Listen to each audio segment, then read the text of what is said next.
everyone. Welcome to the 12th Board of Zoning Adjustment docket. Sorry. September 12th Board of Zoning.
Zoom and YouTube. So Allie is working on it.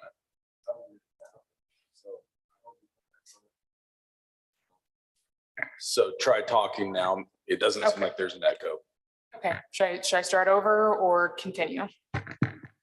Probably start over since the people on Zoom may not have been able to hear it. Understood. My apologies. Okay, so I'm going to describe the procedures for this hybrid meeting. For those online, we have two categories of people participating, attendees and panelists. Right now, the only panelists are commission members and city staff. If you are an applicant or a citizen who wishes to participate in a case, you're going to use the raise hand function when the chair calls for your case to let city staff know that you need to be promoted into a panelist position. There is a ribbon at the bottom of your Zoom screen with a hand icon. You're going to click this icon to raise your hand. When the promotion occurs, you're going to accept the promotion. And it'll appear very temporarily that you've been disconnected from the meeting, but please don't panic. This is just you rejoining the meeting as a panelist. If you're joining via an app or on the computer, you're going to change your screen name to your legal name. This helps with the promotion process. And if you are calling in with a phone number, we know you can't adjust your screen name, but you still can provide public testimony. You will need to hit star followed by the number 9. And this is going to indicate to city staff that you wish to be promoted. At the time of promotion, please turn on your camera if available and turn on your microphone so that we can see and hear you. When your microphone, unless if you're using it, please keep your microphone muted. For those in person, please approach the microphone in the stand in the center of the room to give testimony.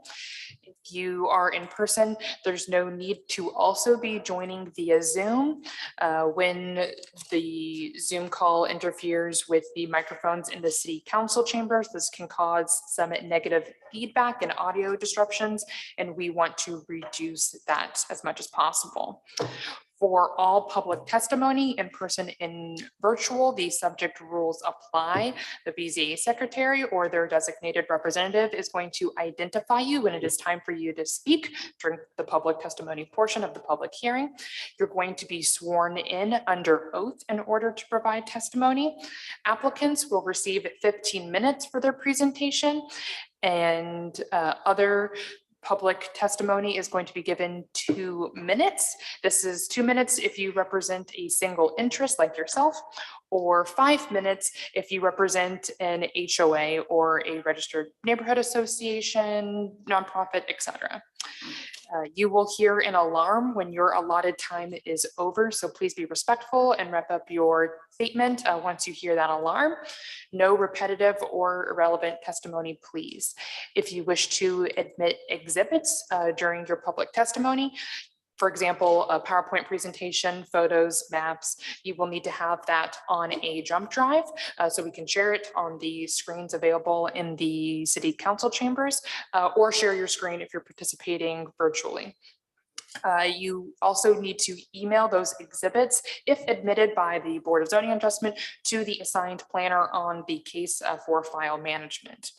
The chat box online is only for questions about the agenda or any technical issues.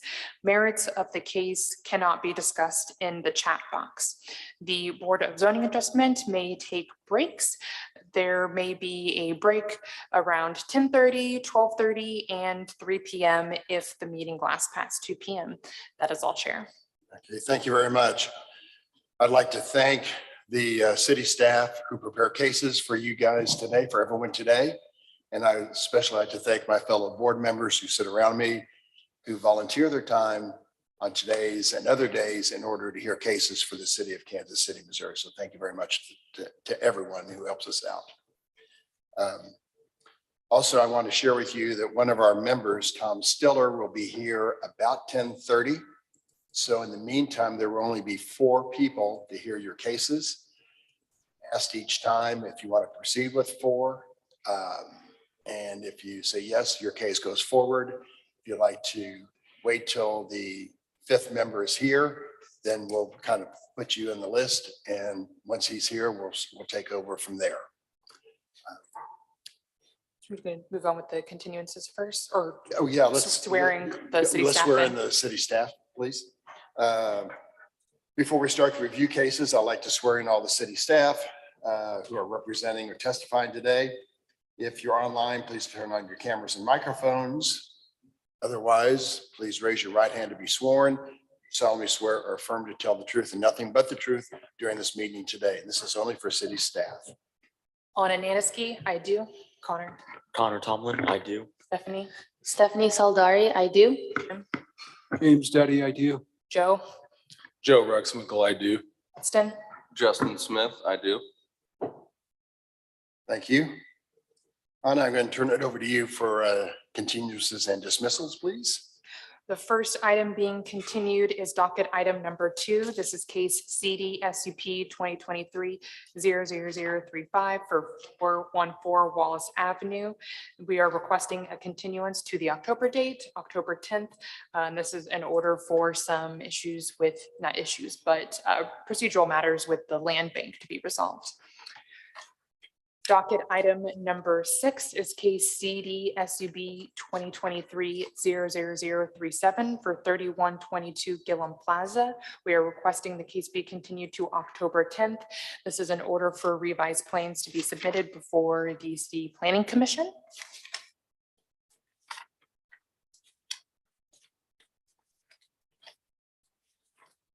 Then we have docket item number 19. This is case CD BZA 2023-00084.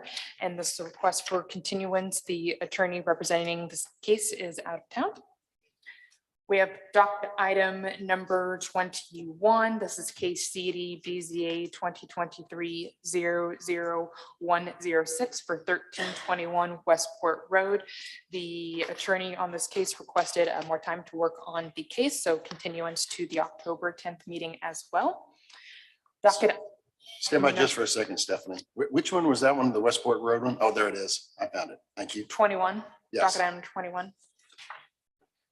Docket item 22 for case CD BZA 2023-00108 for 3441 Main Street. It's a continuance to the November meeting, November 14th, to allow for the attorney more time to work on the case. as well as docket item number 23, same client, different property, CD BZA 2023-00109 for 340 West 72nd Street. Again, a continuance to November 14th. And that concludes the continuances. I'll go over the dismissals once that motion's made. Is there any public testimony either in the live audience or in the Zoom on these continuances? If so, please raise your hand. 1 second. There's one person online. I'm promoting LaShawn. We only see a tiny screen on here. No, it's not big like usual.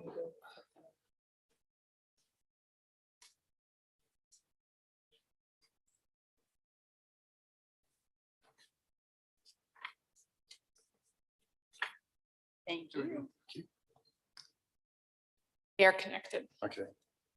Sean, do you have testimony on the continuances we just mentioned today, sir?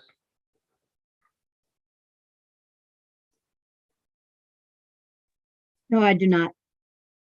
Okay. Thank you. Board members, I'll take a motion on these continuances, please. I move that the board grant the continuances as listed by staff to the dates as stated by staff. Right. I have a motion. Do I have a second? Thank you, Ms. Mixdorf. Anna, please call the roll.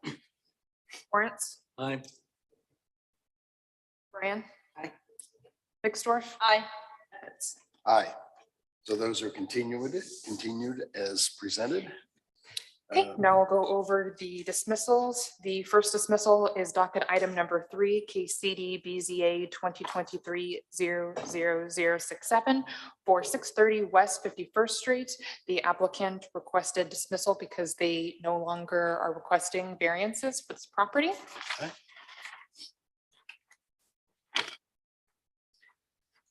Docket item number 18.3, this is case CD BZA 2023-00080 for 2 Jansen's Place. City staff recommends dismissal, but the applicant does want to be heard.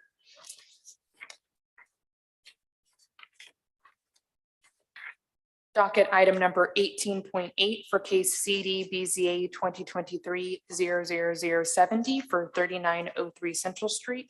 This case is being dismissed because the applicant no longer needs an appeal case, as well as 18.9 for CD BZA 2023-0072 for 4442 Harrison Street.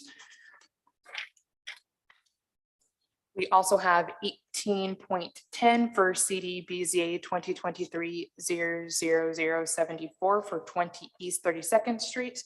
Again, a request for dismissal, no longer a need for an appeal. Excuse me. For docket item number 20, this is case CD BZA 2023-00092 for 131 East 39th Street. This is a request from dismissal because the applicant no longer needs the appeal. That concludes the dismissal request. On 2 Jansen Place. That one? Are we not dismissing that? City staff are recommending dismissal, but the applicant does want to be heard and the attorney representing that case is present. Please raise your right hand to be sworn in. Do you solemnly swear or affirm to tell the truth and nothing but the truth during this hearing today? I do. And please identify yourself to the court. My name is Megan Duma, excuse me, and I represent the applicant and the owners, Stephen Barbara Mitchell of 2 Jansen Place. And Okay. they would like to have their case heard, please. Say that again. They would like to be heard today. Would you like me to go into why? Okay. Grant that request. Because the way that their permit was issued does not allow certain rights to convey with the way that their permit was issued. And so they would like to request that you guys ask the city planning and director to issue it with a suffix that's from city planning and development and allows their property rights to run with the land. And so they don't have to reapply for neighborhood parks and services. Mr. Chair, a little bit more Yes. background from the city staff side. When reconsidering the details of this case, the zoning approvals associated with that short-term rental have been granted. And now it's quote unquote, in the hands of the neighborhoods department in chapter 56. We do not perceive that there is a zoning determination to be appealed because we have granted the requests associated with that appeal. And it's not just the zoning, it's the permit. And so they want a permit issued from city planning and development because they applied well before the law changed. And so they would like that issued as of backdated to May 4th, or actually forward dated because they applied in August of 2018. They'd like that forward dated and to May 4th, 2023. So they don't have to reapply or do anything for another year. And so that their rights to a permit are protected.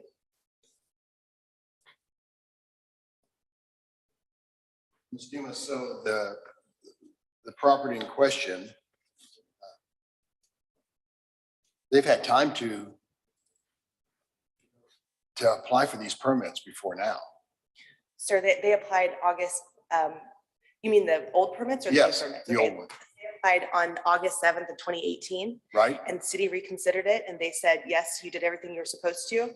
And so with zoning, you're fine. Now just you have approval from a letter, but then when they go, that they're asking them to go to neighborhood parks, neighborhood services and get their permit. And the Mitchells are asking to please have the city planning and development issue the permit when it should have been issued.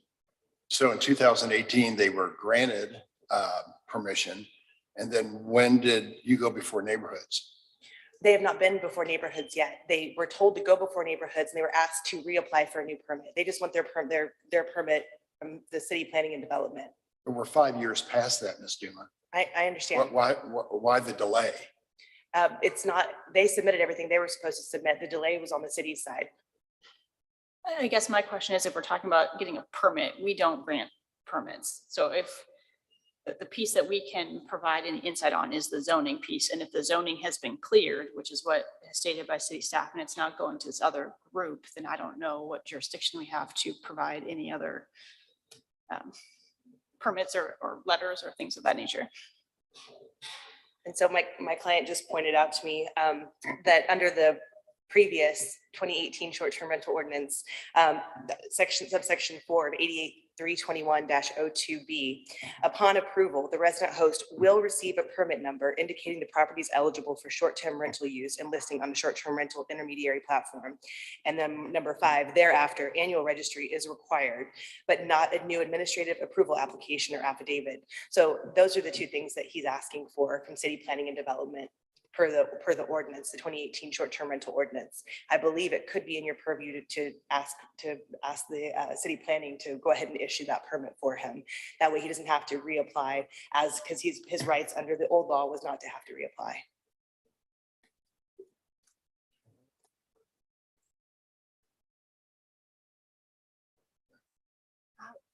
Can I make a motion for legal counsel? Sure. But before you do that, Yeah. so this case is going to be heard with 4 members because it sounds controversial and That's fair. Yeah, No, that's true. That's Yeah, a good you're right point. about that. Yeah. So the right to have 5 members before you. And it might be to your best advantage to wait till we have that 5th board member here. So again, you're before us right this second about the dismissal of this case. And I think we need to maybe docket that item till later in the day when we do have 5 members, Ms. Duma. I think that'd make a lot of sense. To your benefit, I think. So thank you very much. There 1 or 2 dismissals, I think there were. 3, There's 5 of them. 18.8, 18.9, 18.10, and 20. So board members, do I have a motion to dismiss those cases? So moved. Thank you, Ms. Mixdorf. Do I have a second? second, Thank you, Ms. Moran. Anna? Lawrence. Moran. Dorf. Aye. Ebbets. Aye, those are dismissed.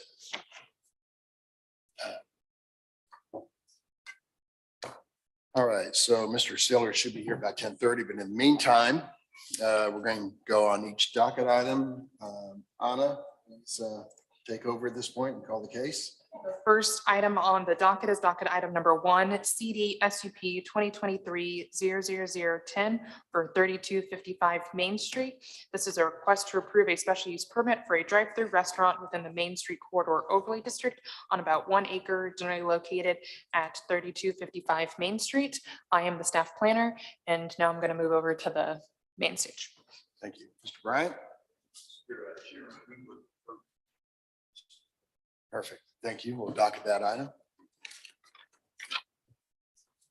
Then the next item to be heard is docket item number 4. This is case CD BZA 2023-00097.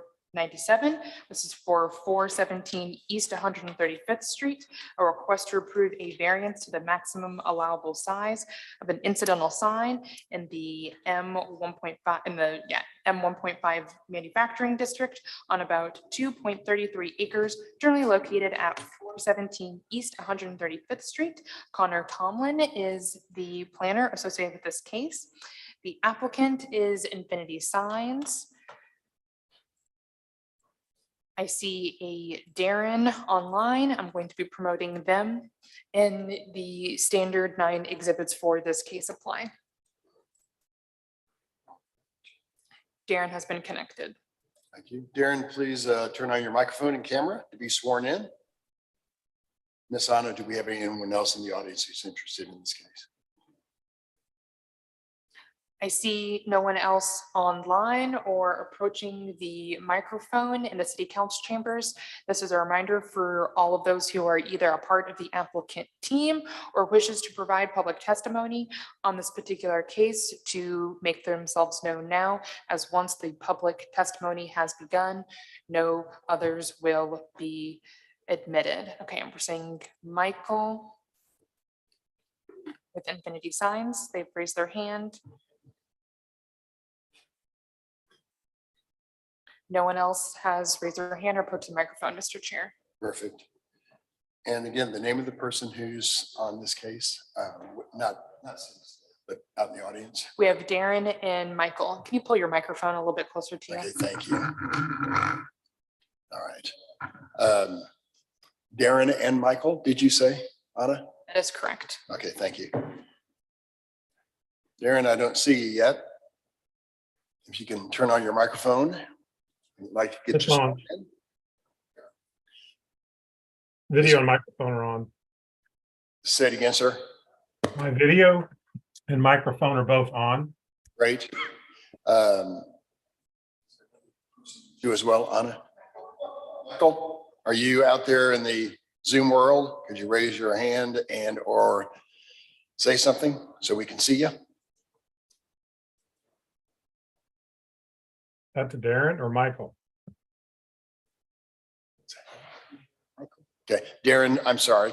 Please raise your right hand to be sworn in. Do you solemnly swear or affirm to tell the truth and nothing but the truth during this hearing today? I do. Thank you. Before we hear your case, there's a list of administrative exhibits labeled 1 to 9 on. Mr. Chair, are you going to ask him if he wants to proceed with 4? Oh, yeah. Okay, sorry. Sorry. It's a new day here. So, Mr. Michael, we have only 4 board members here. That means you must get unanimous support from all 4 for your case to succeed. You can wait till after 10:30 when we have 5 here, or we can proceed with 4. What would you like to do, sir? Darren? I would like to proceed. Okay, perfect. So let me go back and say there's a list of administrative exhibits labeled 1 to 9, found on page 3 of your staff report. Is it okay for us to admit those to hear your case? Yes. Thank you. Those are admitted. One of those is a presentation by Mr. Tomlin on your case. Thank you, Connor.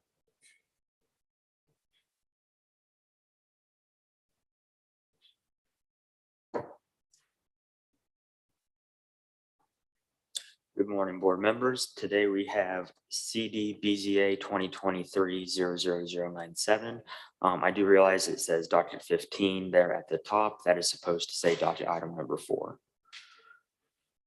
This is located at 417 East 135th Street. This is in the Martin City area. It's an M1 zoning district, and the applicant is seeking approval of a variance to the maximum allowable size of an incidental sign.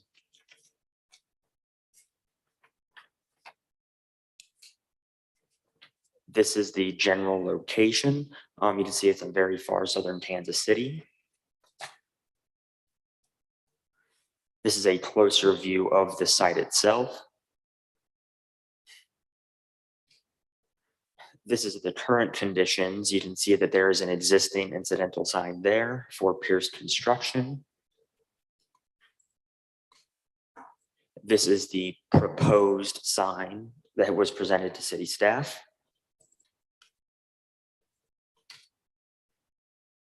Just some background. By definition in our code, a monument sign is a sign that's placed upon a base that rests upon the ground where the width of the base of the sign is a minimum of 75% of the width of the longest part of the sign. And you can see above on that table, those are the requirements for monument signs in a given circumstance. And then I have the definition for an incidental sign, which is a sign which guides or directs pedestrian or vehicular traffic. And then outlined in that orange is the incidental sign code.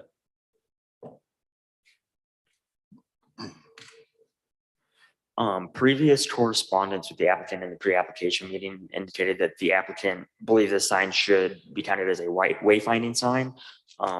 Staff believes that by code and definition, that the design better fits the description of a monument sign. This is a reminder that the BZA cannot grant a variance to the sign type. And that concludes my presentation. Okay. Thank you, Connor. Do board members have questions of city staff? Hearing none. Mr. Darren, why should we approve your case today, sir? Well, we've owned the office building for a little over 20 years now. And as you can see from the site plan, it does set about 100 yards off of 135th Street. We routinely have clients and subcontractors have difficulty finding our building due to lack of signage on 135th Street. Our views are somewhat obstructed from the street parking that was put in on 135th Street several years ago. Our company has also just celebrated 70 years of anniversary, and we've had a new change in our logo. So we saw this as an opportunity to update our sign. The brick that you see on the proposed sign would match the brick on the building. And then the sign would be approximately the same size as the sign that we have currently on 2 wooden 4x4 posts on 135th Street. Originally, I had submitted for a monument sign, but we don't have the required 100 foot of lineal footage on 135th Street. We only have 50 feet. So we changed the sign design. It got smaller, and we added the directional signage to it to point people down our driveway to our office building. All right, thank you for that. Board members, questions of him? I see, sir, that Martin City Community Improvement District is in support of your variance request. Yes, sir. I went to the Martin City CID board meeting, made a presentation on this sign, and did receive a letter of unanimous support from Vicky Walgrast on that. Thank you. Board members? I have one question for Connor. So I know we talked, this is not a monument sign, but if it were to be classified as one, would its overall sizes meet the monument size requirements? I couldn't remember from your presentation. Or would it still require a variance? Screen share again really quick.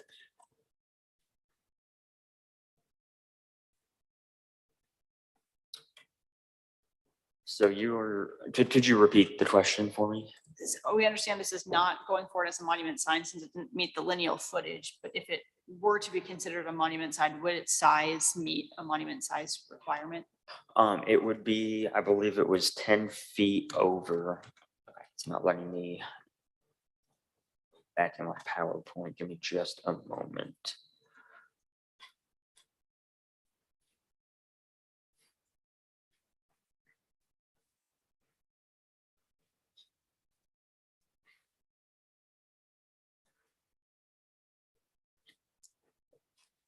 So that, why?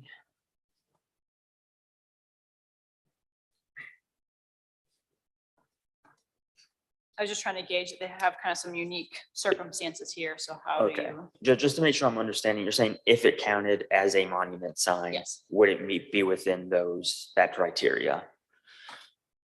Yes. Okay.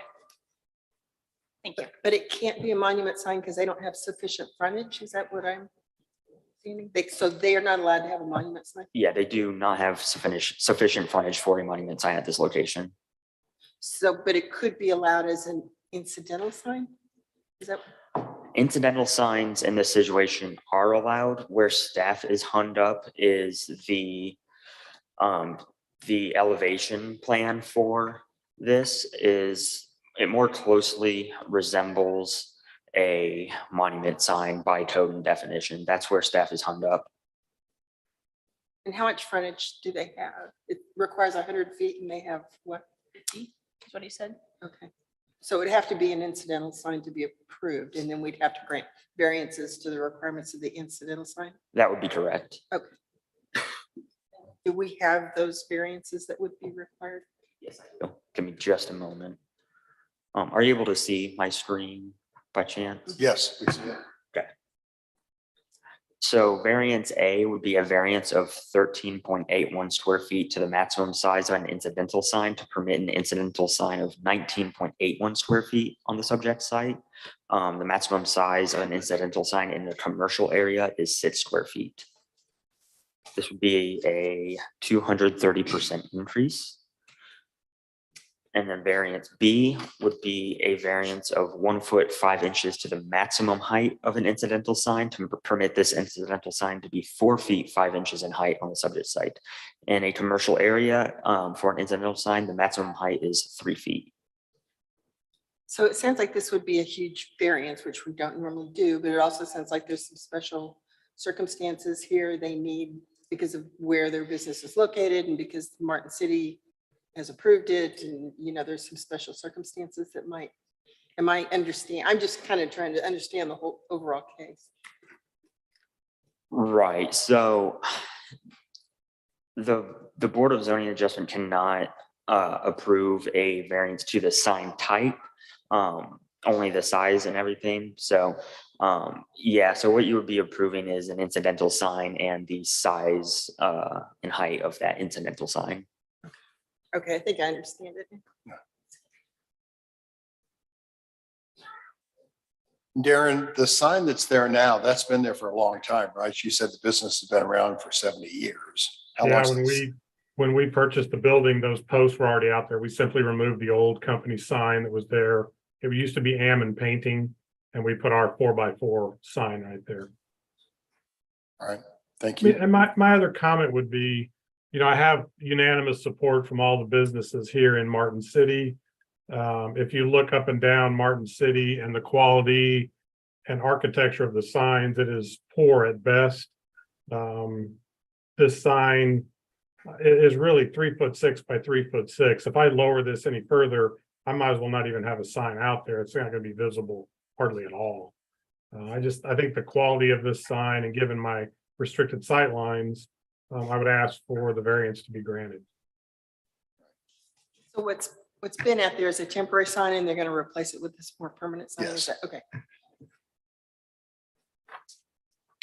I see the George's Import sign farther down the street looks even larger than yours, so.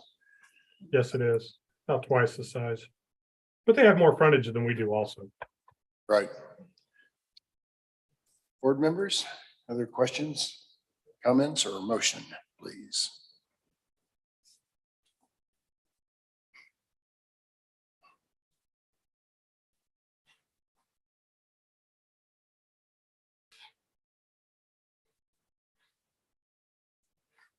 Anybody? I would offer a motion. Well, I don't normally like to grant a 200% variance. know. But it just seems like the unique circumstances of this property and the fact that they need, and we haven't heard anything different, that they don't need a wayfaring sign so people can find their business. Right. Seems like justifies our granting this variance. So I would have move that we approve the variance to the size of an incidental sign to allow this sign to be built and replace their temporary. And I think this is an unusual circumstance. So do I. And in the M1 district. So I have a motion. Do I have a second? Second. Thank you, Mr. Gorens. Anna? Lawrence, Aye. Moran, Nixdorf. Your motion is approved. Good luck with your project, sir. Thank you very much. Thank you very much. Okay. Next, we're moving to docket item number 5. This is case CD SUP 2023-00034 for 7701 Northwest Berry Road. This is a request to approve a special use permit to allow for an addition to an existing campus in the R6 district and R80 district, these are residential zoning districts, on about 95 acres, generally located at Northwest Berry Road and North Congress Avenue. Justin Smith is the staff planner associated with this case. The property owner is Jim Rich and the applicant is David Wood. Jim Rich is in attendance today. The standard 9 conditions for this, excuse me, not conditions, exhibits apply to this case. And they are present. Great. Thank you, Mr. Chair. So, sorry, this is a reminder for anyone else a part of the applicant team or anyone who wishes to provide public testimony for, sorry, Justin, can you stop sharing your screen real quick? Anyone who is online or in the city council chambers who wishes to provide public testimony, please raise your hand on Zoom now or approach the microphone so you can be sworn in for public testimony. As once the public testimony has begun, no other attendees will be admitted. No one else has raised their hand on Zoom and no one approaches their microphone, Mr. Chair. Thank you. Great. Before I swear you in, you're reminded you only have 4 board members here in front of you today. You normally have 5. For your case to succeed, you need all 4 affirmative votes. Do you want to proceed or wait till you have 5? Yes, we'll proceed. All right, so please raise your right hands to be sworn. Do you solemnly swear or affirm to tell the truth and nothing but the truth in this hearing today? I do. State your name, please, sir. David Wood, Cobb Valley Engineering applicant. Thank you, Dave. And Ryan Walters, Hollis Miller Architects. thank you. Was the first name Ryan? Did I hear that? Ryan. Okay, thank you. And Walters was the last name. Yes. Okay, thank you, sir. And I kind of did that in reverse order. So we only have 4 board members. Is it okay to proceed? Yes. Okay, great. A list of administrative exhibits are found on page 3 of the staff report. Any issues with us admitting those for your hearing today? No. Great, those are admitted. Part of that is a presentation by Mr. Smith. Please tell us about the case, sir.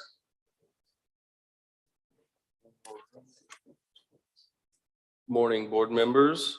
In front of you today, we have docket number 5. This is a special use permit for Park Hill High School. Here's a view of the subject site. As you can see, it's in the northwest corner of the city, west of I-29 and northeast of Parkville. In that orange boundary, you can see that the campus is part of Line Creek Valley Area Plan. In a closer look, you can see that the site is primarily surrounded by residential and civic uses. This is a view looking south on Northwest Berry Road. The additions are set to take place on the south side of this building. This is a view looking east on North Congress Avenue. The zoning is R6, so any civic uses in a residential district require an SUP. The applicants are proposing 6 additions to the existing campus, the largest being a 46,000 square foot addition to the existing high school, synthetic softball field, concessions and restrooms, dugouts for the softball field, bleachers for the soccer field, and additional parking lots. Pedestrian connections are provided to each of the proposed additions, creating efficient interior circulation. This is a view of looking north in the interior of the campus. The softball fields are to be removed and replaced with parking lots. Also a view of the high school where that large addition is going to take place. This is a view of the existing conditions of the site of the softball field. To the left, you'll see the site plan. You can see that most of those additions are going to happen on the northwest corner of the site. And to the right, you have the landscape plan, and all landscape requirements have been met. Here is a north and south elevation of the high school addition. The materials consist primarily of metal and a variety of brick.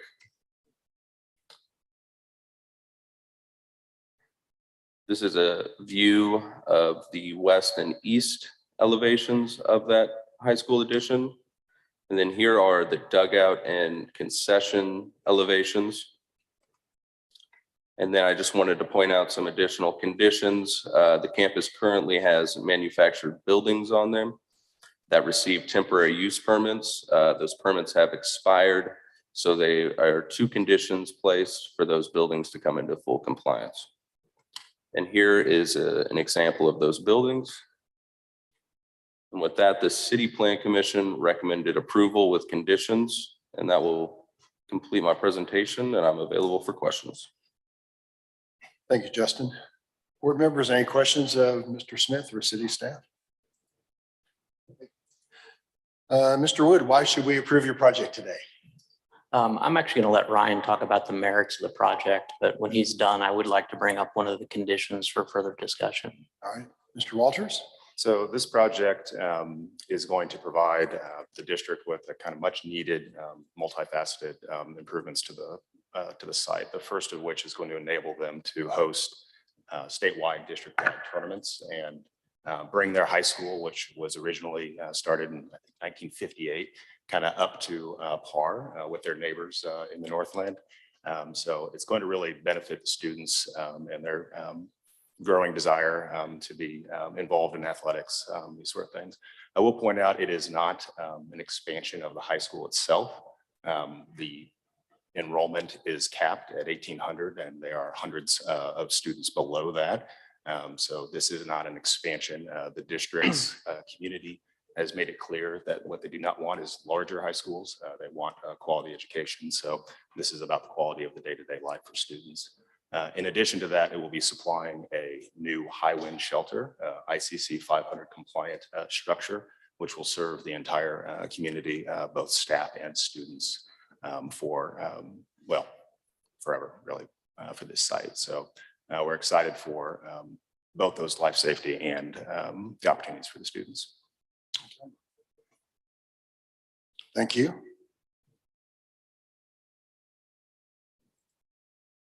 Community support around the high school, is that you received community support? So we have worked, as we always do, with the district and the community hand in hand through the design process. We work with a community group of about 25 teachers, students, administrators, and neighborhood individuals to gain those perspectives and make sure that we're understanding their needs. Our program shifted quite a bit, actually, with that interaction. So it was fun. Our public meeting, unfortunately, although we followed all compliance and got all 300 out to the very large site and neighbors, we were the only ones there. So we took that as a sign that everyone's pretty comfortable with the direction we're headed. Great. Mr. Wood, you had some comments about the special conditions. I did. We would like to request an amendment to condition number 20. I can go ahead and read that condition if it's helpful. It's secure approval of fire hydrant plan showing hydrants both in number and spacing consistent with current KC water standards and obtain permit prior to issuance of the building permit. We have two concerns with the way this condition is written. The first being that this campus is supported by a private fire system. We are making some improvements to that system to support our gym addition project deep within the campus. The way this comment is written reflects KC water standards, which would be more pertinent to the public mains out along Congress Avenue and Berry Road. In both cases, those mains are very far away from our campus. We understand that through discussions with staff that they would like additional fire hydrants on those mains, but we believe that those locations of additional fire hydrants would not benefit this project, nor would it really support the existing school beyond what's already been there for 60+ years. The other concern with this was the comment about obtaining a permit prior to issuance of a building permit. One, if we were required to obtain a permit from Water Services to add public hydrants out on their main. In both cases, the main that's most cost effective for us to tie onto is, like I mentioned before, on the other side of the public roadway.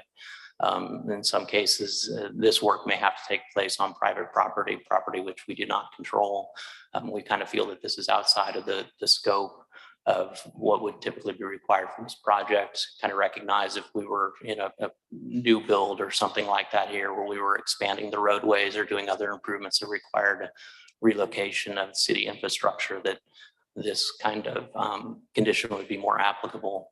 And just with that timing of being before our building permit, there is concern that it could lead to substantial delays to our projects if we would have to acquire legal work or rights to access those properties in order to construct these improvements. So those are our concerns. I'd be happy to address any questions you may have. City staff, your comments? You have someone coming up from Water Services, it looks like. Yes. Okay. I'm going to need to swear you in. Do you solemnly swear or affirm to tell the truth and nothing but the truth during this hearing today? I do. Your name, please. Kirk Rome with KC Water. Thank you, Mr. Justin, Rowe. could you put up those conditions? Because I can't open this staff report. Yeah, I don't have a list of the condition 20. I'll try to Okay, get it pulled up. showed conditions before.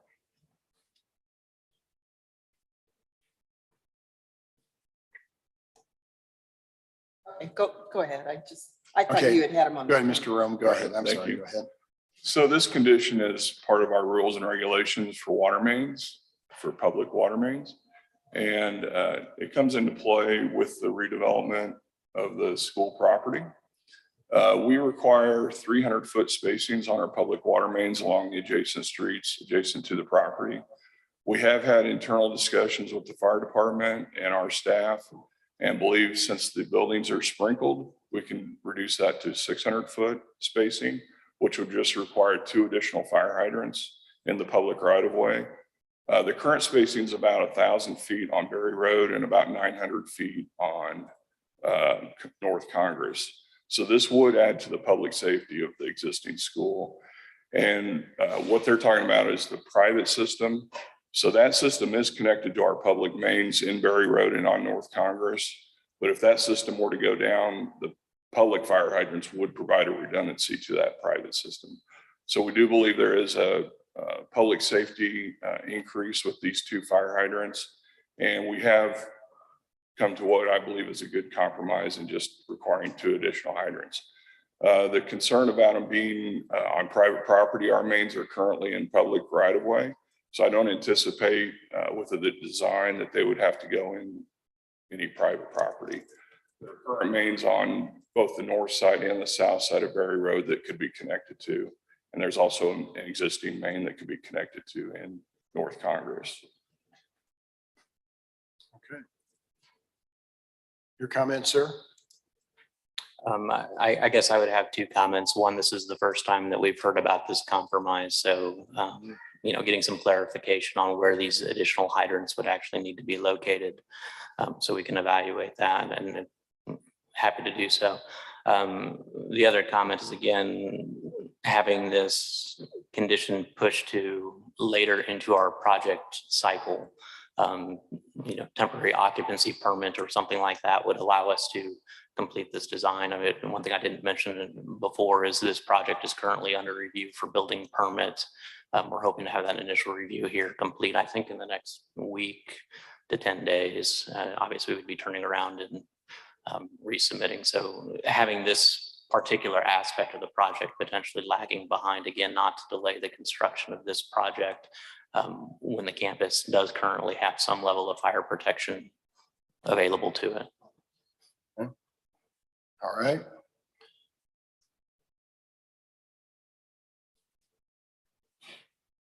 Board members, you have questions of them?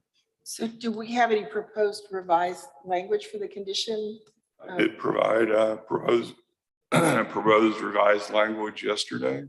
And I might also address the concern with the timing. We do just need the plans designed and under contract prior to building permit issuance, not the installation. So that does save on some of the timing. You do understand that, but there's been zero surveying, engineering, or any other legwork done to facilitate that, probably in a timely manner. Would it cause harm to delay it to the occupancy permit? I think that'd be reasonable. Yeah.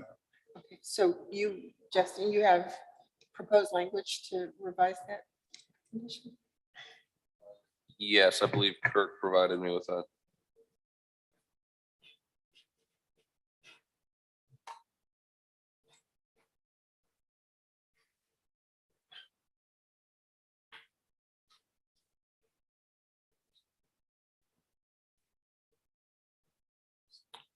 You want me to read that off?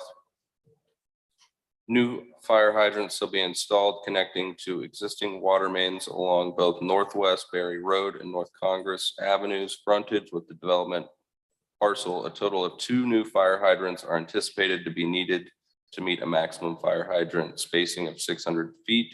The developer must submit fire hydrant installation plans prepared by Missouri PE to the water main extension desk. Plan reviews, acceptance, and water main extension contracts shall be in place prior to building permit issuance. So if we change that last part to prior to occupancy permit, you would be fine with that? That'd be fine, sure. Did you hear? Did you hear that? Yes. Mr. Wood and Mr. Walters? Yeah, we heard that. Are we okay? I think generally we need to work with staff to understand where the desired location for these 2 hydrants are. We do have like almost 3,000 feet of property frontage. Right. What condition number was that? Condition number 20.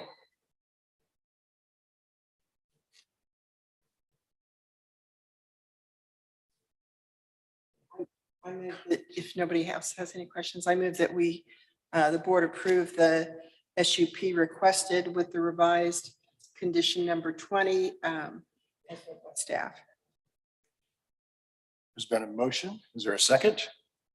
Second. Mr. Gorens? Ada? Torrance. Rand. Mixdorf. Aye. Evans. Aye. Your project is approved. Good luck with it. Thank you, gentlemen. Thank you. Okay. Next, we have docket item number 7. This is case CD BZA 2023-00087 for 4840 St. John Avenue. This is a request to approve a special exception for a fence in R 2.5, which is a residential zoning district, plus any other necessary variances on about 0.11 acres, generally located at 4040 St. John Avenue. Connor Tomlin is the staff planner associated with this case. The applicant is Angela Morse. We do have property owner consent for this case. It is attached to Compass KC. If you are online or in the city council chambers, if you're a part of the applicant team or a member of the public who wishes to provide testimony on this case, please raise your hand on Zoom or approach the microphones. We can swear you in. I am promoting the applicant now.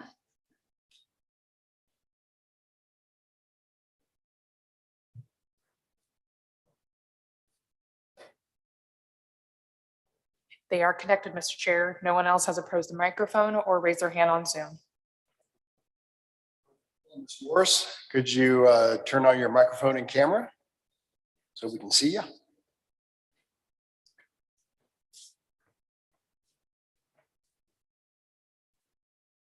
See him yet? You see him? They're connected. Okay. Ms. Hello. Morris, good morning to you. I'm going to swear you in. You solemnly swear or affirm to tell the truth and nothing but the truth during this hearing today. Yes, sir. Thank you. Could you state your name for the court reporter? Joanna Morse. Thank you, Ms. Morris. I need to advise you, we only have 4 people to hear your case today. We normally have 5. That means you need a unanimous vote by all of us for your case to succeed. Do you want to pursue that? You want to postpone? Okay. Mr. Chair, do we need 4 votes for a special exception or? No, is it 3 votes? Okay, so we would need 3 out of the 4. Yeah, so I'm sorry, we need 3 out of the 4 for the special exemption of the case. But you want to proceed, Yes, sir. forward? Part of those, part of your staff report is the conditions when denied, and we need to admit those for us to hear your case today. Is that okay, Ms. Morris? Yes. Those are admitted. Part of that is a presentation by Connor Tomlin. Connor, tell us about this case today, please, sir. Sure, give me just a moment to share my screen. Can you see my PowerPoint? Yes. Okay. So today we have CD BZA 2023-00087 located at 4840 St. John Avenue. The zoning district is R2.5. The applicant is seeking approval of a special exception for a fence at a height of 6 feet.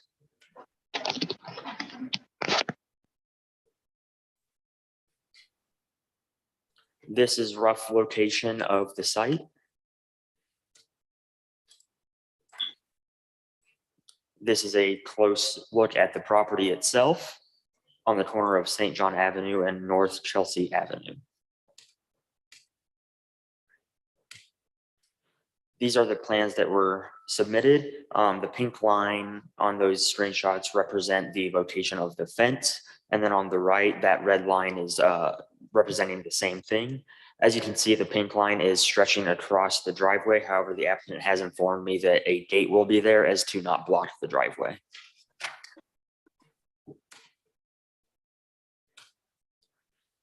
The variance request is a variance of 2 feet to the height of a fence on a residential lot to permit a fence of 6 feet on the subject site.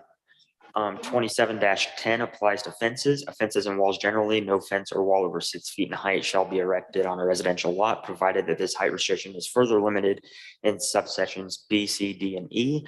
And then subsection B, no fence or wall in the front yard of a residential lot may be over 48 inches, which is the purpose of this variance. The variation is going to be 2 feet.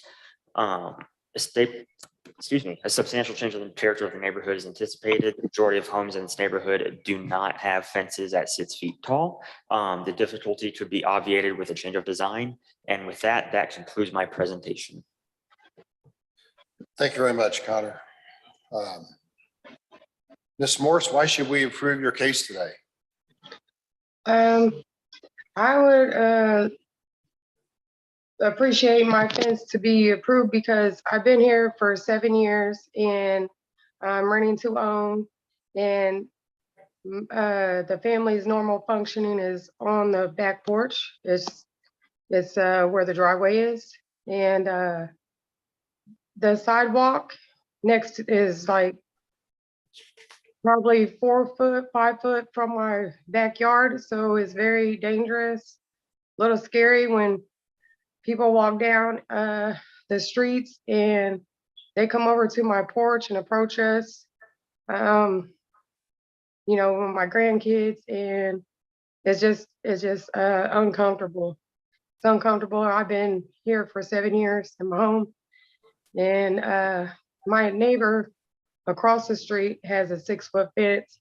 So that gave me the idea that, maybe I could get some type of privacy with, the people walking by that's so close to my home, because I don't have a yard or functioning area besides the back porch.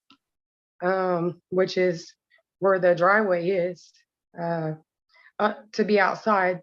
And so it's very uncomfortable with people walking by and saying rude things, and it's just very uncomfortable for me and my family. It feels unsafe at times. Right. They've actually approached my porch randomly a lot. Just random people, asking for cigarettes, asking for drugs. I have to say, God bless you. Please, go on. And it's been going on for years. So it's very uncomfortable. The fence are you intending to build, ma'am?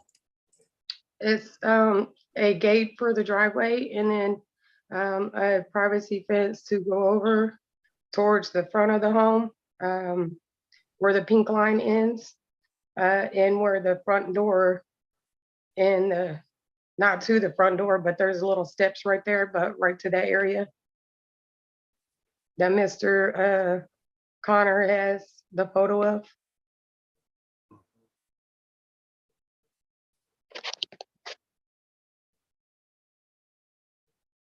The fence that's pictured in the staff report, is that from her photos or is that yours? It is not. That's just the type of material it's gonna be. It's gonna be a wood picket fence. Okay. I meant to include that in my PowerPoint and did not include that photo. Apologies. And Miss Morse, that would be all the way around the property, right? No, sir. No. It's just gonna stop to the front entrance. And then I'm gonna do like a 4-foot fence coming into the small grass area and then stop right there. It's just to the front where the porch area is. It's not gonna extend all the way around the home. Okay. And Connor, is that outlined in the red? Is that where she wants her fence? Yes, that red is where the fence is to be located. And the other parts of the yellow line just identify the property line with no Yeah, the fence? yellow line is just the property line. Okay. All right. I can, excuse me. Go ahead, Miss Morris. Oh, sorry. I can go outside and show you the area if you want.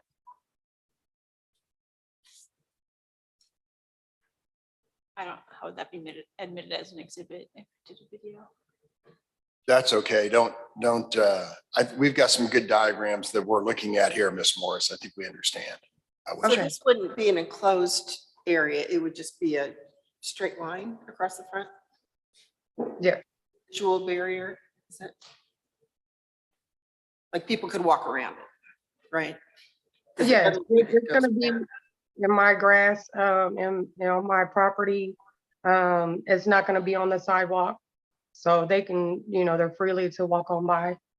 They just won't be able to approach my porch or my family. Yeah, so.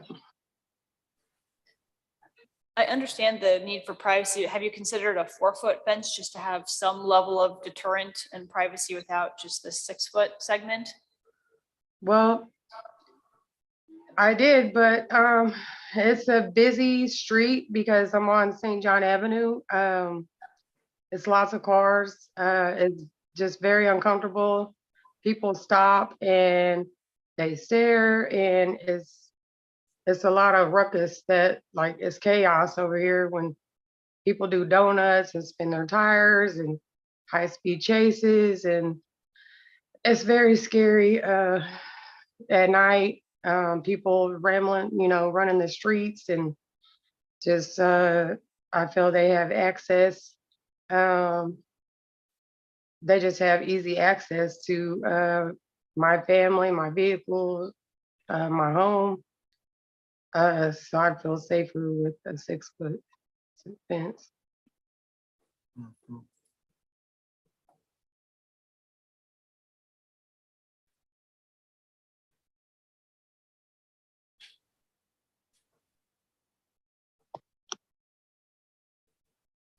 So, Ms. Morris, I'm not sure I understood I mean, one of the other board members asked it, and I'm not sure I understand it. So someone who's walking along St. John could walk on your property past the fence and come back out again. Is that right? Or is that going to be blocked in? Are you going to be blocking people in?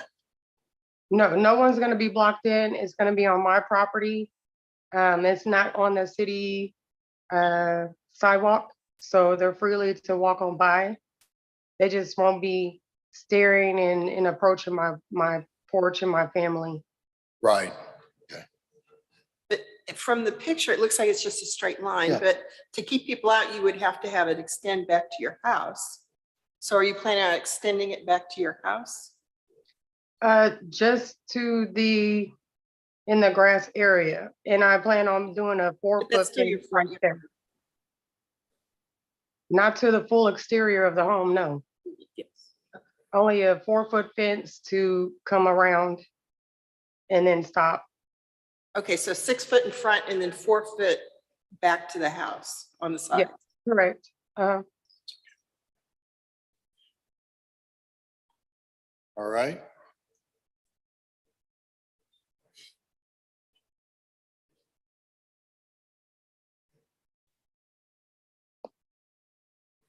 I understand the need for privacy, but just aesthetically, I don't think that is maybe the best approach in a neighborhood. I understand wanting to have that privacy, but just a chunk of 6 foot then with nothing or then a 4 foot return doesn't seem very uniform.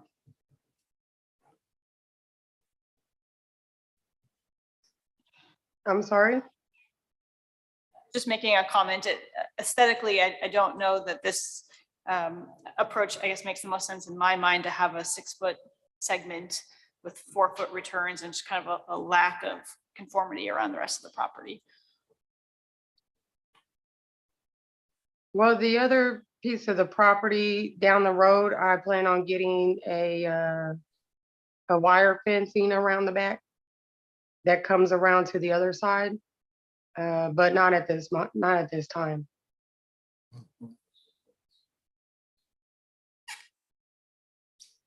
It's for my family and my safety and our safety. I've been here a long time, so I've witnessed a lot in my home.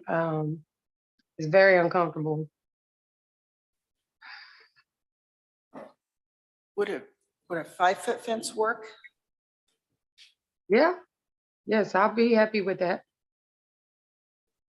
I mean, it just seems to me there's a big difference between 5 foot and 6 foot. I planned on doing like, looking at the neighbors, I'm guessing their gate to their driveway is probably 5 foot, 4 foot. But the rest of the fence is 6 foot all the way down. They're directly across the street from me.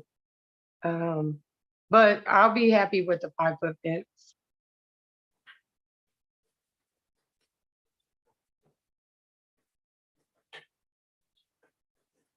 I mean, yeah, I hate the way a 6 foot barricade fence Right. looks along a busy street like this, but I also understand the problems that someone has when they live on a busy street like that, so.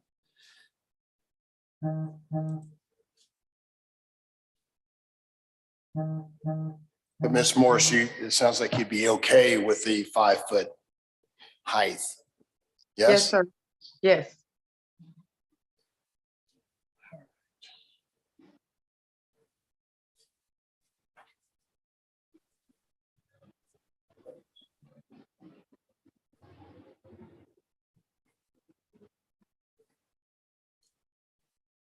Well, I'll throw a motion out there and see what happens. I move that in item number 7, case number 87, that the board grant the special exception to allow a 5 foot fence in the front yard as outlined by the plans that have been provided by the applicant in that location. I have a motion. Do I have a second to that?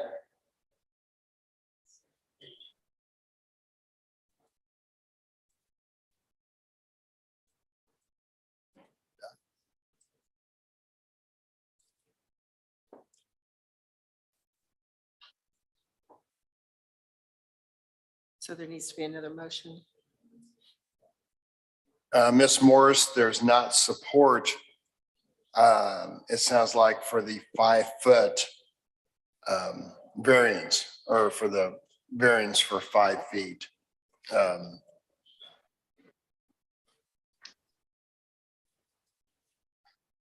Hmm. So, There's no way that someone will be understandable of my family and my safety, of, people walking by and being able in arm's length reach of my porch and my family and my driveway. It's very unsafe. Seen a lot of things here in the last 7 years, and I plan on living here for a long, many years to come. I'm purchasing my home. right. I guess, Ms. Morris, in a lot of cases, when we have people wanting to do a taller fence, they have a transparent fence, whether that is a metal fence or if that's coated chain link or something that you can see through that will still allow that kind of safety, but have the visibility to the property. And I think that's where we're struggling right now, is to have such a high fence that is completely solid adjacent to the roadway. Yeah, That is my opinion, at least. or landscaping. You can Mhm. use landscaping to block that view also, but Well, the driveway is really huge. It's not your average size driveway. I'm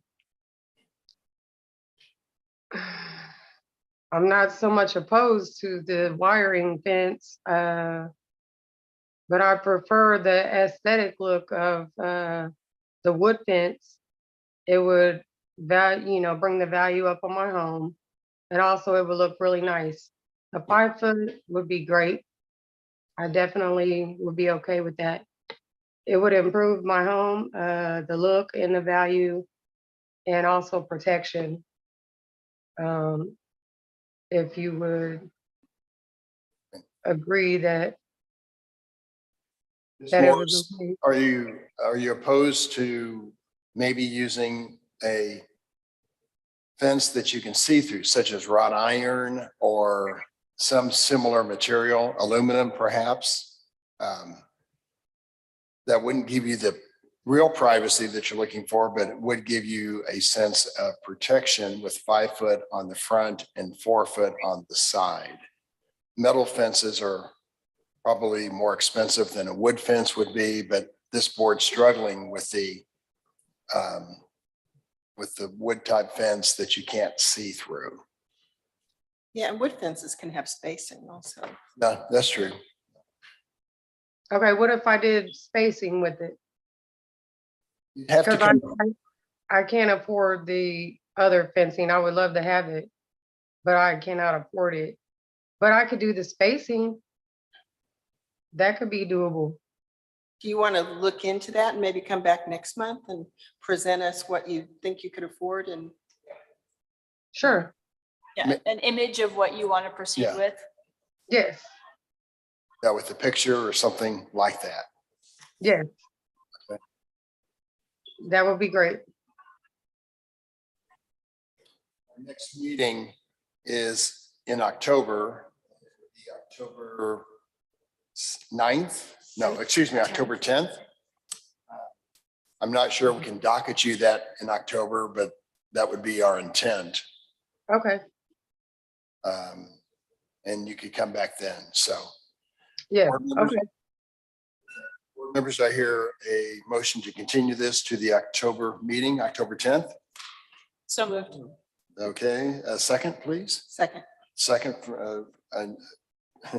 Motion by Ms. Mixdorf, second by Ms. Moran. Anna, please call the vote. Lawrence, Aye. Moran, aye. Mixdorf, Aye. and Evans. Aye. We'll see you next month, Ms. Morris. Thank you very much for coming to us. Thank you. All right. Have a great one. Thank you.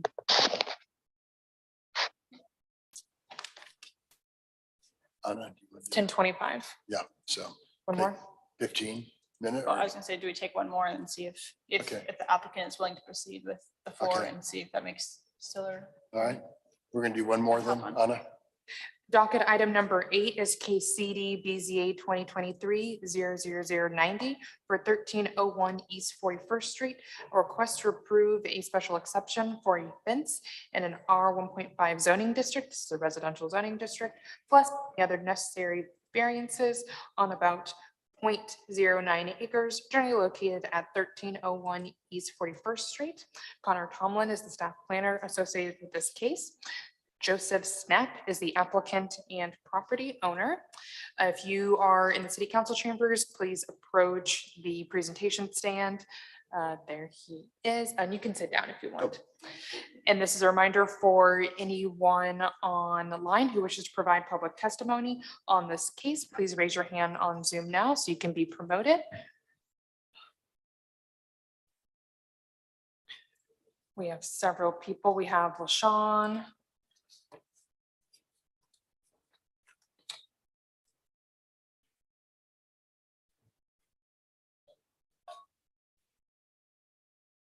And Annetta Felder.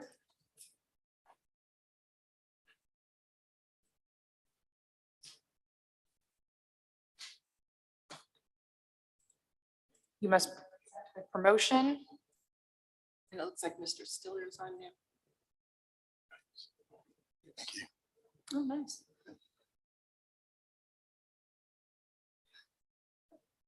Annetta has, they declined, so maybe they're not interested in this case, but LaShawn is connected. Great. And no one else has raised their hand on Zoom or approached the microphone. These standard 9 exhibits apply to this case. Okay, great. Thank you. So we have Mr. Snap in front of us, right? Joe Snap. And then we have a Sean. Sean, will you please turn on your microphone and camera and raise your hand to be sworn in? I don't see you yet.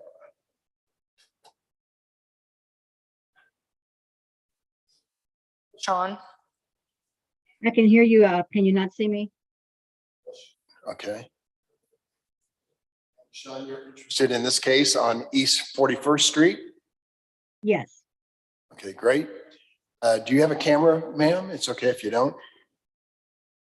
Well, I do, but I can't get it to come on for some reason.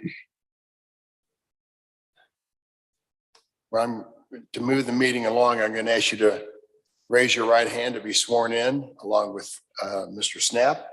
Do you solemnly swear or affirm to tell the truth and nothing but the truth during this hearing today? Yes. And, oh, there you are. Thank you.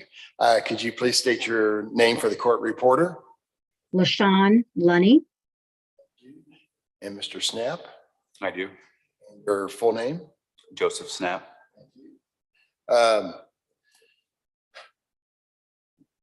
We now have 5 board members on the team, so I won't go through what I said a few minutes ago. Part of your case is a list of administrative exhibits labeled 1 to 9. Can we admit those, Mr. Snap, to hear your case today? Thank you. Part of that is a presentation by Mr. Tomlin. Thank you, Connor.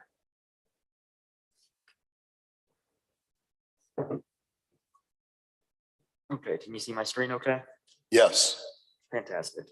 So today we have CD BZA 2023-00090 located at 1301 East 41st Street. Zoning district is R 1.5. The applicant is seeking approval of a special exception for a fence height at 6 feet. This is the rough location of the site. This is the property from an aerial point of view. The applicant also owns the property immediately to the east.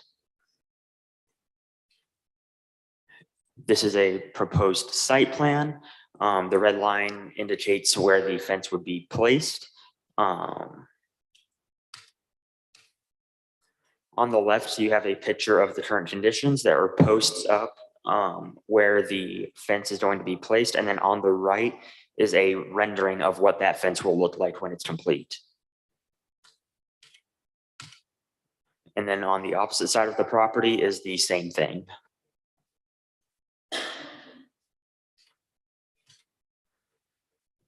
The variance request is a variance of 2 feet to the height of a fence on a residential lot. Permit a fence of 6 feet on the subject site. 2710, fences and walls generally, no fence or wall over 6 feet in height shall be erected on the residential lot, provided that this height restriction is further limited in subsections B, C, D, and E. In subsection B, no fence or wall in the front yard of a residential lot may be over 48 inches. Again, that variation is 2 feet. A substantial change to the character of the neighborhood is not anticipated. The majority of homes in this neighborhood do not have fence heights of 6 feet tall. The difficulty could be obviated with a change of design. Concludes my presentation. All right. Board members, questions of staff? Is the picture of the fence in the staff report, is that what is there now, or is that a No, so the computer image of what? yeah, it's a they will computer do? image. The existing conditions is those posts with the string wrapped around it.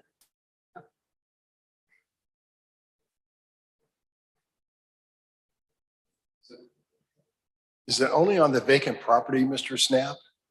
No, it goes from 1305 into 1301. So it would go between the two lots on the south side of the property up to the front of the house there. Why should we grant your request today, sir? It's your turn. I'm seeking this exception. The grade of our yard is from the east side to the west side of the yard on the house is approximately 4 feet. A 4-foot fence, even with the 6-foot fence, a person walking by would be able to see into the backyard. We've had multiple items stolen, including grills, yard ornaments, a trailer, the most expensive thing that's been stolen. And we regularly have people walking by threatening to stab our dogs. So a 6-foot fence would keep people from being able to see our dogs in our backyard.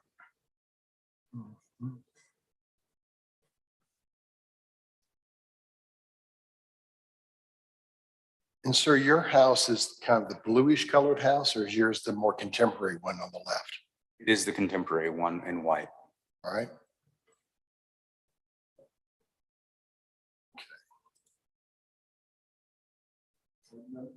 Of Mr. Snap, before I ask Ms. LaShawn to tell us her opinion.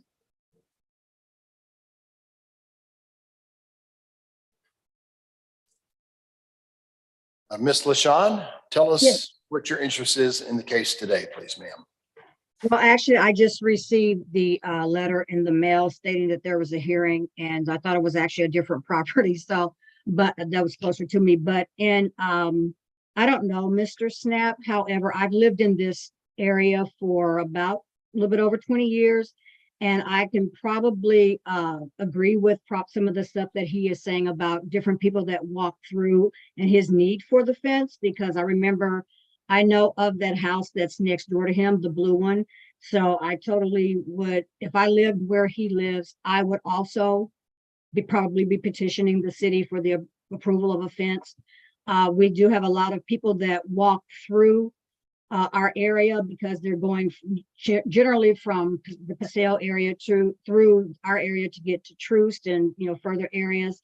And I have seen people do stuff to people's property and in people's yards. So I don't know if anyone else would be opposed to him having a fence, but I'm definitely not opposed to him wanting to put up a fence for his home, because again, like I said, I've seen numerous things happen in our area that from people that are just walking through and passing through.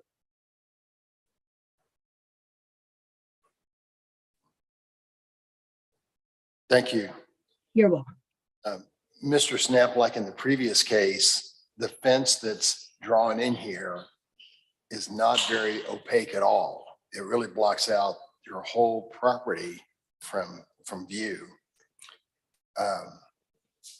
Yeah, I think from the photo you could see that, but as mentioned, from standing on the yard, on the street, you can see pretty clearly if you were walking next to the fence into the yard. And then also, I planned on having a space of 1 inch in between each picket. It's not very well shown in the rendering, but that is the plan.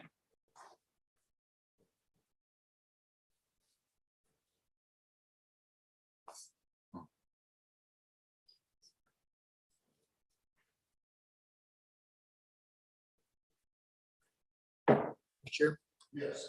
I remember the fire department, and the police department really don't approve the 6-foot fence for visibility purposes, and remember that in a meeting somewhere sometime. Right. You know, I understand the privacy issue, but there's also the security and the issue with the police and the fire. Right.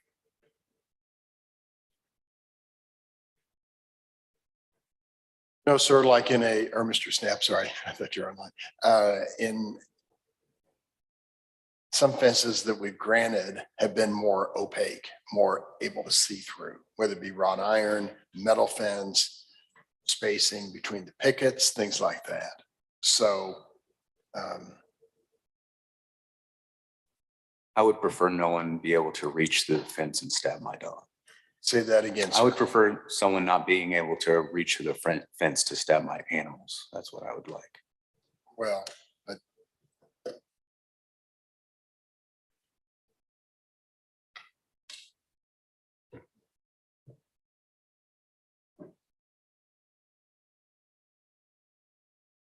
since you're my architect, is a 2 inch any better than 1 inch? Is a 2 inch Correct. spacing between pickets any better? I mean, you'd have additional visibility, but if the whole point is privacy, the thing that I think is slightly different about this case is there's at least a continuity around the property. Last one was just kind of a piece that was in front of the house and kind of an interesting spot. So I understand the need, and I think at least the main front of this house is open. It's really just enclosing this whole side yard, which is not enclosing the property itself. Also not shown in the rendering is a gate that will be placed. If you look on the image to the right, the pickets kind of just stretch across. This was just for illustrative purposes. There will be a 12-foot gate in between there for access. As well, on the west side of the fence, there will be a 6-foot gate. So in total, there will be 1, 2, 3, there will be 5 gates into this fence from multiple corners of it. The pictures show a horizontal fence, but the last picture in the staff report shows a vertical dog-eared fence from Menards. Is that? It would be just a picket laid horizontally. Okay. Yeah.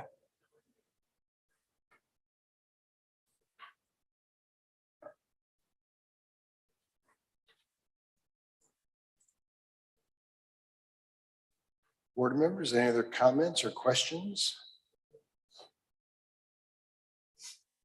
As you talk about the slope, is the kind of 48-inch grade difference the entire road or mainly just your site? I'm sorry. When you talk about there's like a 48-inch grade difference, is that just on your site or is that whole road slopes, you're saying from your west end of your property to your east is the 4 foot? So from this image here, you can see a patio in the yellow on the east side of the house. From there, the northeast corner of the lot, it's about 48 inches. Okay, thank you. And the fence all the way around, could we have that picture up again? Yes, give me just a moment to share my screen again really quickly.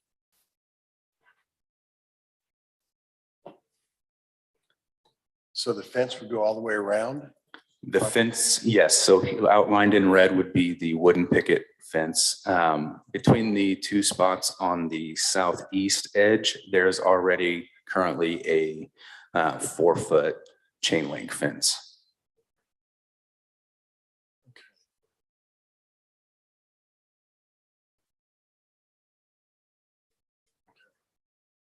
All right.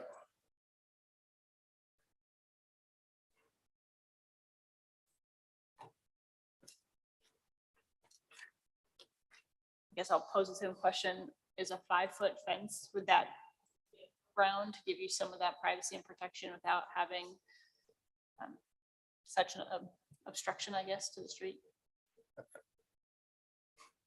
When you say obstruction, what do you Just the mean? fence, when it's 6 feet tall, being able to, as talk about the visibility and safety pieces, is 5 foot something that would be something you'd entertain, I guess? Or 6 foot, really what you're looking for? I think 6 foot is what I would prefer, just being that from street level, passersby would be less likely to be able to see in. Also aesthetically, since our house is so modern and tall, I think that it may not be as aesthetically pleasing with the shorter fence, as well as my privacy concerns.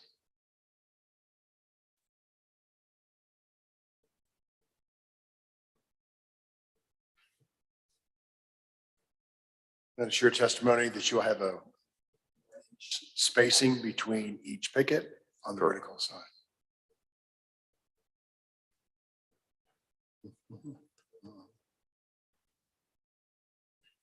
Mr. Chair, if you want to enforce that, you should incorporate a condition onto the variance request. On that, The 1 inch just apply to the area above the 4 feet? Because he could build a solid fence up to 4 feet. correct, right? but I would be willing to do 2 inches in between, if it's solid up to 4 feet, and then doing spaced pickets in between up to 6 feet. I would accept that. I think that would be aesthetically pleasing as well. That would create a little bit of visibility. right.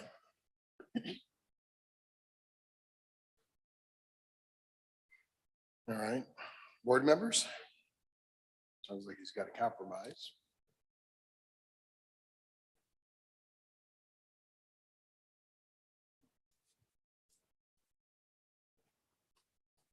So I'll move that we approve the special exception for docket item number 8, case number 90, to allow a 6-foot fence, but any of the fence over 4 feet tall has to be spaced, you said 2 inches? Be willing to go up to 2 if that's what you would like. Okay, has to be spaced 2 inches apart between the boards In the horizontal. in the horizontal configuration, because I don't think it would work in the vertical. Okay. I have a motion. Do I have a second? Second. Thank you, Mr. Stiller. Lawrence? I, Rand? Stiller? Tom? Yes or no? Mixdorf? Aye. Evans says aye. Your case is approved. Your zoning is approved. Thank you very much for coming. Thank you. We're going to take a 15-minute break and we'll be back soon. Thank you.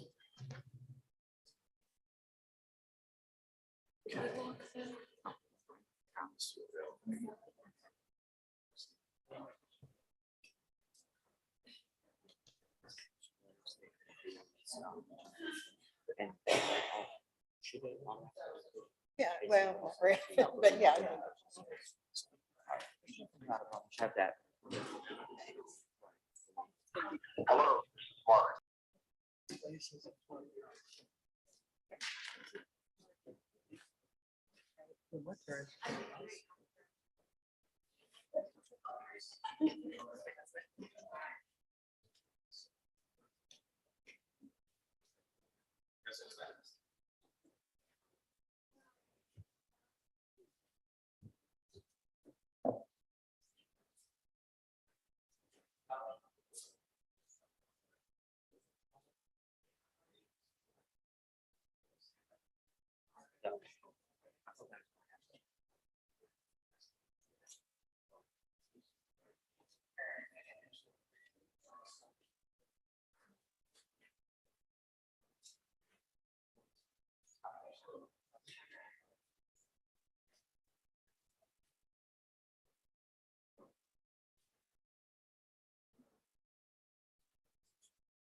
You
can go back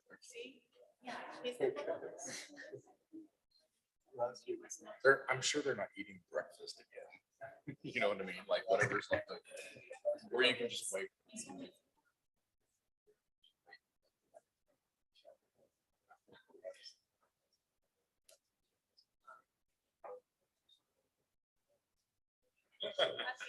He was.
I think so.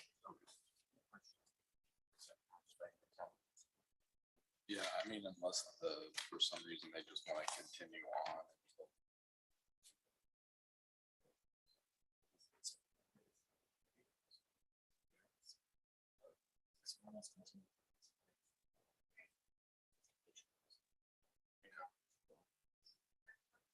And I suppose it's possible that they'll want to take up the rest of the people before.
There we are.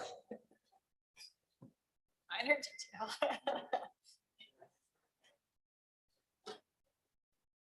Got Mr. Deddy over there. Yep.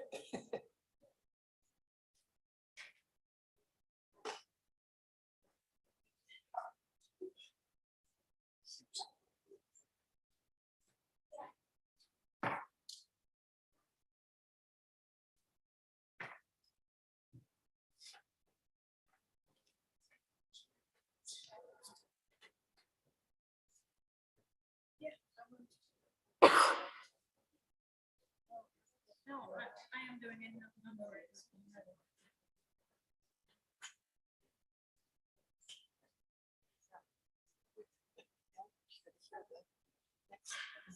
What?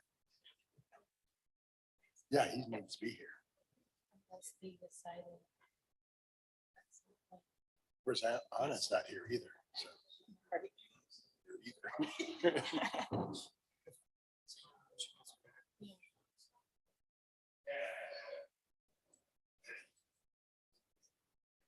We'll start here in just a few minutes, but in the meantime, be sure your cell phones are on silent or off.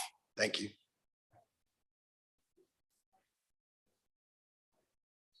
I need to have it printed. I need to print my.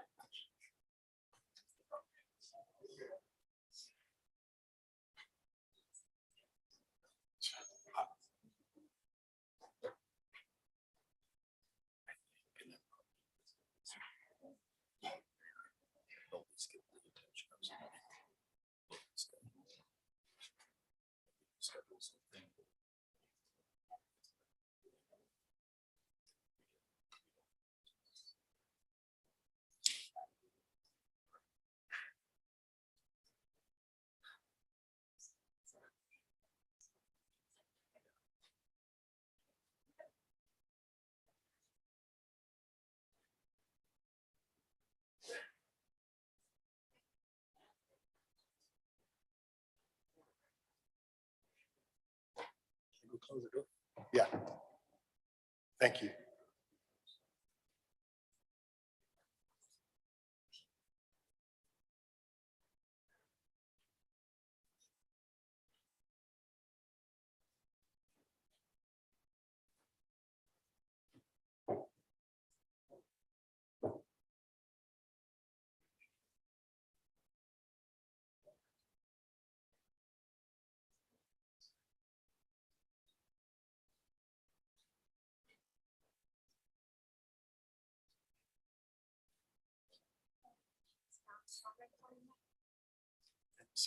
Hey, Joe, you got Anna's text? I don't think so.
Another one that I don't see yet.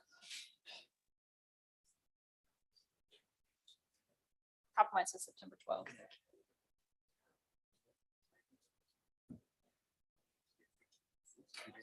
This is September 12th. Yeah. You can go back.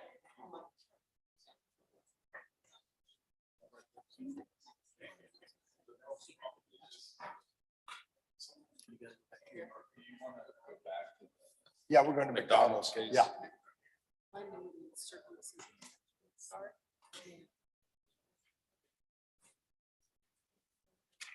it's on this case. Mr. Bryant, is he in the room?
2023.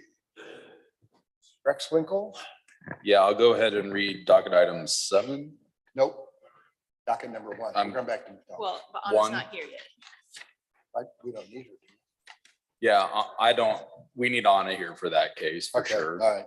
I'm happy to call. I'm sorry, number 9 is where you finished 7 and 8 before the break. I'm Correct. happy to call 9 if you want to take Yeah, something let's up go while and we're do waiting that, on her. and then we'll do McDonald's. Thank you. Okay, docket item 9 is case CD BZA 2023-00096, a request to approve a special exception for a privacy fence plus other variances on about 0.13 acres at 1105 Topping. And the planner is Stephanie Saldari. Great. Do we have Victor and Anna? We'll go back to McDonald's, but we're calling this case right now because we're here.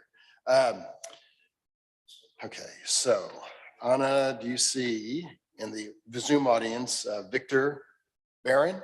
Is he in the live audience or in the Zoom audience?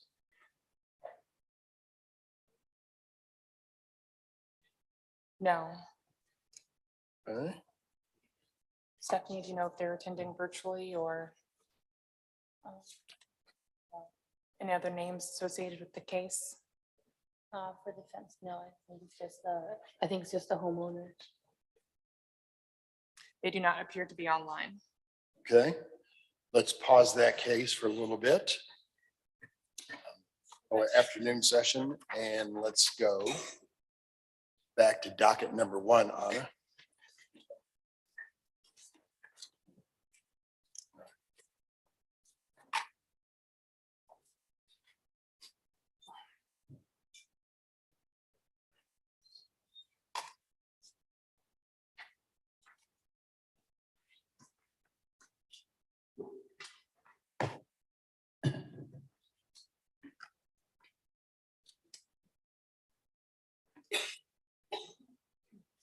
Mark, your presentation is in the top right of the screen whenever you need to give your presentation. Okay. Thank you.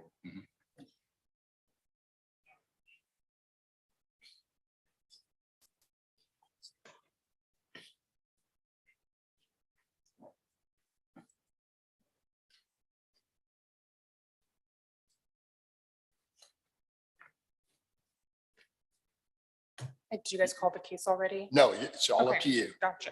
Docket item number 1, this is case CD SUP 2023-00010 for 3255 Main Street. This is a request to approve a special use permit for a drive-through restaurant within the Main Street Corridor Overlay District on about 1 acre, generally located at 3255 Main Street. Anna Naniski, myself, is the staff planner associated with this case. The case has previously been heard and continued. It's at the board's will if you want brand new presentations or to direct us where to start. I think you want to go with a whole new presentation, or are you okay? Since we need to decide the initial issue of whether we can Right. hear the case, I think we ought to maybe go to that first. And I know Mr. Bryant has filed a brief. And I'd like to hear from Mr. Bryant to kind of explain the legal issues from his point of view. Okay, let me swear, at least the 2 representatives up there, to swear them in. Solemnly swear or affirm to tell the truth and nothing but the truth during this hearing today. Adam Brandenburg, I do. Okay, thank you. Mr. Chairman. Your name and ID. Your name and ID. My name is Mark Bryant. I'm an attorney with the law firm of Rouse, Fretz, White, Goss, Gentile, and Rhodes. Joining me today with the firm is also Audrey Manito. She is seated there. Adam Brandenburg is to my right. He is the construction manager for McDonald's United States. Carter Mann is the area construction manager. And Ann and Regev Alan are the owners and operators of 24 McDonald's restaurants in the metropolitan area. I'm going to defer to Ms. Manito to argue the question of whether or not the board has the authority to grant this type of variance. I've got to swear you in quickly. Solemnly swear or affirm to tell the truth and nothing but the truth during this hearing today. I do. Name, please, for the court reporter. Audrey Manito. And you're with Rouse Fritz Law Firm? I am. Thank you. Thank you. Good morning or good afternoon, rather. So there are two types of variances that are recognized in the state of Missouri. There are use variances and area variances, as members of the Board of Zoning Adjustment are well aware. It's undisputed that the Board of Zoning Adjustment has jurisdiction to grant area variances, which are being sought in this case by the applicant. Indeed, the BZA, if I may use that abbreviation, has previously recognized its inherent grant area variances, specifically with regard to a drive-through.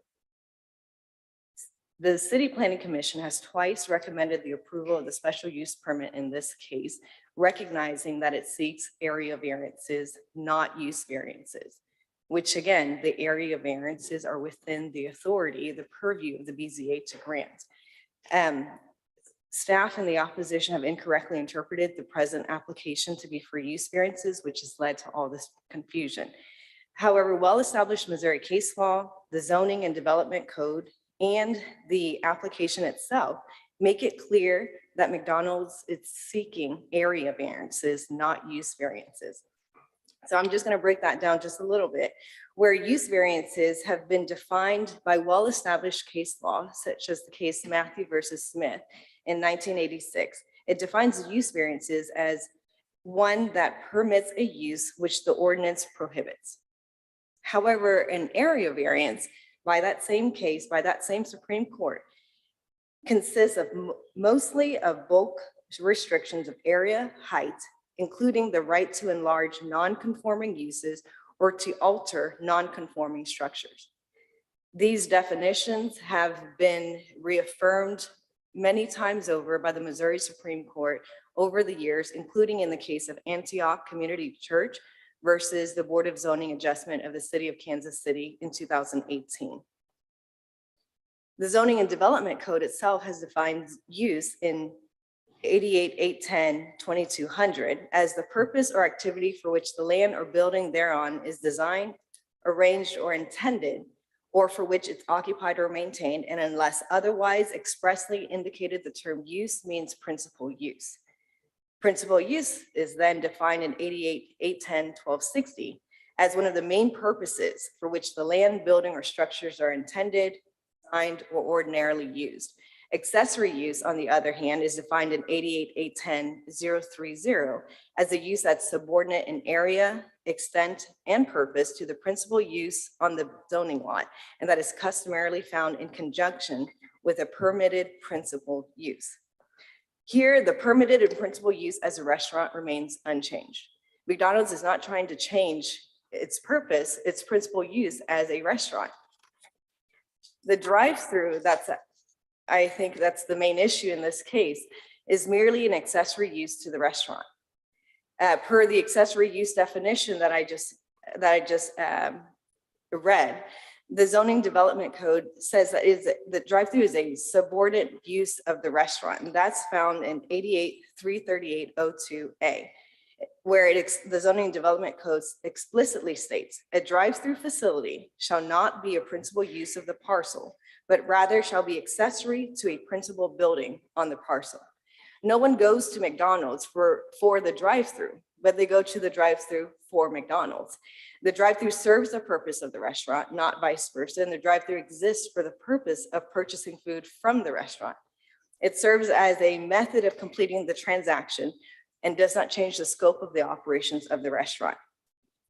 Even the main corridor overlay district recognizes that a drive-through is an accessory use, albeit with regard to a financial service institution. In this case, McDonald's is not requesting a change of use. The application is not for use variances. The principal use remains the same. Therefore, the Board of Zoning Adjustment has the authority to grant the special use permit as well as the area variances being sought in this case. Thank you. Questions?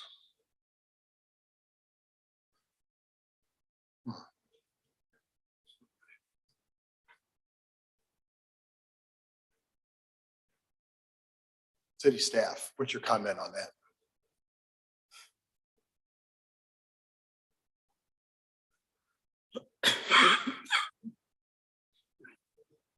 One second, I didn't share my screen. I apologize.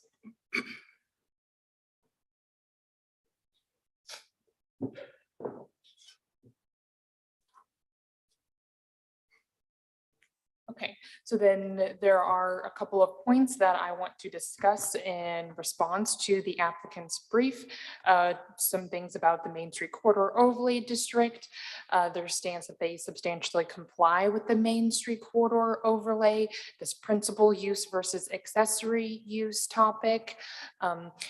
Other points of the code where we address drive-through uses in the Kansas City Development Code, as well as the mention of a sign variance in their testimony as well, the written testimony.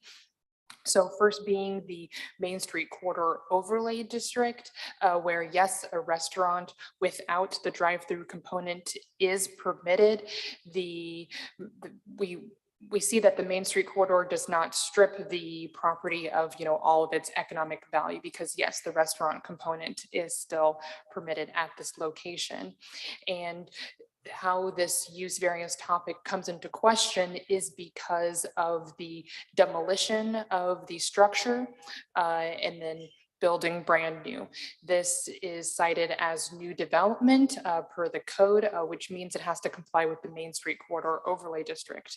As discussed during the City Planning Commission testimony, if they were to renovate the building a little bit at a time, not expanding any of the non-conformities, then that would be allowed. And the property owner did say that this was possible during the City Planning Commission testimony. As we know that the property owner was made aware of the Main Street Corridor Overlay District and its rules, and it was created through an approved process with mechanisms in place to preserve rights as well as promote unique development projects. And we are concerned about what this kind of precedence would set forward in regards to other drive-through facilities along the corridor. So do they substantially comply with the Main Street Corridor Overlay District? So kind of broke this down into a table where I list the rules and standards of the Main Street Corridor Overlay District and whether or not this project complies. First being use. New development wise, a drive-through facility is not permitted in the Main Street Corridor Overlay District, as well as there are 4 components of the lot and building standards. They do not comply with those. They're requesting variance also to that as well as a component of the architectural materials found, or the rules that involve the Main Street Corridor Overlay District. When it comes to facade articulation and other composition, there are 3 components of that. They do meet those standards, as well as transparency standards and parking and loading and screening, fencing and walls. This could relate to the dumpster on site, for example. All of those as well comply, and signage is unclear at this point because sign permits are reviewed through a different process. So we're seeing about a 50% compliance rate with the Main Street Corridor Overlay District at this time. We talked about the height in the last hearing, talking about how that complies with the Main Street Corridor Overlay District and how they're changing the design for the Main Street Corridor Overlay District. This is a McDonald's north of the river, kind of near Zona Rosa, and it is roughly 20 feet tall. And we can see by the elevations that they proposed that this building is 21 feet tall. So it is of a standard size and shape as other McDonald's in the area. When we talk about principal uses versus accessory uses, they identified several other cases within their legal brief. Those that I don't feel are as applicable to this particular type of case, because it talks about Access points, for example, in the Cleveland Clinic Foundation versus the Cleveland BZA, this is talking about a hospital helipad where they say that a drive-through is simply an access point to services provided for the restaurant. That's taken directly from the brief. However, in comparison to that case law that they cited, a hospital helipad is an access point for very few individuals who are using the hospital, whereas the drive-through lane is more of an alternative access point for goods. We can even see in the applicant's testimony that most of their profits come through the drive-through use. In our code specifically, as it relates to principal use, this is an activity or a combination of activities of chief importance on the lot.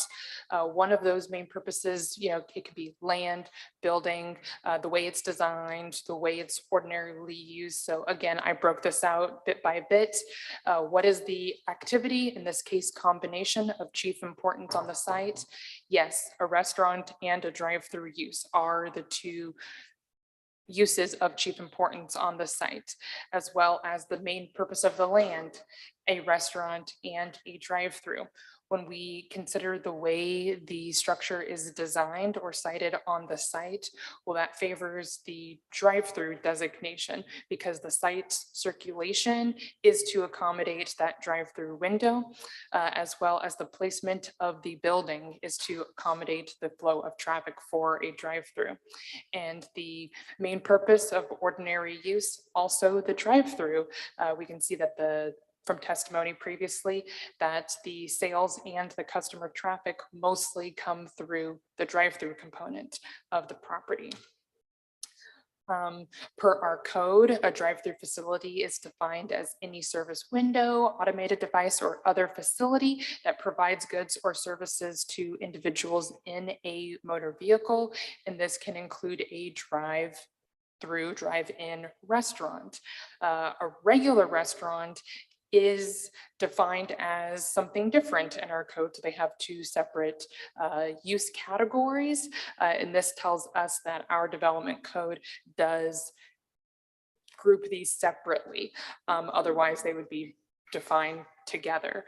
So we need to think about what this designation means, especially as it implies to different impact when one use is specifically permitted in the Main Street Corridor Overlay District, being the restaurant, and one is prohibited, the drive-through restaurant.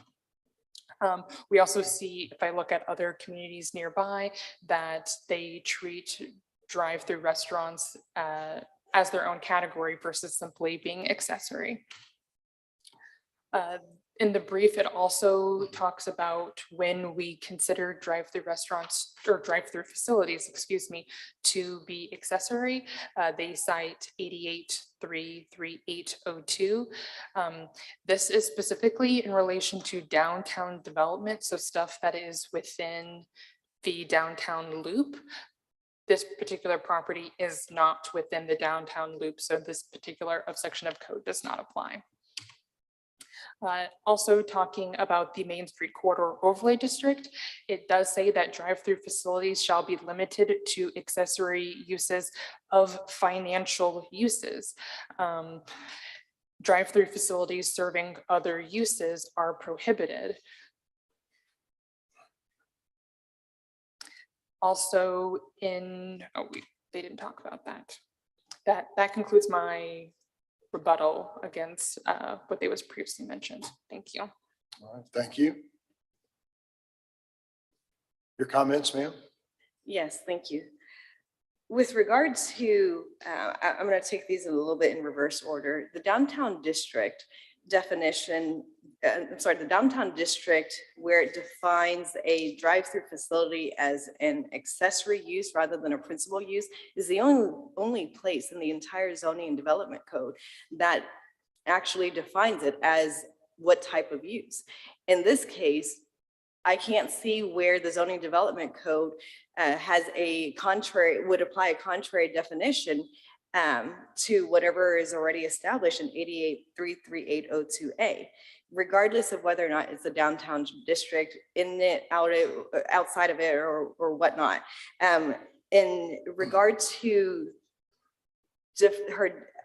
Ms. Noski's differentiation between restaurant versus drive-in facility, McDonald's is not a drive-in facility in that it's not like a Sonics. It actually has a seating area within the restaurant. Now, granted, the majority of the sales go through the drive window. That doesn't transform it into a drive-in facility. The drive-through is an accessory use. Restaurant is defined in 88-805-04I1. And I'll read the definition and you'll see that McDonald's fits squarely within that definition. Restaurant is an establishment primarily engaged in serving prepared food to the public and in which sales of such prepared foods and meals constitutes at least 50% of the establishment's gross income. There's nothing in that definition that McDonald's does not meet.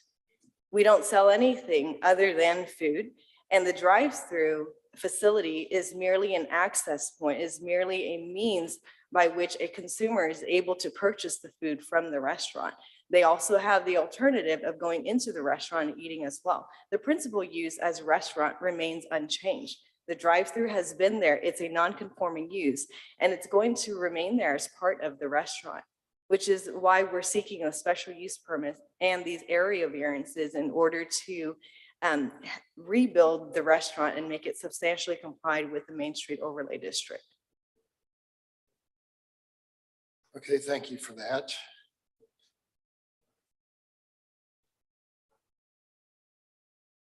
Mr. Chair, I have a question as far as how many vehicles can the parking lot hold?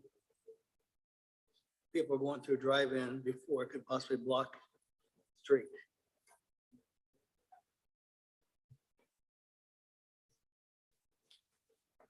I'm going to swear you in, sir. Before you give testimony, you solemnly swear or affirm to tell the truth and nothing but the truth during this hearing today. Please state your name for the court reporter. With Phelps Engineering. Doug. Ubben, Ubben.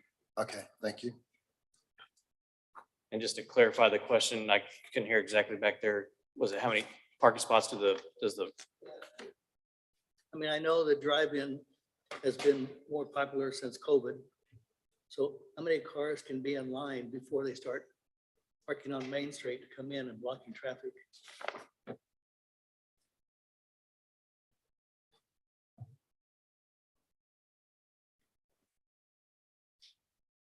So before we even start backing up the parking lot, there you'd fit about 20 cars. To get, before it backed up to Main.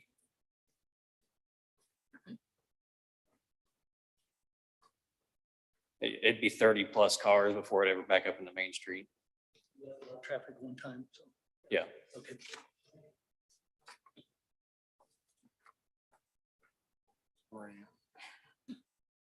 I'd like to move that we go in closed session for legal advice if that's. I think we're ready for that. Okay. So I move pursuant to RS Mode 610.021 that we, the board adjourn into closed session to obtain legal advice. I have a motion. Do I have a second? Second, Mr. Gorens. Anna? Gorens. Aye. Stiller. Aye. And Ebbets. Aye. We'll be back after we get some legal advice. Thank you very much. Question? Yeah. For Stella.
Oh, there she is. Hi.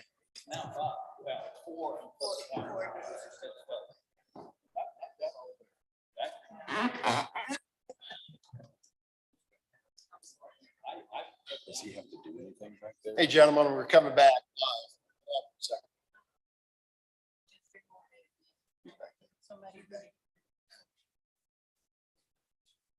Back into. Ms. Moran, can we have a motion to bring us out of closed session, so to speak? I move that we come out of closed session. Pursuant to. Can you say- I don't. Oh, okay, that's, we have a motion. Do we have a second? Second. Thank you, Mr. Gorens. Please call the roll. Anna? Aye. Moran. Aye. Stiller. Aye. Mixdorf. Aye. And Ebbets. Aye. Back into live session here. We've had numerous conversations with our attorney and getting advice. And that's kind of where we've been for the last 31 minutes. This is a very difficult case to act on. The merits on both sides are good, but I'm not sure this board can hear this particular case because of it being a use variance is what our determination is. And we're not, can't hear the use variance. Of course, McDonald's could go ahead and renovate, as we've heard from city staff, 49% of their building. They don't need us. They can do that tomorrow. They can start tomorrow. But they want to tear it down or build a second drive-through. That's not for us to hear today. That's not us. So Ms. Mixdorf may have a motion to bring forward. And of course, McDonald's Corporation can go to city council and see if they can maybe pursue it that way. I know that the corporate chain has been active since 2018 to try to do something with this restaurant. Now we're in 2023, almost 2024. And there's been a streetcar overlay district created in the meantime. So I really feel you're at the wrong position today, sir. Mr. Chair, may I speak for the record to Yeah, clarify? go ahead. I've sworn in previously, Adam Yes. Brandenburg with McDonald's. So just some matter of facts for the record. So we filed a pre-application meeting in 2017 and held a pre-application meeting with city staff in July of 2017. So this predates 2018, just a matter of statement for the fact. With regards to the 49%, the 49% is assessed value, which is approximately $1.3 million, which would put the work that could be done at $650,000. That would be, you know, from my experience, limited to remodeling the lobby, not remodeling the exterior of the lobby, taking care of our crew persons with modernizing the kitchen, the facility, taking care of infrastructure. You know, you have a 40-year-old facility, sewer infrastructure, stormwater infrastructure needs to be maintained, as any city would know. You know, you have to do maintenance. So that although it could be done was the statement, like if we have to, we will figure a way. We're not going to leave the community. We'll continue to support the community.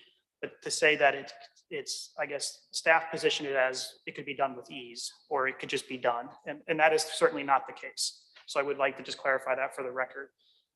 Regarding staff's position on the percentage of variance being requested, I know we're not getting into the facts of the case, but I just want to, because it was brought into by staff's position. So there are 12 categories. And we have, you know, maybe perhaps one variance request in a category, but as you look through the overlay district, by my count, there were approximately like 66 specific criteria, of which we're requesting variance on 6. So that's a 10% variance, not a 50+% variance. So I believe, oh, and then, yeah, I mean, there's a comment on the architectural. One of the variances that staff has brought forth is architectural. I think there's just a misunderstanding by staff. We do comply with the architectural variance. So just state those facts. Appreciate the time. Thank you for your comments, sir. I appreciate it. Mr. Chairman, I have a question of staff because of what he just said. Is there anything in the overlay district about existing uses or in process uses? I'm guessing there's not, that somehow exempts uses, because he brought up that they applied for this in 2017 or 18. I believe what he is referring to is kind of the project timeline. This has been going on for an extended period of time where amendments to certain parts of the code have occurred. Do we go through a development process? Do we change the language of the overlay district SUP? And so we have looked at it from different avenues. And per the overlay district, there are certain parts that are applicable when you're brand new development, if you're an enlargement, if you're just doing a facade change, et cetera. Okay, but you've determined that that doesn't help this application? No, because it's brand new development. Okay.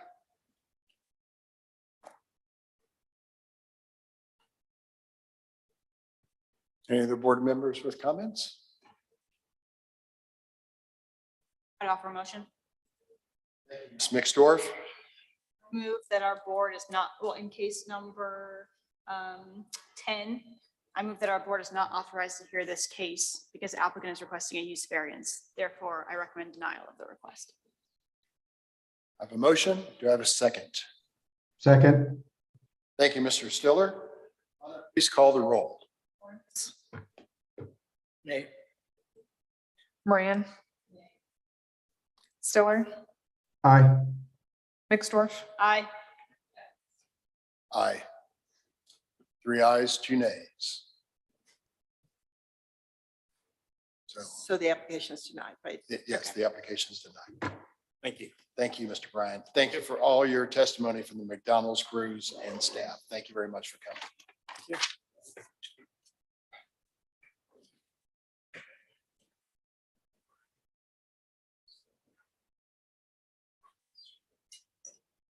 Are we going to docket number 9? Oh, yeah. Next on the docket is docket item number 9. This is case CD BZA 2023-00096. This is for 1105 Topping Avenue. This is a request to approve a special exception for a privacy fence plus any other needed variances on about 0.13 acres, generally located at 1105 Topping Avenue. The staff planner is Stephanie Saldari, and let's see. Oh, this is the one that we had to. This is the one that we couldn't find him online. Is he back? Mm-hmm. Yeah.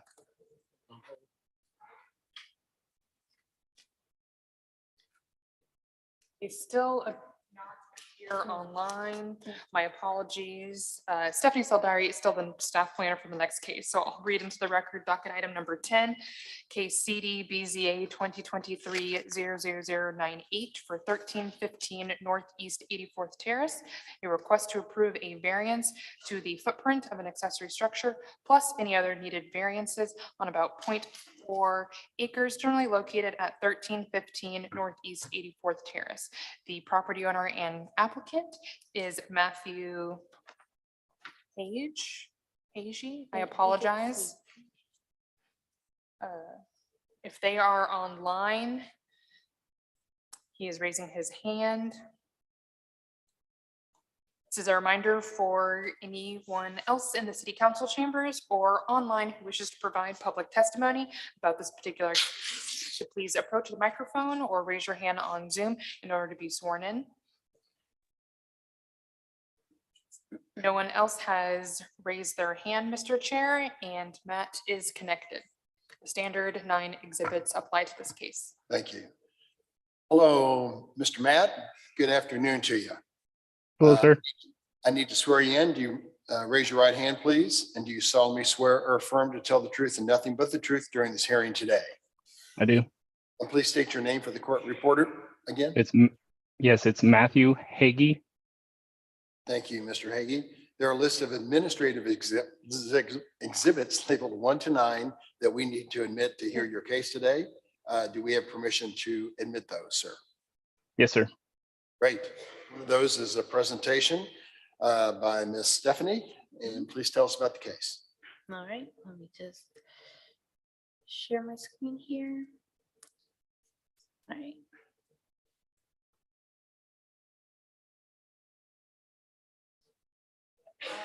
So docket number 10, CDBZA 2023-00098, located on 1315 Northeast 84th Terrace, zoned R-7.5, and the applicant is seeking a variance to the footprint of an accessory structure plus any other needed variances. So the site is located up in northern Kansas City, right above Gladstone. And this is an overview of the site. The subject site is highlighted in yellow.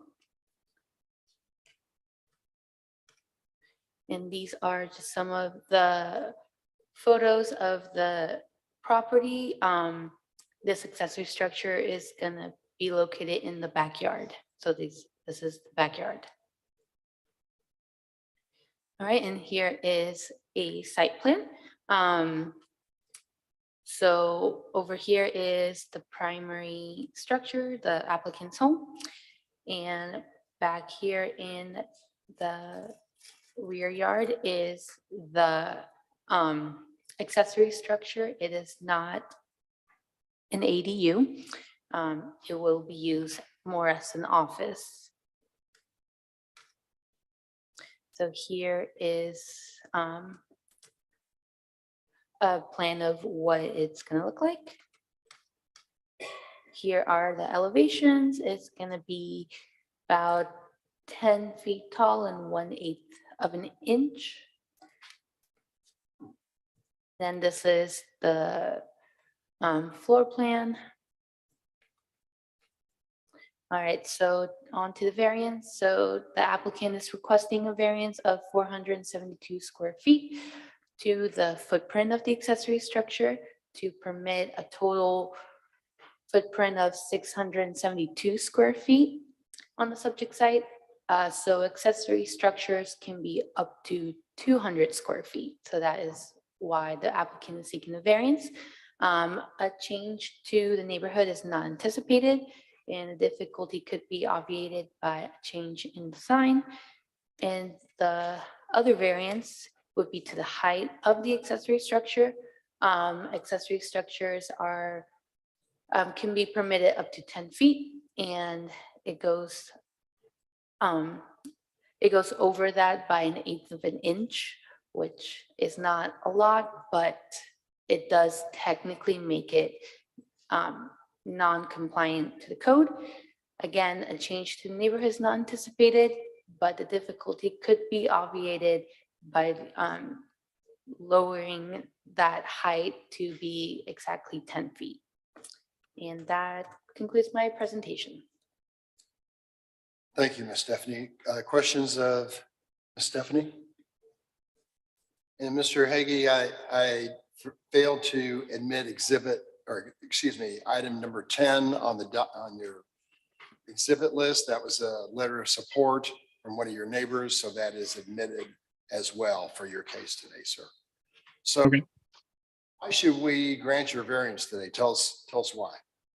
Yes, sir. So originally, when I was putting in for a permit request, I put it in as an ADU because the codes on the internet weren't clear. So I wasn't aware that to do it as an ADU, I would need a bathroom as well as a kitchen plumbed into the area. And that would have to be on the plans as well. And I did not put it in as a garage because to do so, one, I'd have to purchase new plans, which would be another cost, but code requires a paved surface driveway to meet my current driveway and go to the structure. Because of the length of that and because it would have to be a concrete minimum 4-inch slab, that would increase my cost by I think a quote I got was around $15,000 to $20,000 just because the prices of concrete have risen so much. If I was doing this building as an ADU or as a Garage, I wouldn't need any type of variance. I wouldn't even need permissions from my neighbors. I would just need the permit.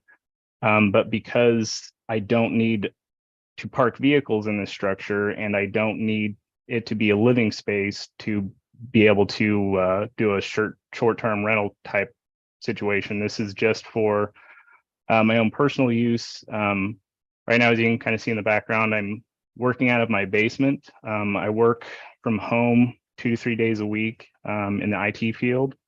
I also have my workout equipment down here. And then I have 4 children in a 3-bedroom home. So I'm running out of space for all of them. 2 of them are now teenagers, so they don't really like sharing space with the younger children. So I had to set up some kind of bedroom situation in my office / workout area for my oldest teenage son, just so he could have some space away from the smaller children. I also wanted to be able to use the space not just for an office and workout area, but I do woodworking as a hobby to help me with anxiety from PTSD from a previous deployment in the military. It's just a hobby of mine that helps alleviate a lot of my anxiety and depression, things like that. And right now I have to do that in my garage. So in the wintertime, it's not a heated garage. I can't go out there and work. So during those times of the year, my anxiety kind of goes up, and that's why I wanted to build this structure to give my child some space within her home, and also give me the space to maintain a healthy mental state. So the main reasons I'm seeking this variance, like I said, is because I don't need it to be a garage, so I don't need a driveway, and I don't need it to be a living quarters for me or anyone else. And I think there was one portion that she mentioned on the height restriction of the 1/8 of an inch. From what I understand on the code, the 10-foot is the mean roof height ratio. So from the bottom of the roof to the top of the roof, with the slope, it has to be like a certain point in between there. I could be incorrect on that, but the height of the actual room portion of that would be at the 10 feet, 1/8 of an inch, but the roof, because it extends past that, would be what would cause an issue.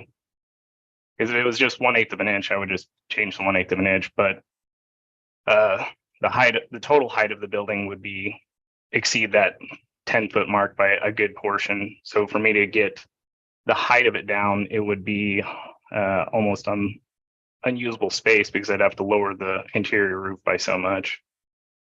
Right. Thank you. Board members, do you have questions? Yeah, I'm just trying to figure out so an ADU allows 200 square feet. An ADU, the definition, I mean, it's accessory dwelling unit, but it also includes offices. Yes, so an ADU allows up to 800 square feet, but you also have to have a kitchen and a bathroom in there since it's a dwelling unit. So for that reason, the applicant is not actually seeking an ADU. He does not want to use it as a living space. So therefore, he is trying to get just a regular accessory structure, but regular accessory structures only allow up to 200 feet. Okay, and then the garage would be 600 and. Yeah, if it was a garage, it would allow for a larger footprint, but then he needs to pave a driveway to access the garage. I got that part. And we see you have a letter of support from one of your near neighbors. Do you have any other comments from other neighbors on other sides of you? Only been positive. My next door neighbor was just the one that went a little bit above and beyond and got a letter. I think the other people I could have gotten them to, but the issue is that it has to be notarized. And one neighbor works at a car dealership, so he has access to a notary very easily, whereas the other neighbors do not. Thank you. No problem. You said you were going to. hobby in there. Did you say what the hobby was? Oh, yes, ma'am. It's woodworking. So it's like just building furniture and things like that. Okay, I just wondered what kind of that impact that would have. Okay. Oh, yes, ma'am. I mainly use just hand tools primarily. I do have some power tools, but I use those in the garage net right now. So well, actually, because of the limited space within my garage, I have to open my garage door up and actually do some of the work out in the driveway. So this would actually lessen the impact for my neighbors if I was had this area to work in. What's off to the east of your property? I couldn't see in the aerial if there were houses or if it's undeveloped land. The east, that would be it's a wooded area. So there is a neighbor to the back corner that I think about 10 feet is directly behind me. They have like a horse area back there, like they have a horse barn and whatnot. But even between me and that horse area, there's woods. So I'd say about 100, 200 feet at least, it's just wooded area. There is some type of a walking path that was recently put in that goes back into those woods, but there's no people or anything that or homes or anything that would be behind me that would even be able to see. Okay, thank you. No problem, sir.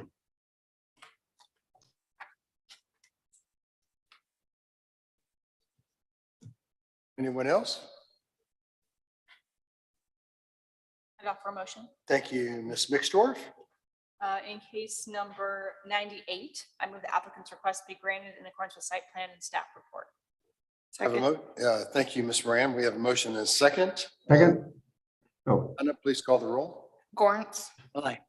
Moran. Aye. Stiller, aye. Mixdorf, Aye. and Ebbets. Aye. Your project is approved, Matt. Good luck with it. Thank you very much. Thank you so much. Thank you, everyone. Is it time? We're approaching the next break. If the board so chooses. Do one more. One more, she says. Well, I'm also Warnell next. Road. We have docket item number 11. This is case CDBZA 2023-00099 for 6928 Warnell Road. This is a request to approve a variance to the front yard impervious coverage percentage, the width of the driveway, plus any other needed variances on about 0.19 acres generally located at 6928 Warnell Road. Stephanie Saldari is the staff planner associated with this case.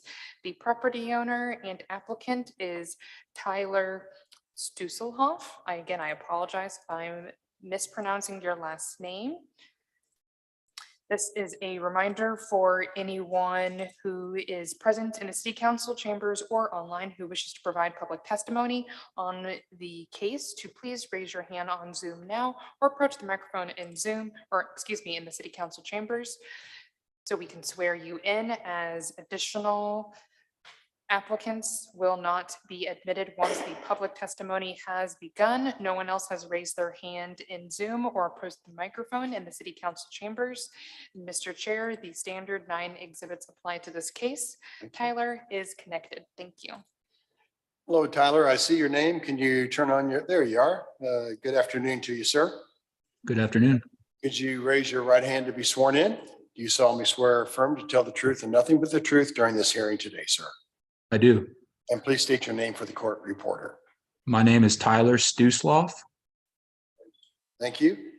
Sir, there's a list of administrative exhibits labeled 1 to 9 that we need to admit to hear your case today. Do we have your permission to hear those? Yes. Thank you. Those are admitted. One of those is the staff report from Ms. Stephanie, and she'll tell us about your case. Thank you, Stephanie.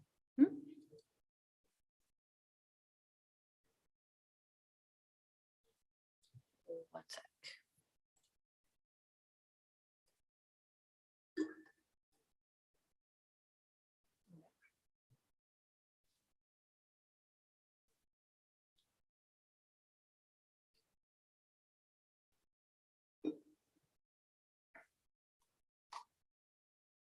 There we go.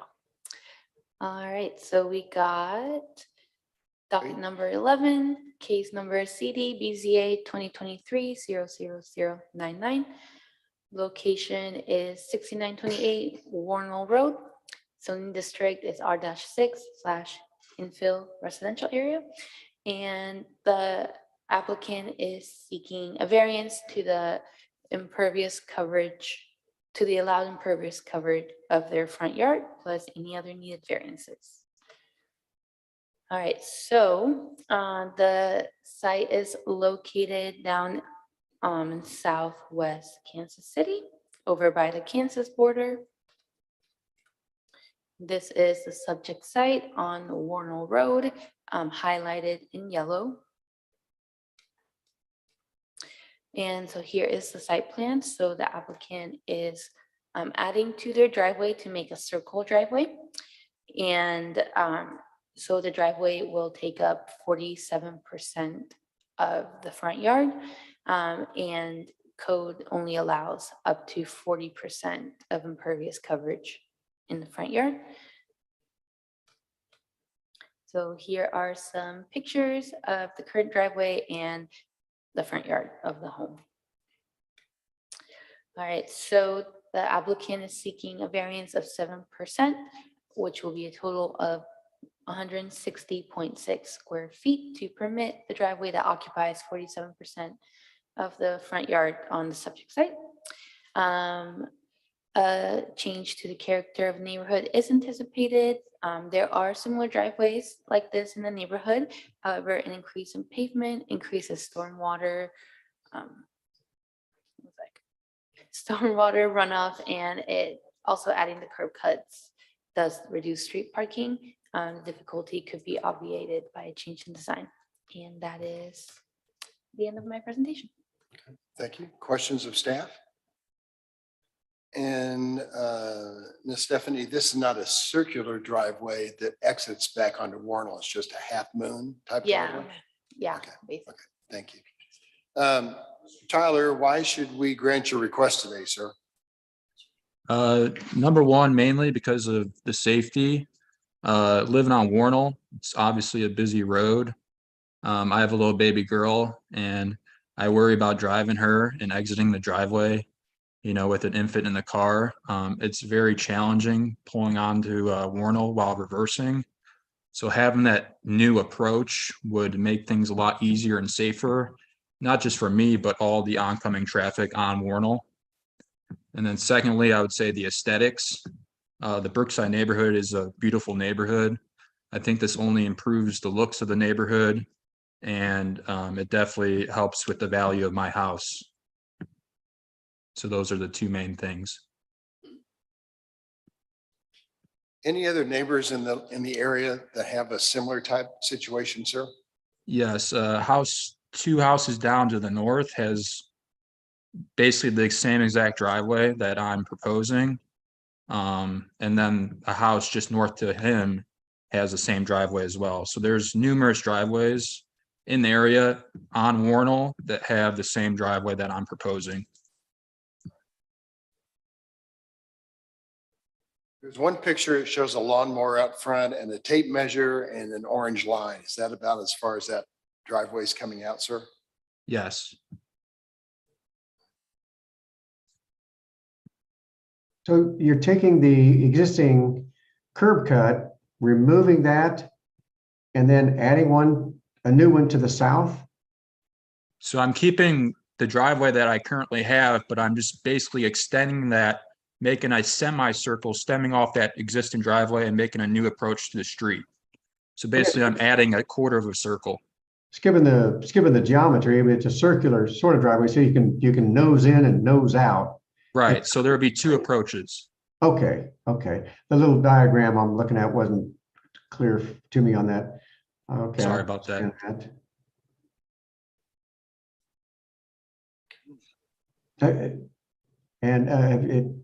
No, that's good. Thank you.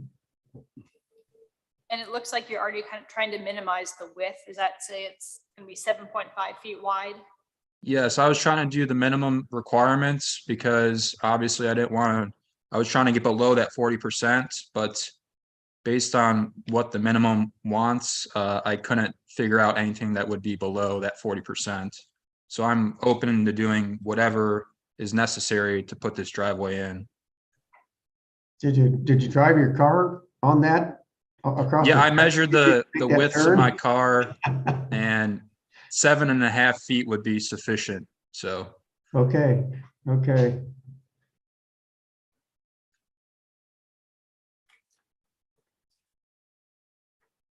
Position from neighbors, sir? I didn't have anything, officially notarized from them, but just through text messages between both my neighbors, they're completely on my side with doing this driveway. All right, board members, any other comments, questions, and or motions? Mr. Chairman, I'll make a motion.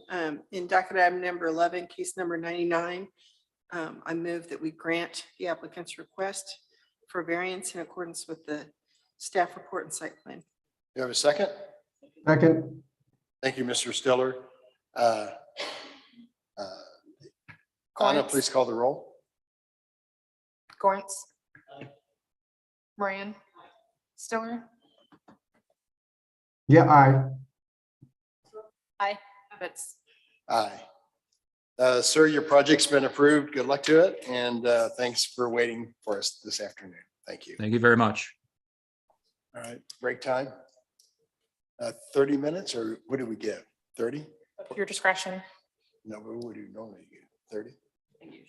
I think 30, if that's okay with you guys. Thank you. All right, we'll be back at after 1.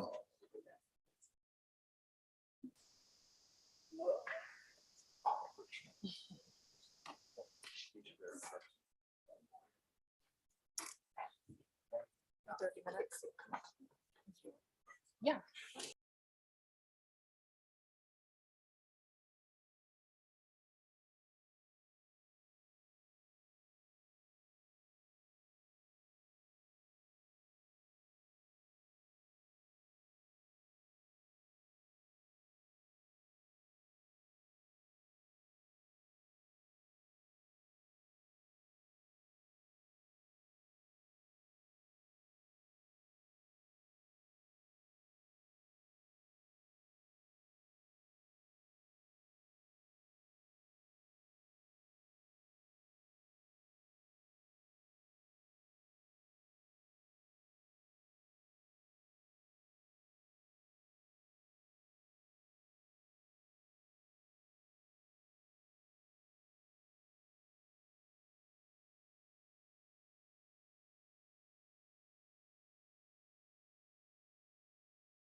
for 2546 Charlotte Street. This is a request to approve a variance to the placement of a staircase on the side of an accessory dwelling unit, plus any other necessary variances on about 1 acre, generally located at 2546 Charlotte Street. Stephanie Saldari is the staff planner associated with this case. Property owner Heather McIntosh and applicant Robert Gibler. If you are online, please raise your hand on Zoom now or approach the microphone in the city council chambers.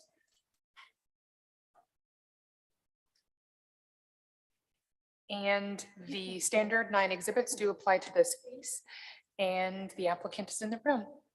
Thank you, Mr. Chair. And no one else in the audience in there, I assume? No one Okay, else has thank you. raised their hand on Zoom. Okay, just speak. But I don't know if you have any additional. Good afternoon, Robert. Good afternoon. Please raise your right hand to be sworn in. Do you solemnly swear or affirm to tell the truth and nothing but the truth in this hearing today? I do. Thank you. And state your name for the court reporter. Robert Gibler. Robert, there's a list of administrative exhibits labeled 1 to 9 as part of your cases, and part of your case today. We need to admit those so we can hear your case. Do we have your permission to do that? Perfect. And part of that's a presentation by Ms. Stephanie on your case. Thank you.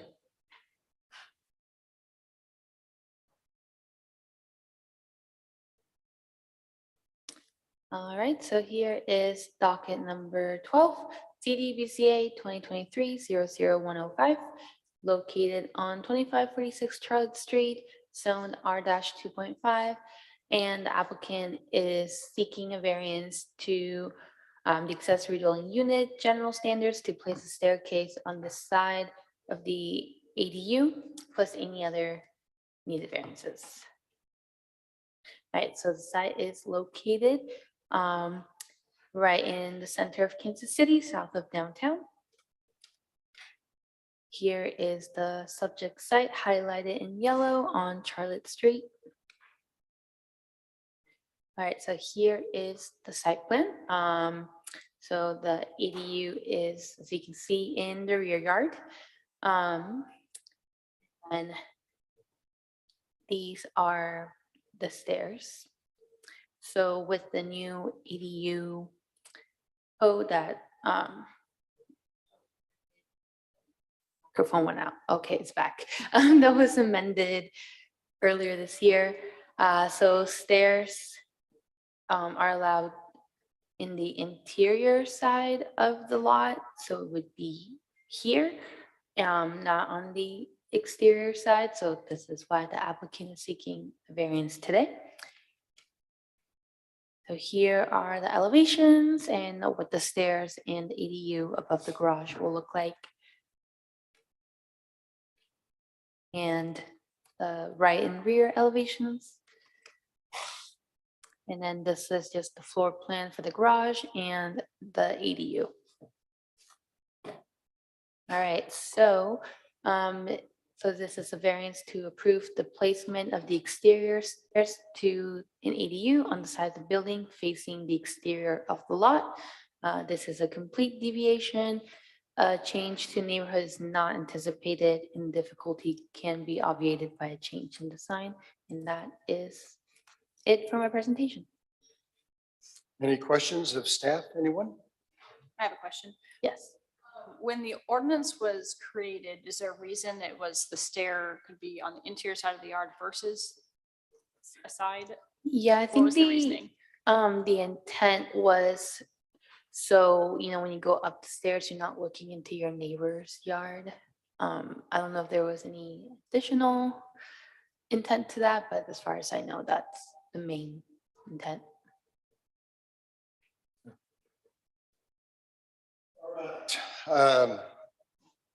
Mr. Correct, yeah. Why should we approve your case today, sir?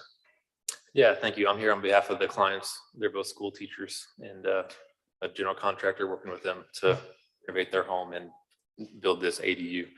Their main reason they want off-street parking. Charlotte's a very busy street. You have to have a permit to park. As contractors have to have a permit. We've been ticketed many times if we pull in and don't.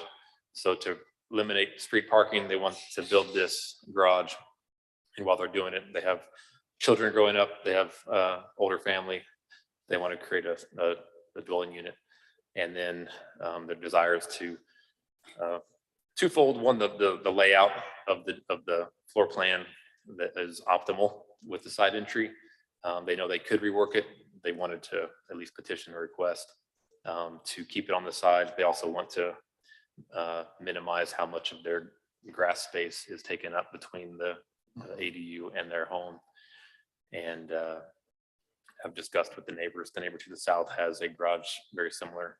Talked with him today. He's in full support. No one seems to have any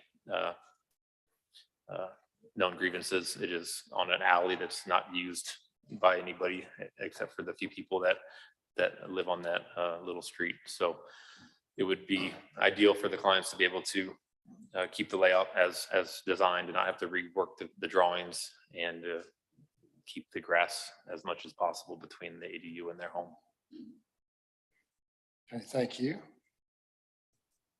How many square feet in the new dwelling unit, sir? That is a great question. I believe it's about 24 by 20, so roughly 500. Okay. I do have the prints here. Good to be exact. I'm just. It's roughly between 400 and 500. Okay, thank you. It's actually exactly 20 by 20. So yeah. And upstairs is just a bedroom and bathroom, or is it one? There's a small kitchenette. So it's yeah, there's a full bathroom, a small kitchenette area, and then a kind of an open, it's not totally closed off. There's a bedroom and a little living area. Okay. All right. Members, do you have questions of Mr. Gibbler?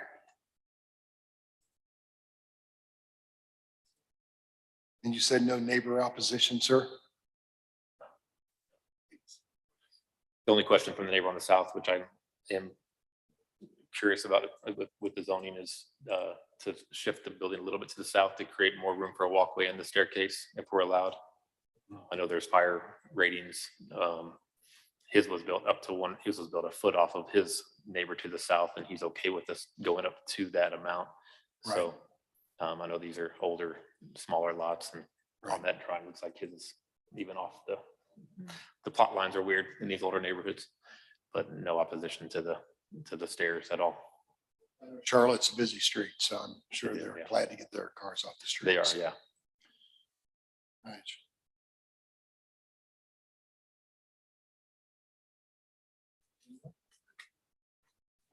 Stairs be put on the inside of the structure?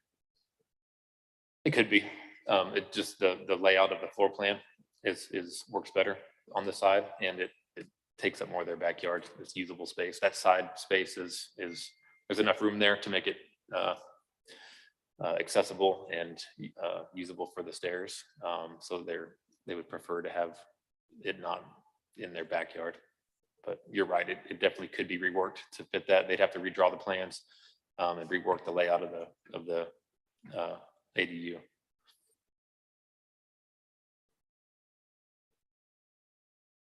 How big is that ADU? Square feet. Yeah. Just to clarify one more time, Stephanie, exterior stairs are allowed. They're just Yes. supposed to be on the interior. Yes. Like interior side of the lot. Yes. Yeah. I was originally thinking exterior stairs weren't allowed at all. So the fact that they are allowed just in a different placement is different. Correct. They're allowed on the rear, is that? Well, I thought I They- saw in staff. Yeah, they're allowed on the interior side of the lot. So meaning, here, let me pull up the site plan real quick. And let me just share the screen for everyone to see. All right, so the interior of the lot would be towards the house. So if it were code compliant, it would be over here. Theirs would be on this side here facing the home. But they are over here on the side of the lot. So that would be the exterior of the lot since it's not facing the home.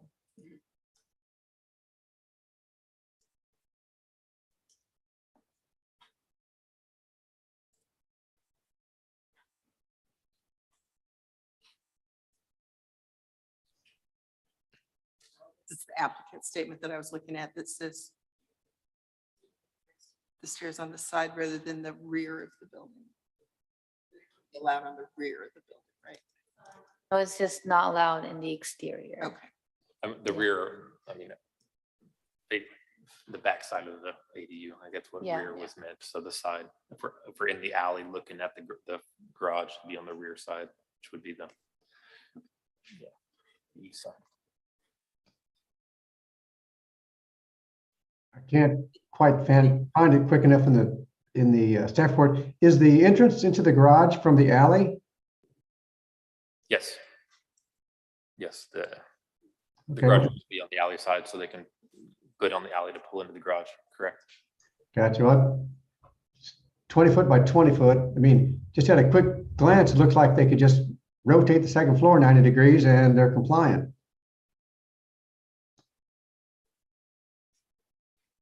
They could. I'm sure there's other factors, windows, what one might want to take into account, but looks like a manageable. They could, they're thinking windows, not looking towards the house, windows in the living room, looking away from the house towards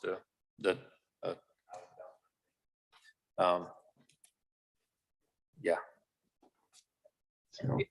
Part of the intent was to have just a clear backyard space to Yes. maximize the distance between the house and the structure. Right, those are the two reasons, yeah.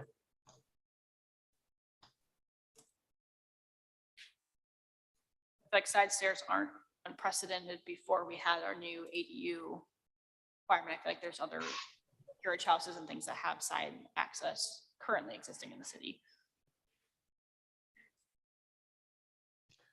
If it were enclosed, or if the north and maybe the east face of the stairs were enclosed, then it would be compliant? Sorry, were you asking like if the stairs closed completely, if that makes it compliant? Yeah. No, I think it's just the code just talks about the placement, not whether it's exposed or enclosed. If I'm hearing you right, if you're meaning those would become interior stairs, I think that would comply. It would require a redrawing of the plans to the roof lines and everything to accommodate for that.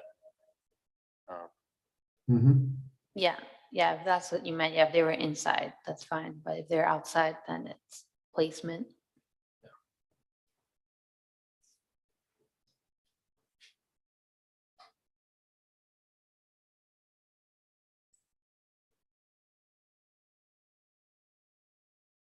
Has there been a conversation with the neighbors on either side? You may have said that and I missed it. But There has been, yeah. is anybody opposed to it? Not at all. I mean, the neighbor to the south actually came this morning because he just had questions in general, and he didn't even, the stairs were the least of his concerns.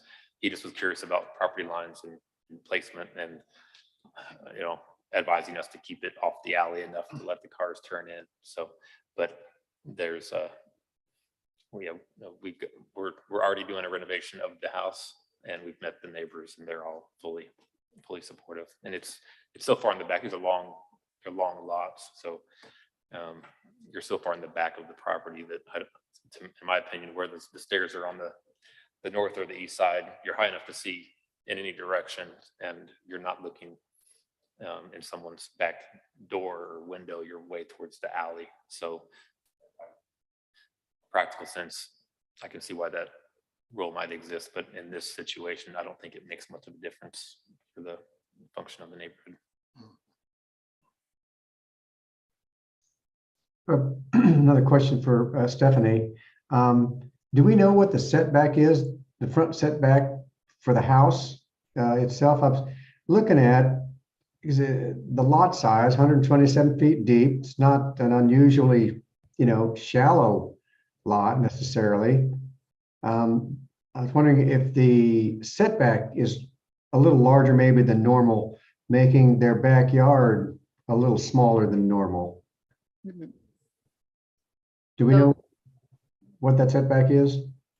For this zone, No, the existing. oh, the existing setback, no, do you know what You're talking about the Existing the setback. setback of the garage from the alley? Of the house, the front setback. I don't know what the house is. I measured that at one point. From Charlotte Street to the front of the house, is that what you're referring to? Yes, it looks, because the required setback would be what, maybe 25 feet? It looks maybe a little bigger than that, but I can't tell. Yes, I'm not sure what that setback is.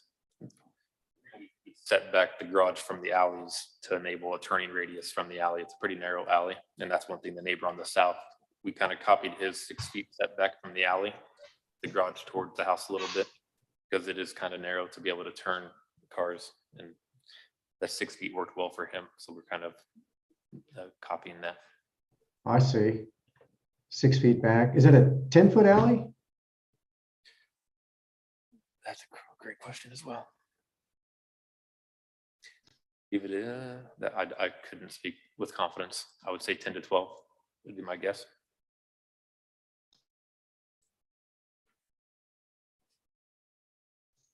Okay, thank you both.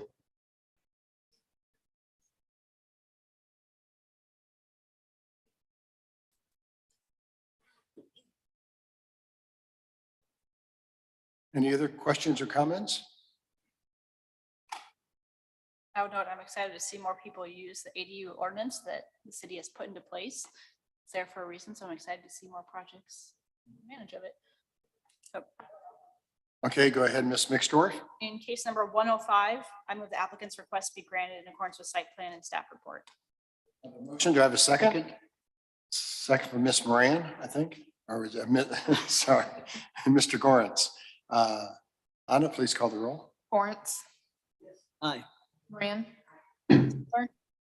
Aye. Mixdorf, Ebbets. Aye.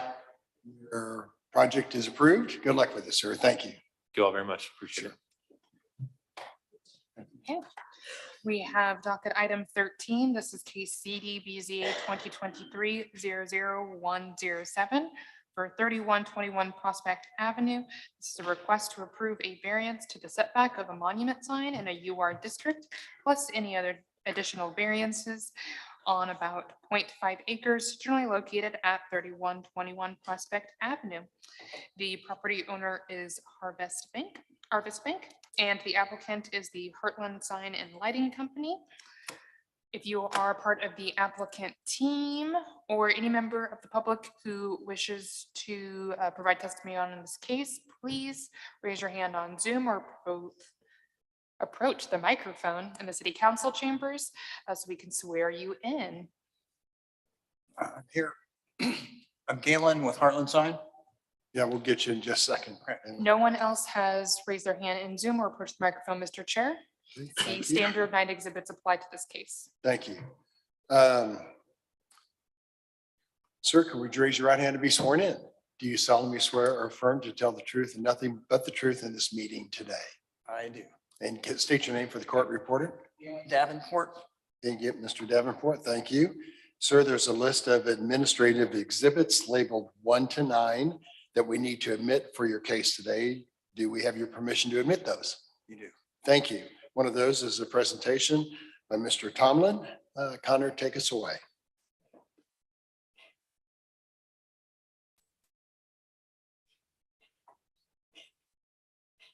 Okay, can everyone see my screen okay? So we've got CD BZA 2023-000107. I'm sorry, 00107. 3121 Prospect Avenue is the location.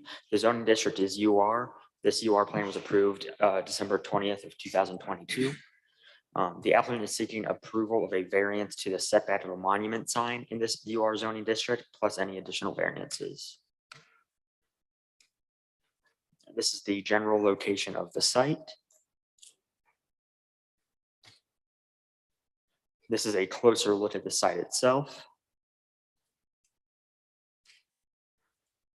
This is a site plan, and on the left-hand side, you can see down in the bottom right of that site plan is the proposed sign location.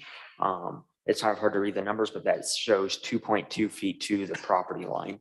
On the right-hand side, you have a elevation of the proposed sign.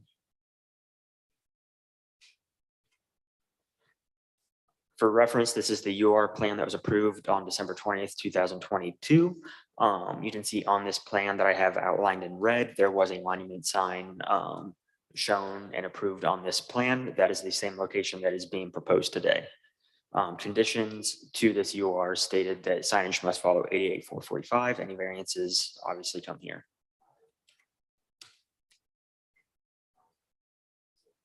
Is a variance of 7.8 feet to the setback requirement for a monument sign in a non-residential zoning district to permit a setback of 2.2 feet for that monument sign on the subject site. The code requirement is that individual buildings on parcels of a minimum 100 square feet of frontage must have a setback of 10 feet. So this, again, this variance is 7.8 feet. A substantial change to the character of the neighborhood is not anticipated because other monument signs are located nearby the property within this area. The difficulty can be obviated with a change of design. That does not conclude my presentation. I'm sorry. There's an additional variance to the size of the monument sign. The code requirement is a maximum of 30 square feet for a monument sign on a minimum of 100 feet of frontage. What is proposed is 69 square feet. The plan did show down here on the bottom on this right image 63.74. However, how we measure all the way down to the base that meets at the ground. Our measurements came back to about 69 square feet.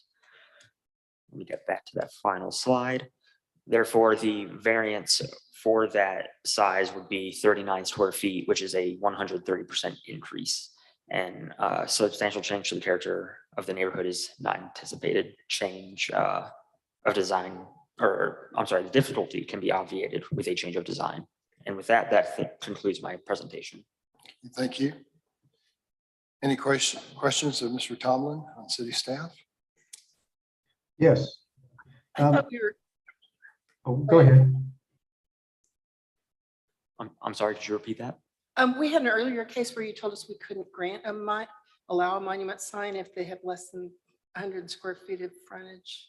If it were less than 100 square feet of frontage, this property has greater than 100 square feet of frontage. Then what were you saying? I thought you said they only had 69 square feet. That is the square footage of the sign. So there's two variances. One is the setback variance, and the other one is the square footage of the sign. So Okay, so you weren't talking about the frontage. right. I'm sorry if I caused any confusion.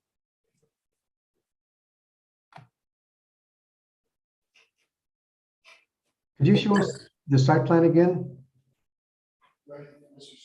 Sorry? I was wondering if we could see the site plan again. Up the other one before that, sorry. Yes, whoop, there, the aerial, let's go that way. I'm trying to get a sense of the street fronts, on the other side of the street and a little bit of surrounding area. Okay, so that's our subject property in the yellow. Yeah, the property in yellow is the property in question today. And well, I'm not there, so on my screen it's really tiny. Can you with a cursor show me where the monument sign is going to go? Yes, the monument sign would be going in this location right about here. Okay, now I see it. So going east-west there, that's a right-of-way? Yes, I believe so. It would be facing east-west along Prospect Avenue. Oh, well, I guess I was thinking that it was 2.5 feet from that east-west. It'd be along this strip right here. And so the setback is south, or excuse me, north of that line, 2.2 feet or whatever. Yes, 2.2 feet. And then how far back from Prospect is it? It would be 10 feet from Prospect. Okay. So that's a right of way going back and kind of dead ends into the other building back there. Right, it would be a setback to this right here. It's kind of hard to see where my cursor is. Right here is a 10-foot setback. So it's compliant there. It's just on that little side. Yeah, that is correct. Okay, great. Thank you for that.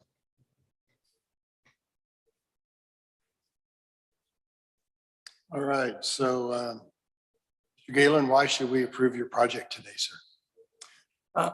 Well, our client believes because of how busy the prospect is, that they want to give their clients plenty of notice and visibility.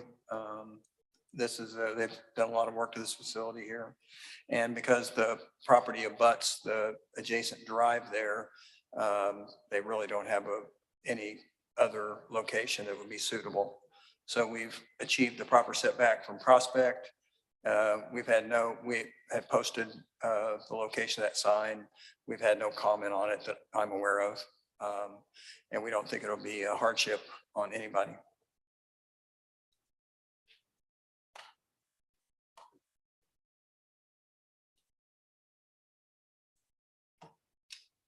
Okay. Is Prospect Boulevard at that location, or do you know? I don't believe it was. Okay, thank you.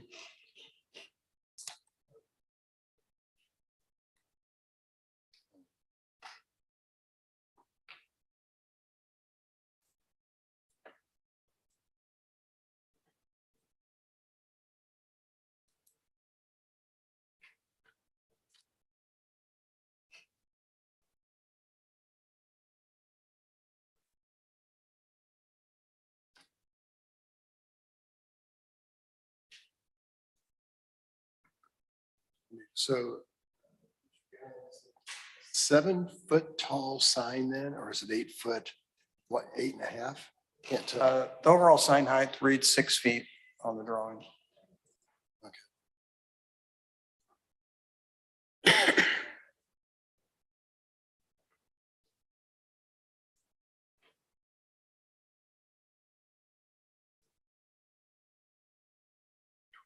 Seven, okay.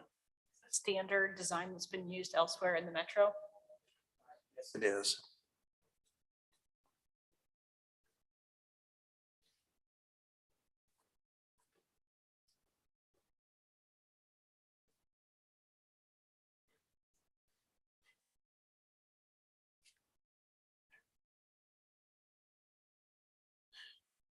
Well, thoughts? Was there any opposition? Or did I miss that? There was no opposite. There's no one here except Mr. Galen. Oh, okay, I don't have any more questions.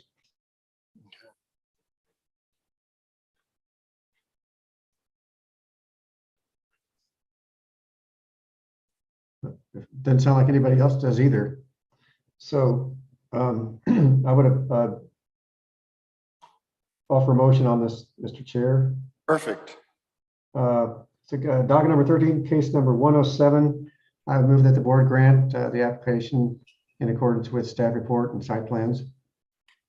Great. Do I have a second to that? Second. Thank you, Ms. Mixtor. Moran? Stower? Aye. Mixdorf? Aye. Evans? Aye. Project is approved. Good luck with it, sir. Thank you for coming to us. Thanks, Connor. We have docket item number 14, case CD BZA 2023-00110 for 11180 Northwest Prairie View Road. This is a request to approve a variance to the setback of a monument sign in the KCAI zoning district, plus any other necessary variances on about 423 acres, generally located at 11180 Northwest Prairie View Road. The KCAI Airport owns the property in question. The applicant for the sign company is Tom Scram. If you are part of the applicant team or any member of the public who wishes to provide public testimony on this case, please raise your hand on Zoom or approach the microphone to provide testimony.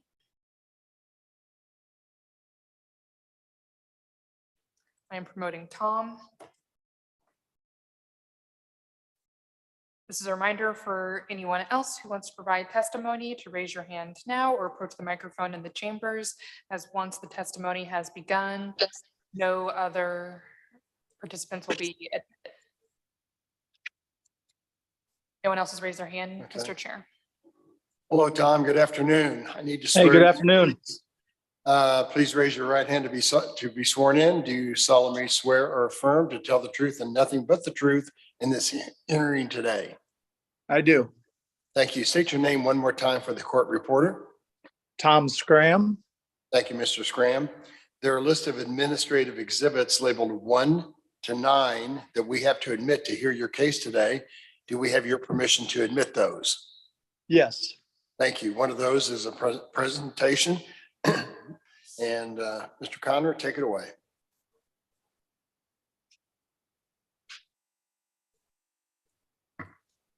Okay, today we have CDBZA 2023-00110 located at 11180 Northwest Prairie View Road. Zoning district is KCIA. The applicant is seeking approval of a variance to the setback of a monument sign in KCIA zoning district plus any additional variances.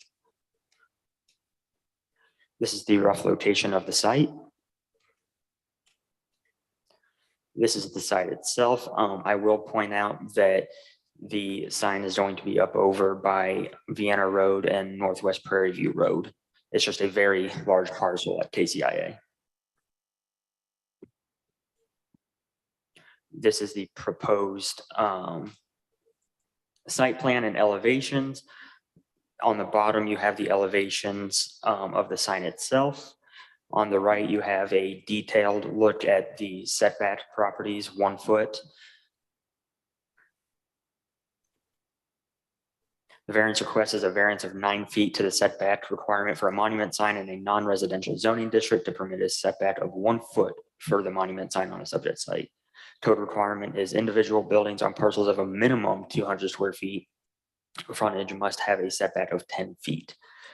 The variance is 9 feet. Again, a substantial change to the character of the neighborhood is anticipated. Monument signs in close proximity to the property line is not consistent with the area. The difficulty could be obviated with a change of design. Not included, I forgot to include this in my presentation. I believe it's in your staff report. There should be an image that groundwork has already begun, and I believe the base is already in the ground. That I will move on to the second variance for this sign. This will be a variance to the size of the sign itself, similar to the previous case. A variance of 10 square feet to the maximum size of a monument sign in non-residential zoning to permit a monument size of 60 square feet on the subject site. Code allows 50 square feet when there is a minimum of 200 square feet of frontage. That is a 20% increase. Substantial change to the character of the neighborhood is anticipated, and difficulty can be obviated with a change of design. With that, I conclude my presentation. Okay, thank you. Any questions for Mr. Tomlin on city staff? I have one. So how did this come about since it's already under construction? Was this part of a larger development or something, or? Yes, so there's I believe an FBI building going on the property. During review of the plans for that, the monument sign was discovered, within 10 feet of the property line, and it was brought to the attention of BZA for a variance. Gotcha.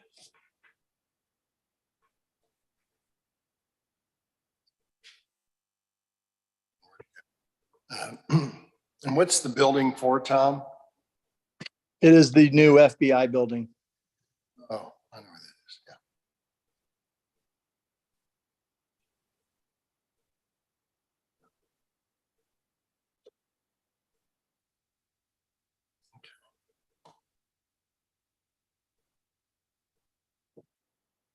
And Mr. Tomlin, why should we grant your request today? Mr. Scram. Mr. Scram, sorry. Mr. Scram, that's right. Mr. Tomlin, Actually, sorry. Thank you, Tom. yeah, I believe Sean Hyman is in attendance today. I think he might want to speak on behalf of that.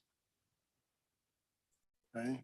I don't think. I'm not, if he made it in time. He did send me an email saying he was going to try to get here by 2 o'clock. I did inform him that the case could be heard prior to that. Okay. So he's not here, but go ahead, sir. Oh, okay.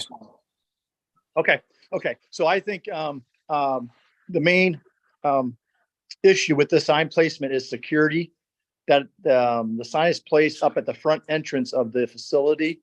And the FBI has stringent requirements on access to the front gates. So they've got some rocks up there. They've got some other features to prevent anybody ramming the gates, that type of thing. So I believe this monument was kind of designed with that in mind to kind of protect that front area. And moving back, I believe also, if we were to come back off the required 10 feet, there's a whole slew of utility lines there that would, and fiber cables that would have not made that possible to put it there.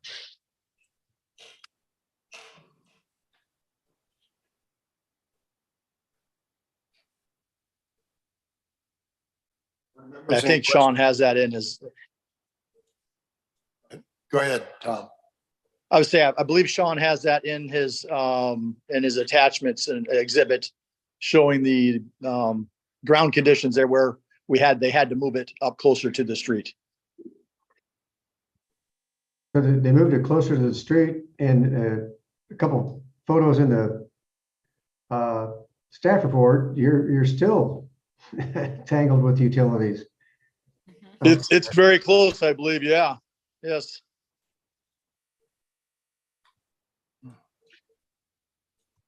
And actually, and also moving it back farther off that corner gets it out of line of sight for traffic on that street. It would pretty much do no good if it was back farther. You wouldn't see it.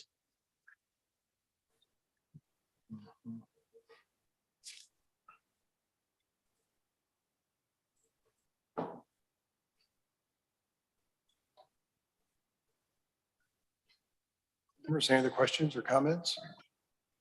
For a motion. Thank you, Ms. Mixdorf. Go ahead. In case number 110, I move the applicant's request be granted in accordance with site plan and staff. I have a motion. Do I have a second? Second. Thank you, Ms. Moran. Anna? Torrance. Aye. Moran. Stiller. Aye. Mixdorf. Aye. And Ebbets. Aye. The project is approved. Mr. Scram, thanks again for coming today. Thank you very much. I appreciate it. Sure. We have docket item number 15. This is case CD BZA 2023-00115, 4230 Tracy Avenue. This is a request to approve a variance to the residential infill lot and building standards to permit a garage plus any other additional variances on about 0.17 acres generally located at 4230 Tracy Avenue. The property owner and applicant is Elevate Design Build. They are present in the chambers. Connor Tomlin is the assigned planner on the case. The applicable 9 standard exhibits apply to this case. This is a reminder for anyone else on Zoom or in the city council chambers who wishes to provide public testimony. Please raise your hand on Zoom now or approach the microphone in order to be sworn in. No one else has raised their hand on Zoom or approached the microphone, Mr. Chair. Right. Good afternoon. Oh, Oops. Got anybody? I got one. Tracy Van Black. They are connected. Okay. Let's see here. Tracy, could you turn on your microphone and camera?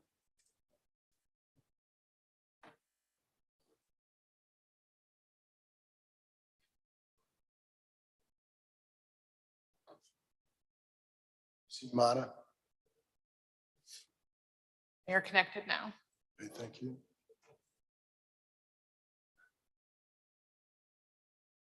Tracy, could you Sorry, you had to make me hi, this is Tracy. You needed to make me a panelist and it took a few minutes. Sorry about that. okay, 1 second here. Are you opposed or in support of this case? I'm in support of this case. Okay. If you feel like they're doing great up here, no need to pipe in, but if you think they need your help, we'll be ready to listen to you. All right, thanks. Could everyone, including Tracy, raise your right hand to be sworn in?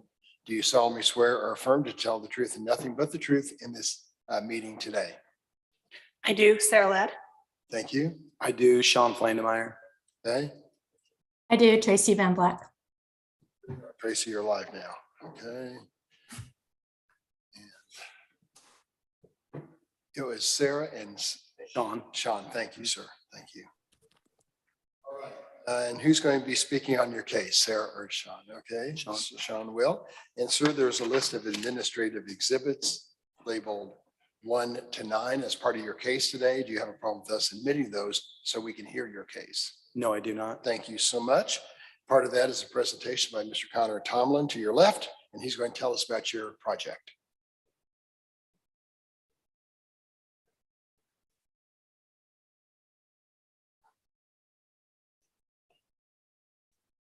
Good afternoon. Today we have CDBZA 2023-00115.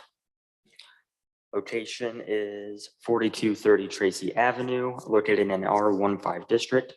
The applicant is seeking approval of a variance to the infill residential lot and building standards to permit a garage plus any additional variances. I have a couple of PowerPoint slides briefly to go over infill residential development standards, just quickly as a recap.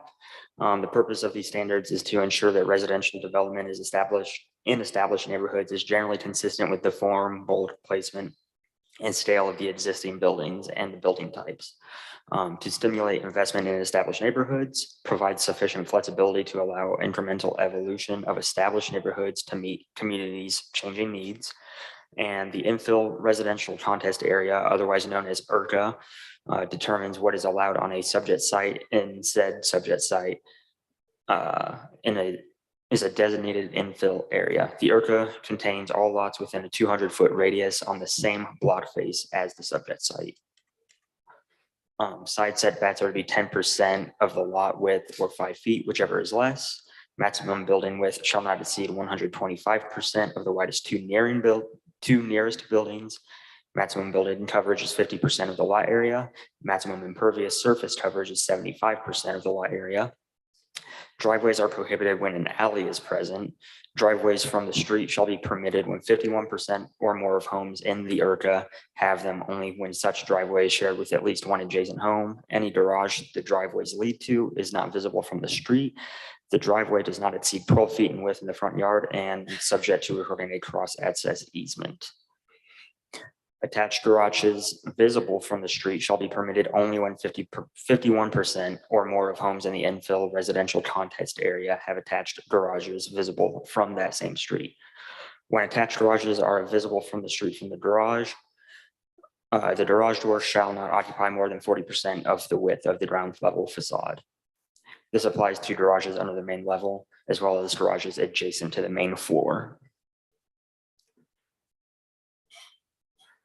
So as we're getting more and more infill variance requests, I feel it's appropriate to start going over relevant case history and applicant case history, as we see many applicants have many applications. So this specific applicant has 4 variances applied for in relation to infill standards. This applicant has a variance approval rate of 100% through the BZA at this time. Resubmittals have not been presented to planning staff so far, as all variances have been approved at initial hearing. Moving on to the subject site, this is the rough location. The red circle on this represents that infill residential contest area. It's a 200-foot buffer.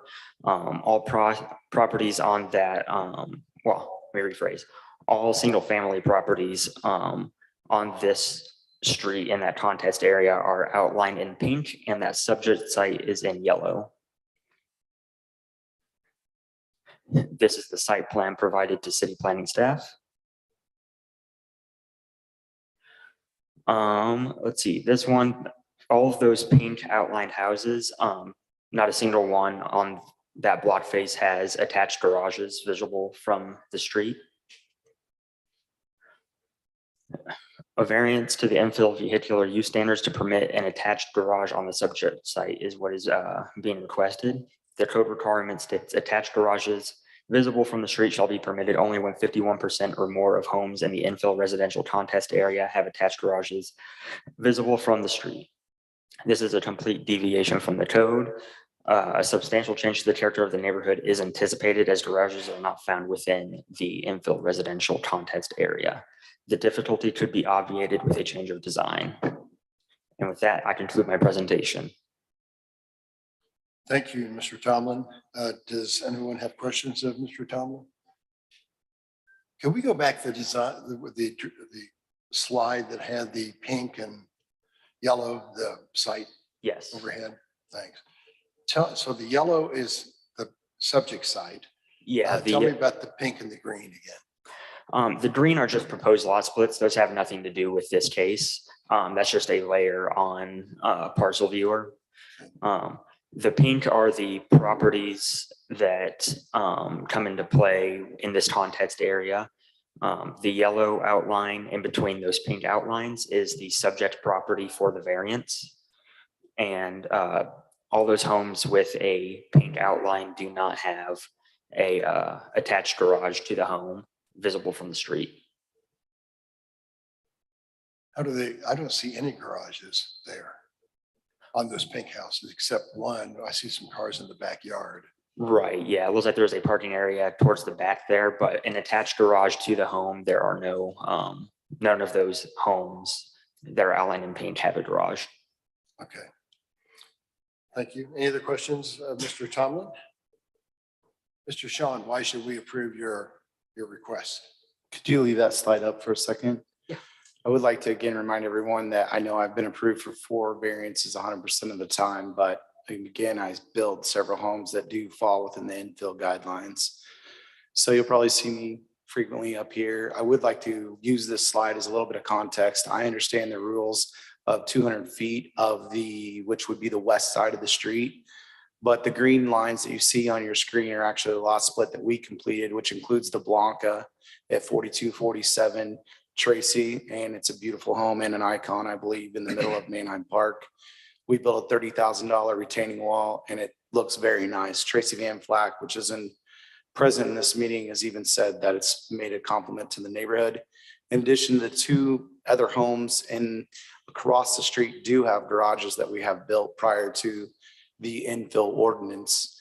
And my request really today follows through with the incremental evolution of the neighborhood, including the fact that this home is a sold home, provided we can get a garage. If we cannot get a garage, the home is not sold. And I would like to bring another person to the community.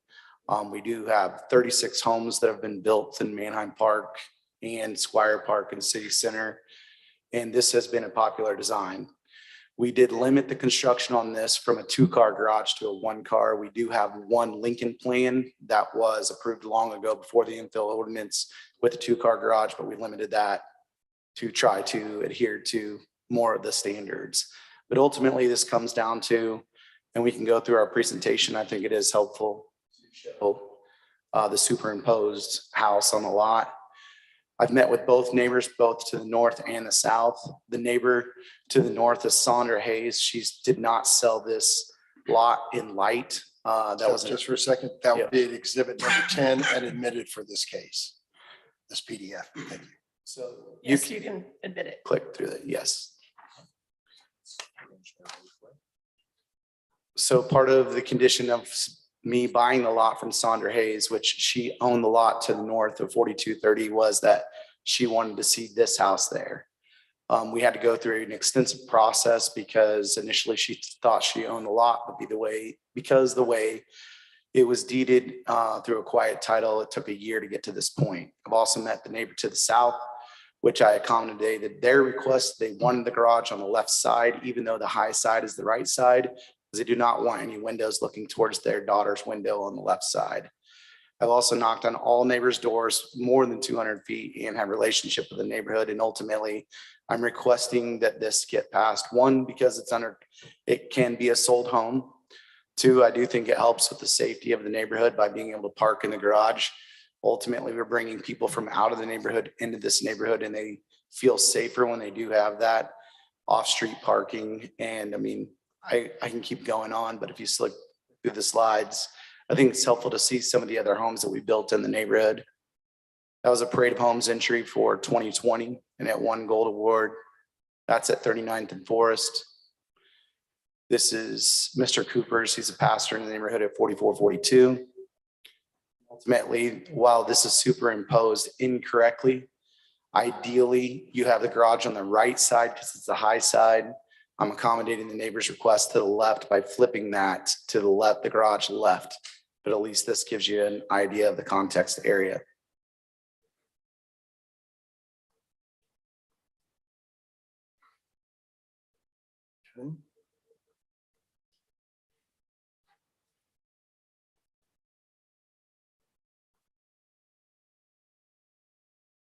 Tracy?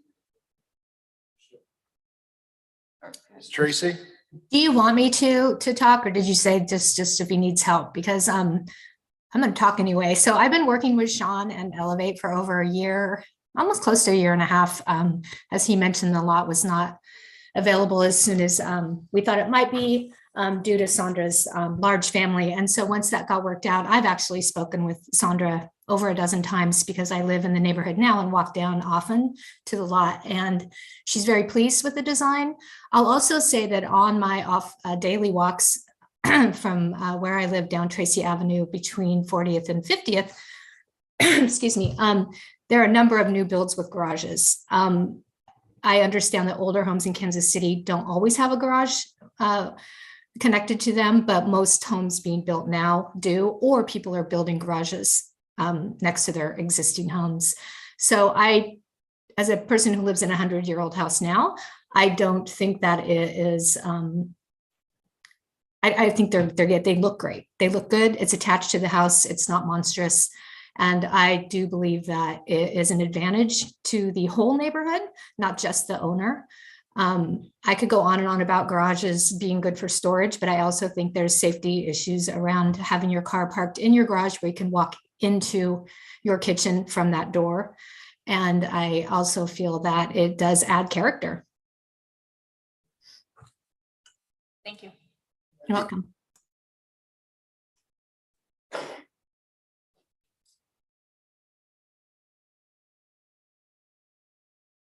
And I appreciate the considerations from the reduction of a 2-car garage to a 1-car garage, trying to meet that kind of in the middle for this area.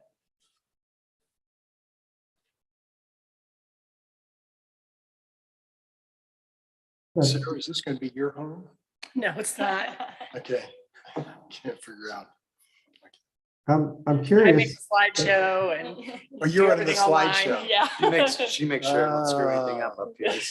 I'm hoping that it's my home. I wanted to also say one thing about Elevate and Sean in particular, as the integrity of the company and of him making movements in this neighborhood are positive. And as somebody who does a lot of social justice work and is on my neighborhood committee here in Trucewood, I really feel like he's upholding all the values that we care about.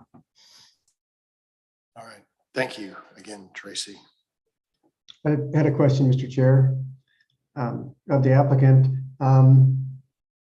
So I understand this is a plan that you've used before. So you've got sort of a standard plan that you're trying to squeeze and tweak a little bit to go on a lot. But this house was designed from a blank piece of paper. Why not just design a house with a 1-car garage on this lot that's compliant? Setbacks in order to achieve the detached garage in the rear, which I do plan to do. No, I meant an attached garage in the back, so it doesn't face the street and it's compliant. So you've got a pretty good sized lot there. The setbacks on each side would not prohibit a driveway to access even from a side entry in the rear. And that's the trick with the 50-foot wide lots. Actually, I don't know, this is even, we'd have to look back at the plot plan exactly 50 feet.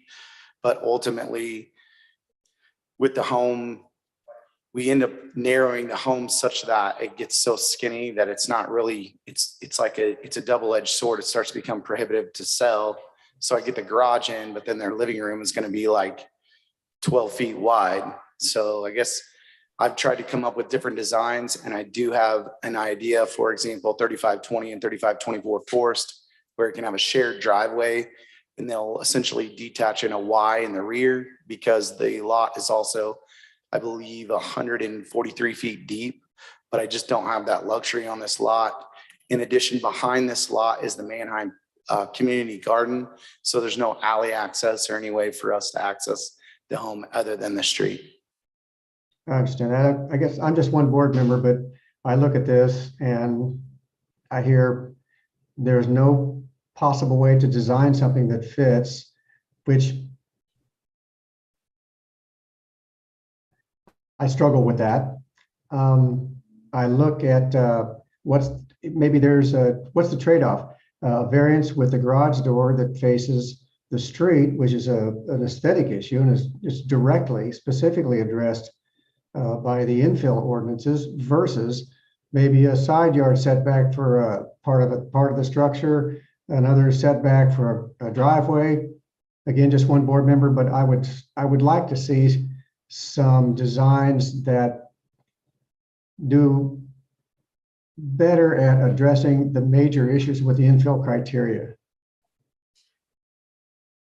I'm definitely working on new plans for this. Again, I think I'm going to just start with where I began in this phone call or this meeting today, is that this is somebody that's going to buy the home and wants this home on this lot.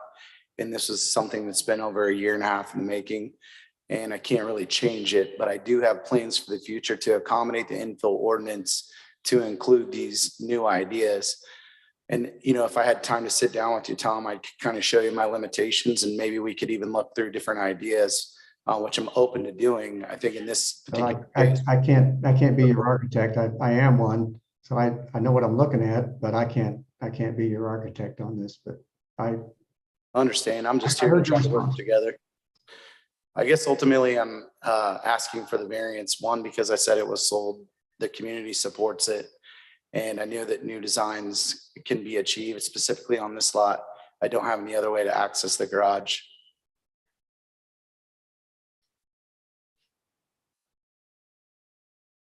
Okay, thank you.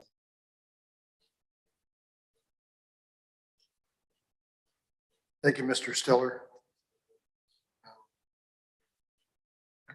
Mr. Chair, Yes. I have a question about the fence. Go ahead. The backyard. I'm sorry, what did you say? Yeah, you're putting a wooden fence around it? No, sir. No. That's already on the neighbor's lot. They have the fence. Mhm. It's actually the owner of this lot. It's their fence, but it's actually set back from the property line. I'm guessing about 4 feet. Again, I've met the neighbor to the south to review all plans. And she agrees with the plan.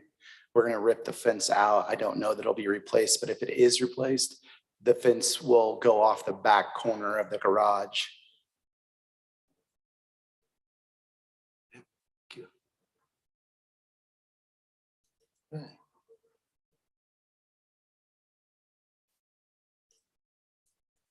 So Sean, just, I kind of agree with Mr. Stiller. So maybe in future designs, you could think about trying to keep that garage towards the rear, attached, of course, because I see the safety and convenience in that, but.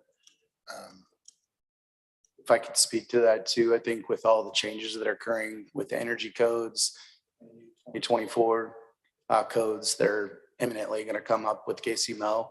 We're reinventing all of our plans. Yeah. But again, in this place, I think it helps us bring another member to the community. I think it's going to be a great place. And that's primarily why I'm here.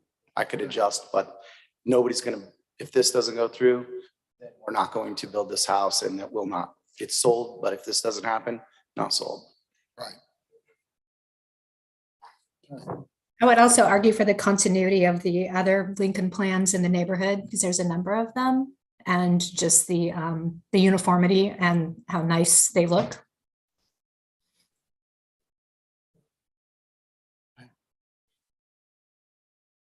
Board members, any other questions? I was comment, I appreciate Mr. Stiller's comments. Normally, I'm not one for facing garages. This is not how I want to go, but I appreciate keeping the scale down, trying to fit in with the rest of the neighborhood and doing what we can to kind of infill in a lot of these open lots in the city. So with that, I'd offer a motion. Thank you, Ms. Mixdorf. Case number 115, I move the applicant's request be granted in accordance with site plan and city report. I have a motion to have a second. Second. Anna? Aye. Moran. Aye. Stiller. Aye. Mixdorf. Ebbets. Aye. The project's approved. Good luck, sir. Thank you. Thank you.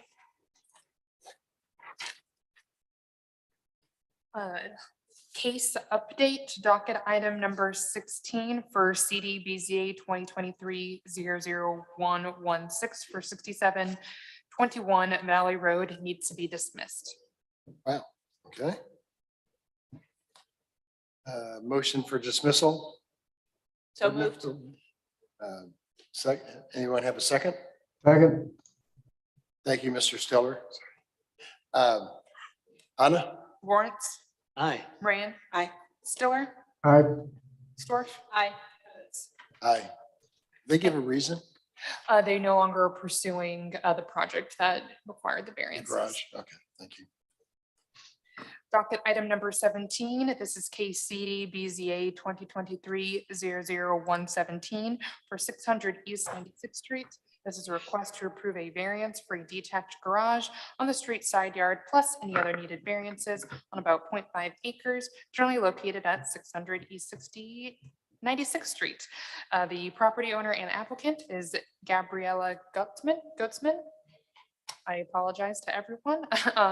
And if you are a part of the applicant team or a member of the public who wishes to provide public testimony, please raise your hand on Zoom or approach the microphone in city council chambers. No one else has raised their hand or approached the microphone, Mr. Chair. Stephanie Saldari is the case planner associated with this project, and the standard 9 conditions apply. Perfect. Sir, would you could you raise your right hand to be sworn in? You solemnly swear or affirm to tell the truth and nothing but the truth in this meeting today. I do. Thank you. State your name one more time for the court reporter. Gabriel Getzman. Okay, thank you. Gabriel, there's a list of administrative exhibits labeled 1 to 9 that we need to admit for your case today. Do you have any problem with us admitting those? No problem, sir. Great, thank you. Those are admitted. Part of that is a presentation by Miss Stephanie. Thank you, Stephanie. Tell us about the case. All right.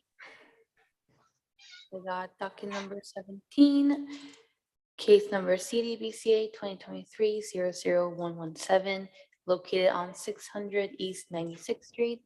Zoning is R-7.5/infill residential area, and the applicant is seeking a variance to the accessory structure setbacks to place, sorry, I misspelled it, the detached garage on the front yard plus any other needed variances.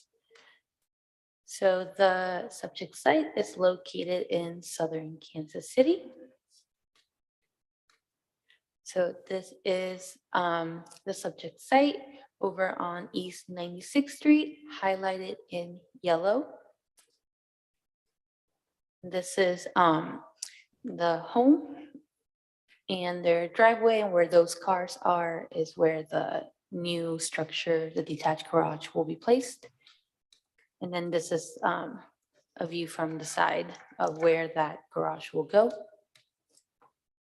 And then this is the backyard, and the applicant will speak more about that. All right, so this is the site plan. So the garage, as you can see, will go here next to the house on the west side of the house. And a little bit about code. Due to the shape of the lot, and just as you can see, the whole front is on one street. So this will all be, this is technically all the front yard, and accessory structures are not allowed on the front yard. So this is why the applicant is here today to seek a variance. And this is just a plan just to show what the garage will look like. Here's the floor plan. And the elevations, the garage is going to be about 9 feet, 1/8 of an inch, and that is code compliant. So this does affect the residential, the infill residential standards a little bit. So just super brief, this came into effect in January, and applies to any neighborhoods annexed by a city before 1954. And it's just to have all the lots be compliant to the context area. And so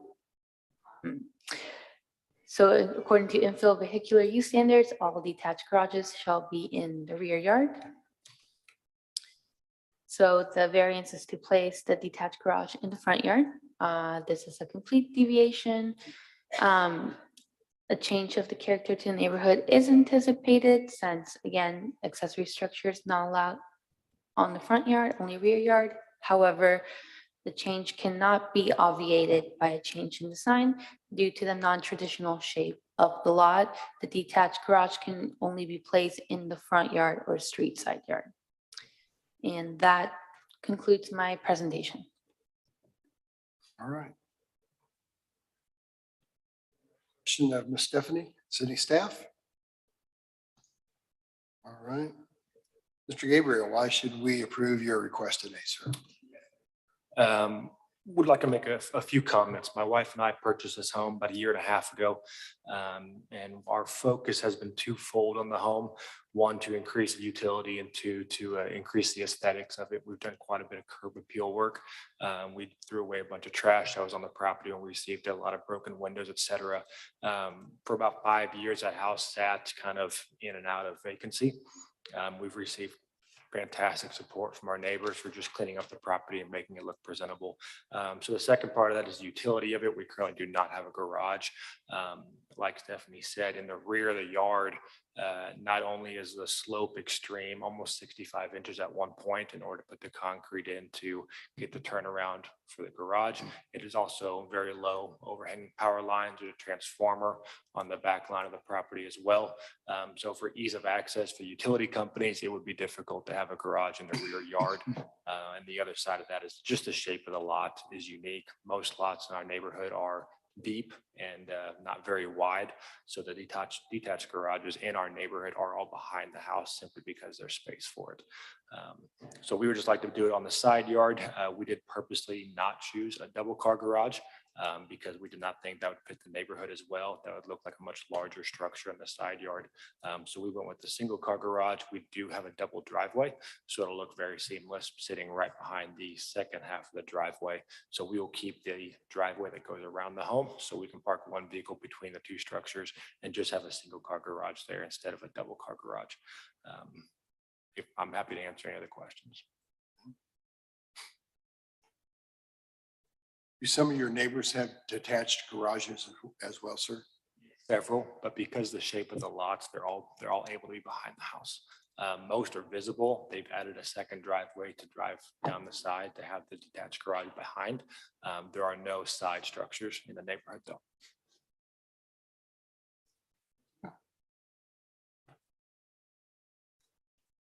Board members, questions?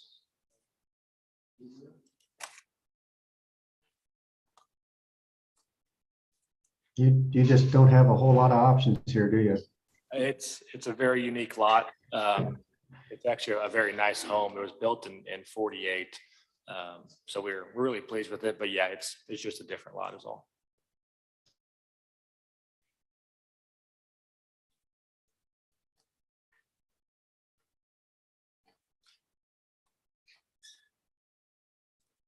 I would offer a motion. Thank you. I sympathize with the shape of the lot for sure. So with that in mind, I'm in case number 117. I move the applicant's request be granted in accordance with site plan and staff report. Motion, do I have a second? Second. Thank you. Lawrence. Aye. Brand. Stiller. Aye. Mixtorf. Aye. Ebbets. Motion is approved. Good luck with your project, sir. Take a break now. Yeah. Okay, here, start. Okay, let's go. Don't just listen to me. You should ask somebody else. I'm just checking.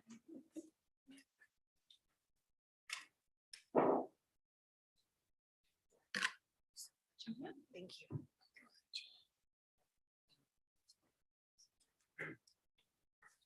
As long as Joe's here.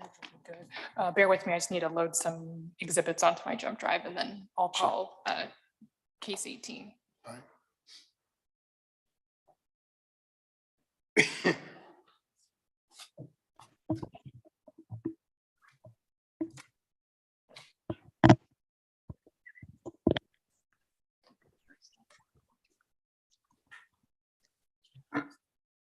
Yeah. Anna, kindly reminded, we kind of at a hard stop around 4-ish.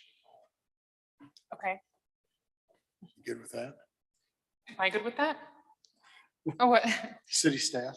I think that's been the new kind of standard, correct? I just don't know if we needed to communicate that to anybody, yeah, like later on the docket, number 24, 25, 26. Yeah, get through everything, but. We might get through everything. And for another update, docket item 24 has requested to be continued to November 14th. So we won't be hearing, if the board, we won't be hearing that, which just leaves the appeal cases with the attorney who's present. So. And that was number 24, Anna? That is correct. Thank you. Do you make a motion for that? Go ahead. I move case number 112 be moved to the October hearing. I thought she said November. Oh, November? November or October? On November 14th. November, sorry. For docket item 24. What is November what? It is what's the November date? 14th. Okay, so there's a motion to move case number 112, docket 24 to the November 12th? 14th hearing. Second from Mr. Gorens. Aye. Aye. Stiller. Aye. Aye. Aye, that case is continued.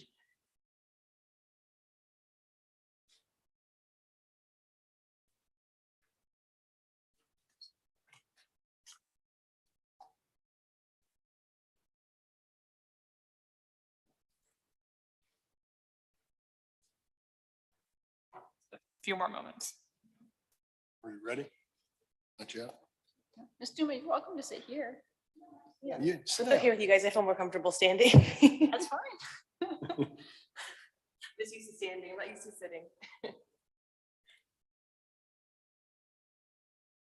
will sit down. I'll just. Make sure you have options.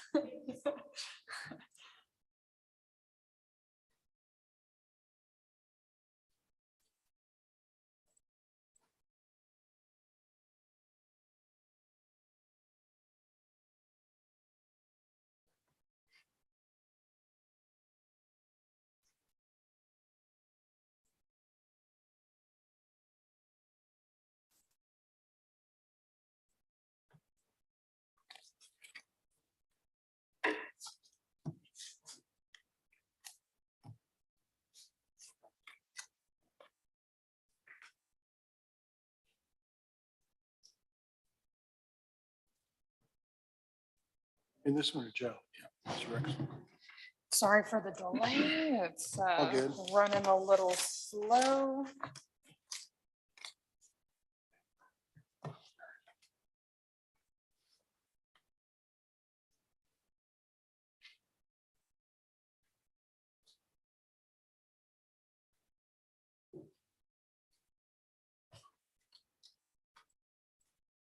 Okay.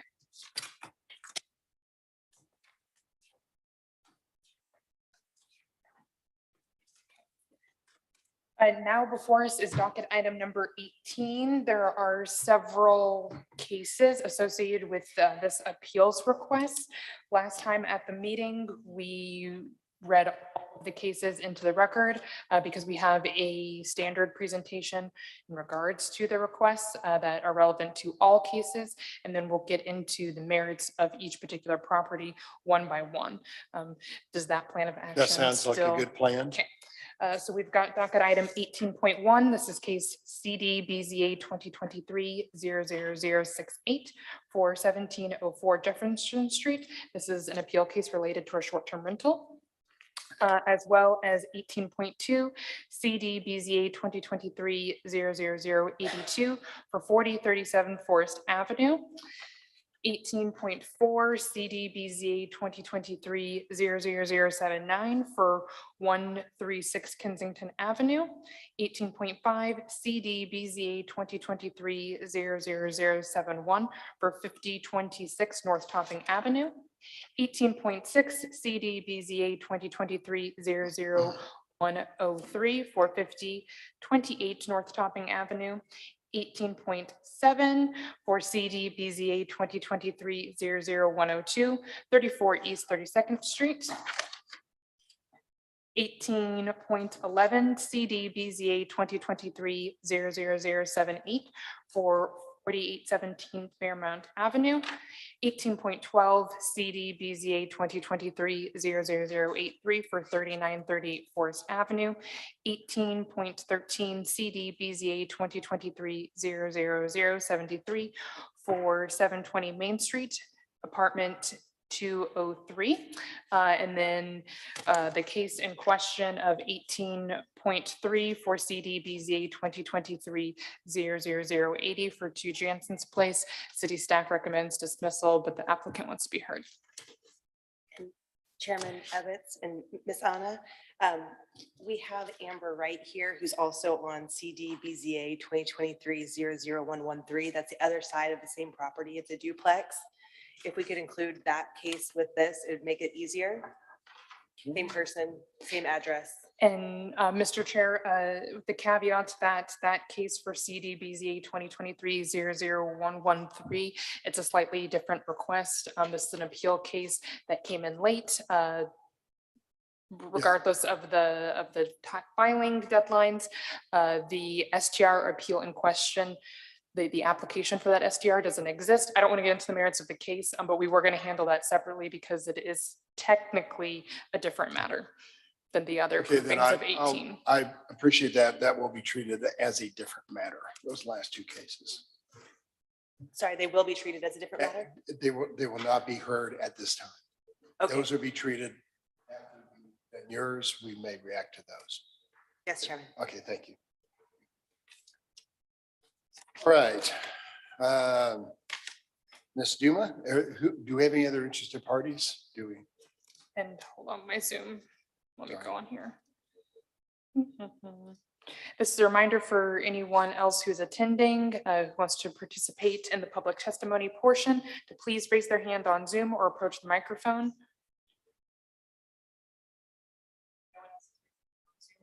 The microphone. Oh, one person, Richard Hernandez.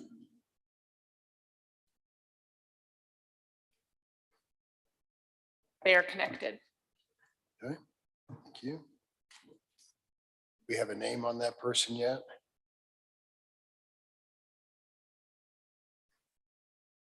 So it was Richard Hernandez. Mr. Hernandez, okay. Is that what she said? It was Richard Hernandez you promoted. Okay. Sir, could you turn on your microphone and camera once you see that?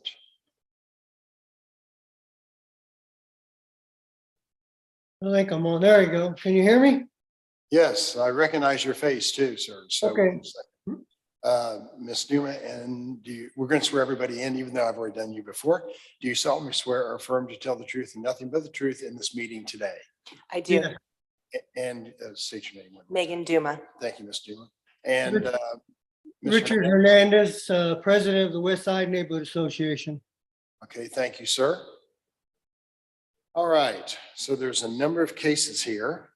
They're all linked as appeals. And I'd like to have Mr. Rexwinkle tell us about them. And by the way, sorry, are there administrative exhibits on each one? Probably. And so, yeah, we'll get into the exhibits for each one because they vary depending on the property. So there, I see 1 to 12. So like for those are the standard for all of them, and Right. then separate cases have more exhibits. Okay, gotcha. So I'd like to admit those. I'm interested in only the 1704 Jefferson. All right. That was the first one mentioned. Yes. So give us a second, Mr. Hernandez. Okay. All righty. All right. So those are, do we have your permission to admit those, Ms. Duma? Yes, you do. Thank you. Those are admitted. And part of that is a presentation by Mr. Rexwinkle. I think I'm gonna let Anna first run through an overall presentation, and then I'll jump into this particular one. Thank you. As previously mentioned, we're going to be discussing several STR-related appeals.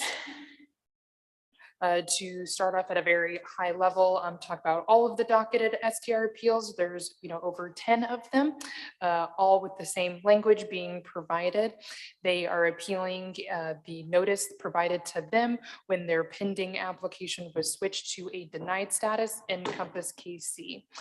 For all, they are appealing under 88-575, which states that the following, that the BZA has to grant of the decision maker presumption of correctness, as well as the burden being placed on the appellant to demonstrate that city staff has made an error in applying the city code.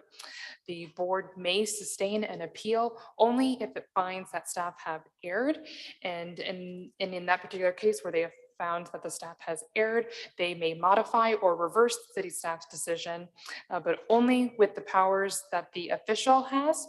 An appeal cannot be taken where they have the powers that the city council can grant, the state, or the CPC. And if the board finds that city staff has made no error, they must affirm city staff's decision.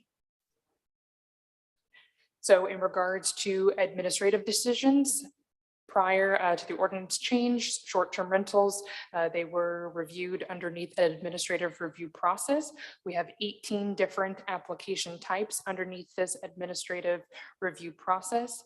The standard process for all of these case types involves a quality control review and a formal review with 10 days, give or take, for each single one. After the quality control review, this is just literally looking to make sure the correct type of materials were submitted, given them a quick glance over. And once we have determined that is appropriate, we move over to the formal review where we take a deep dive into the materials in question.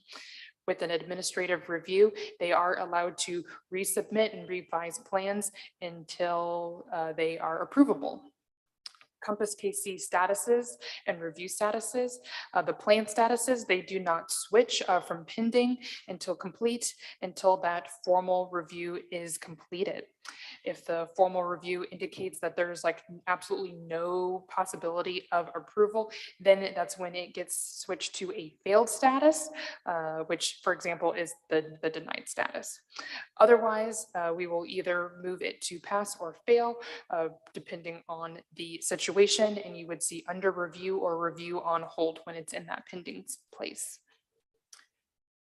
For STR applications in question, we 4 different types of applications: a type 1, a type 2 seasonal, a type 2 year round, and then just a permit. So the STRs that were proposed in residentially zoned districts, the R districts, those required the administrative approval process that I just explained, and then a permit. If you are in an M1 or a D or a B zoning, then you went straight to the permit application type. More about STRs in general. This analysis was completed on May 3rd, which was the day before the ordinance passed, changing the rules and regulations for short-term rentals. For this analysis, we are only talking about type 2 short-term rentals or non-resident that they're referred to now, as they are the most popular type of short-term rental. On May 3rd, we had a total of 415 non-resident short-term rentals in our system. Compass KC appropriately filed away.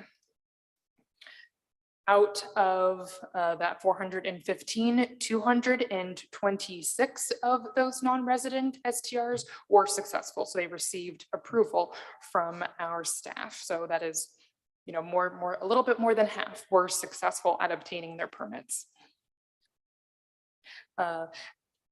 Those that were in our queue, the 415, we're looking at quite a large, some of them were filed since December 1st of 2023. And why is that number significant? Well, the city council and the auditing department, their own department, the city auditor, released a report discussing short-term rentals. And that's when the city council made a resolution for the rules and regulations regarding short-term rentals to switch from chapter 88 to chapter 56. So a large number of applications were filed once they decided to make that change. Yes. But it says December 23. Is that December 22? Yes. Yeah, it was 2022. December 1st, 2022. Okay. Rest of this year. No, it was last December 1st. Oh my God, yes. I'm sorry, guys. You're good. You're thinking ahead. You're right. I noticed it. Yep, Just wanna you're make sure. right. That Awesome. You're good. typo on my part, you're absolutely right. You're good. So then you're gonna see that typo all throughout the PowerPoint presentation, FYI. That's right. We know it's 22, so we're good. Yes, yes. So then out of the 415 non-resident short-term rentals that we have in our system, 140 were in the pending status. Of those 140, 18% of them, 115, were filed since December 1st of 2022. You may hear the claim that there was a large number of short-term rental applications pending since the short-term rental ordinance for chapter 88 occurred in 2018. We just don't believe that to be true because only that's just a lesser number than what has been claimed. Of the pending non-resident short-term rentals, 82% of them have been submitted since that STR audit and resolution from the city council. So that is also quite a large number of applications recently submitted comparative to the entire history of the STR ordinance being in place. Additionally, with even a larger sum of those people submitting after the City Planning Commission reviewed the physical language of the ordinance change. So I was talking about the new ordinance. The prior ordinance, as I briefly described, repealed the short-term rental related rules and regulations from chapter 88, the zoning and development code, and put those new rules and regulations into chapter 56. There is a bit of language about STRs in chapter 8, but that exclusively just talks about where they are permitted zoning wise. Chapter 56 includes all of the new standards, review processes, application types, requirements, etc., and it is administered by the Neighborhood Services Department.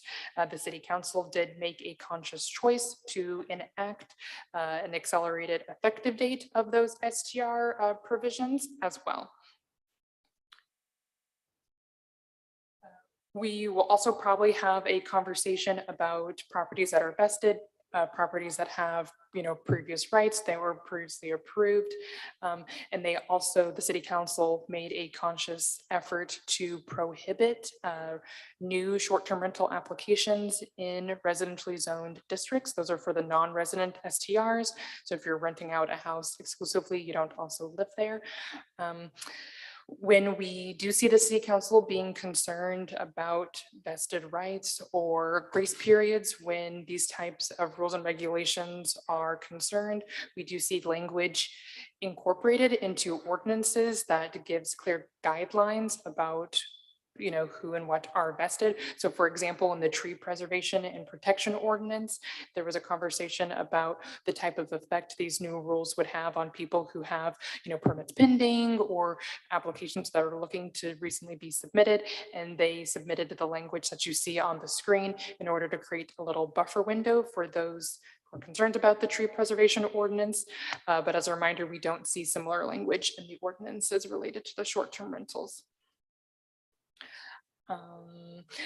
At the previous hearing, it was discussed about if we could reassess any of the applications from the appellant, and the criteria that you see on the screen applies.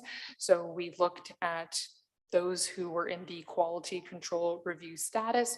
So if it was due within 5 business days after the filing application, then our division looked over these items to see if the application was approvable. An approvable application would be a completely compliant application in regards to the ordinance in chapter 88. If it met that code in the effect of the time, then it was approved. If the application was incomplete or had any sort of deficiencies, then we were not able to reconsider. And that concludes the overall presentation. Joe, anything to add? I don't believe so. We might come back to that last slide. It's, yeah, at some point.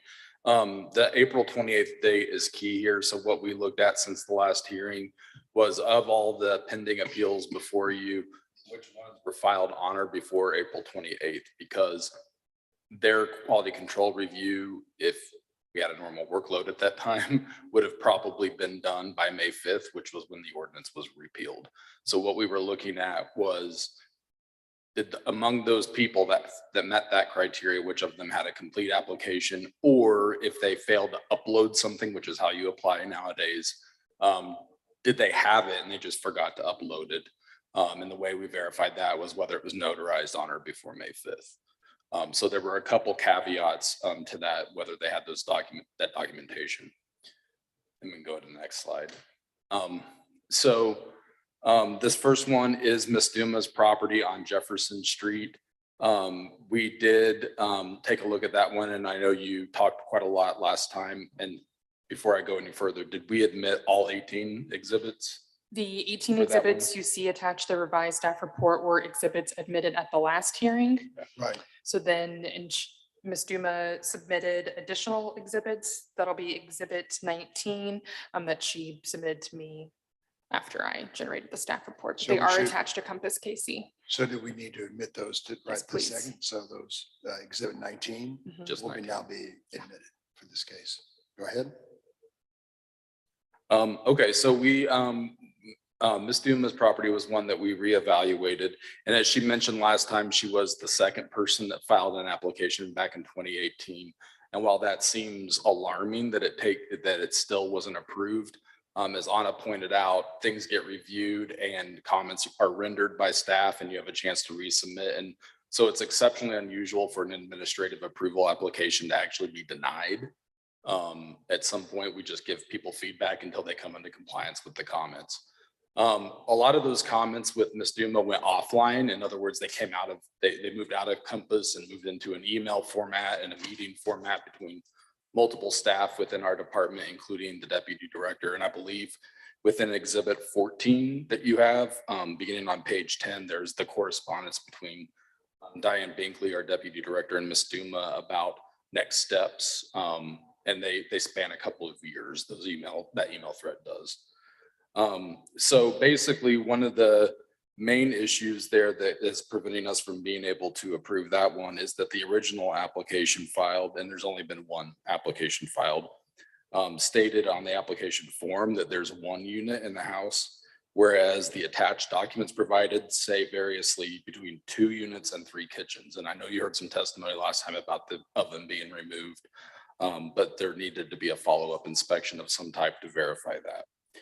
And that's important, the 1 and 2 unit issue, or 3 potentially, because that affects the number of short-term rentals you can have within the building. And then I already mentioned the series of emails, and then just for detail, if there's 3 units in the building, you're only allowed to have 1 short-term rental under the former ordinance.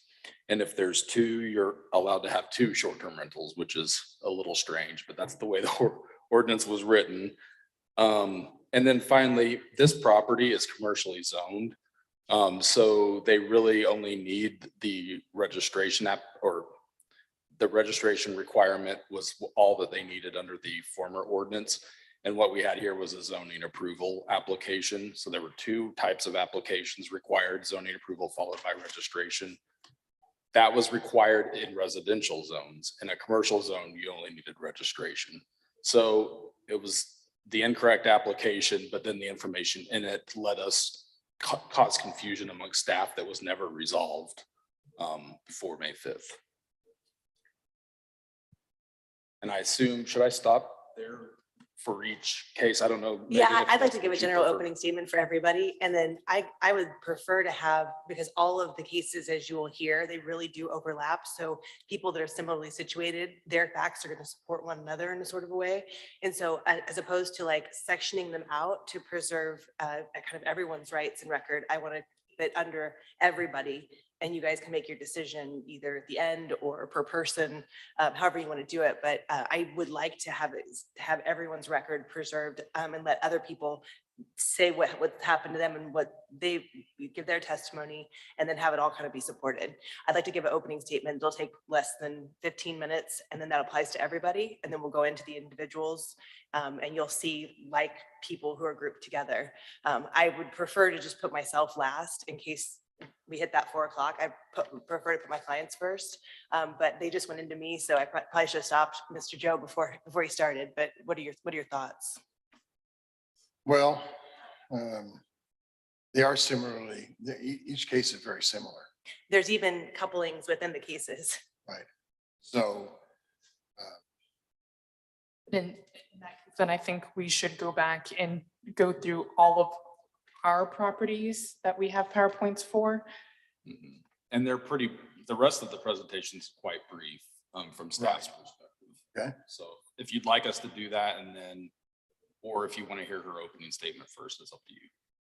I'd rather hear all the staff presentation, and then we'll go with Ms. Duma.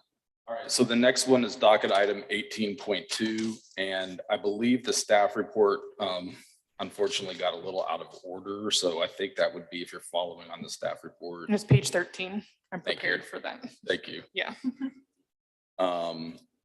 So I'm feeling your pain right now because I'm scrolling like you guys do. Yeah, page 13 for 18.2.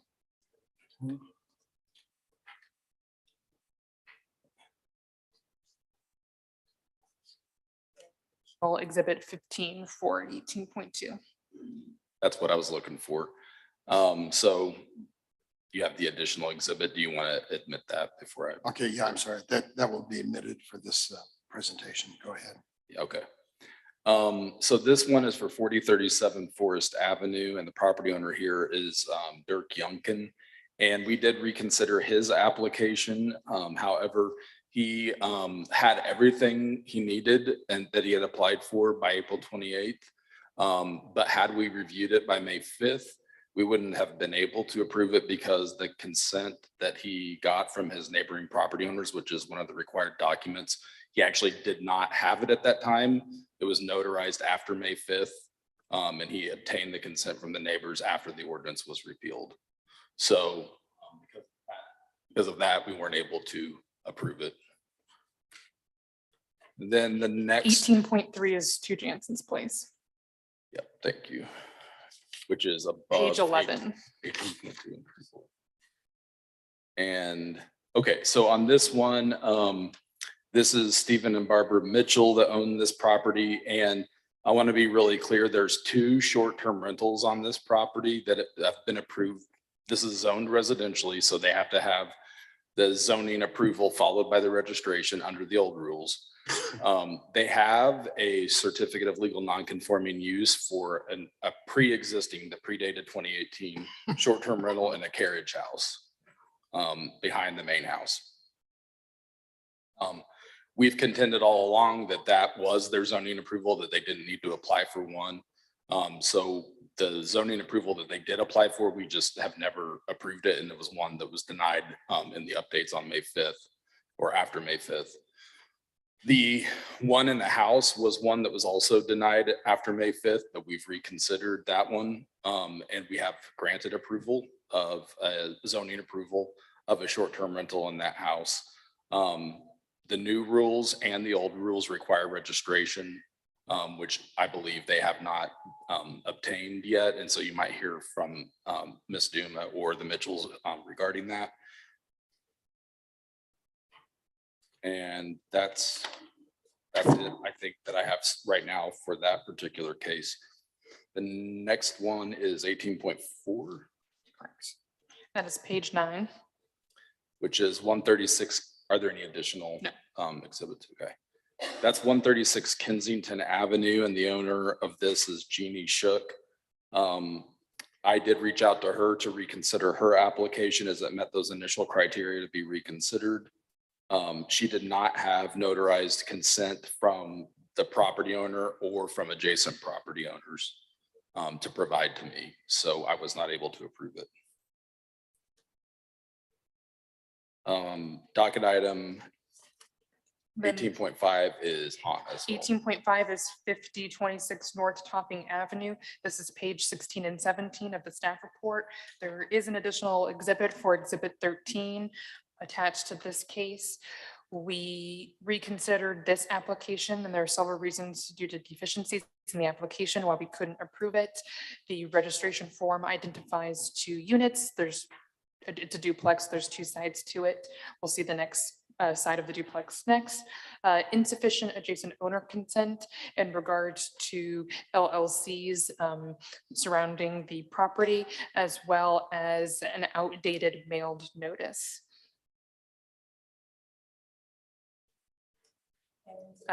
This property is currently being listed without a permit, and it was first listed in 2021. Next, we have 5028 North Topping. This is the other side of the duplex I just mentioned. This is page 18 of the staff report. Additional exhibits from the applicant being exhibit 13. The same reasons for the deficiencies in the application apply to this case. And it is also currently being listed without a permit illegally. It was first listed on April 2023. The next case is 434 East 32nd Street. It is also a duplex, but we could not reconsider this application due to the following deficiencies in the application. There's inadequate mailed notice, inadequate adjacent property owner consent, as well as the registration form indicating 2 units. Each side of the unit needs its own zoning review and permit, as well as the information within Compass KC indicated that they were going to be hosting more than 8 guests. And per chapter 88, that's the maximum number of guests that you could host. There is a slight caveat with listing of this particular unit, 34 East 32nd Street. They are currently approved for a seasonal type 2 permit, which means they can advertise for less than 95 days. And according to the information provided to me, they've listed for longer than that, but they've been rented out for around 58 days.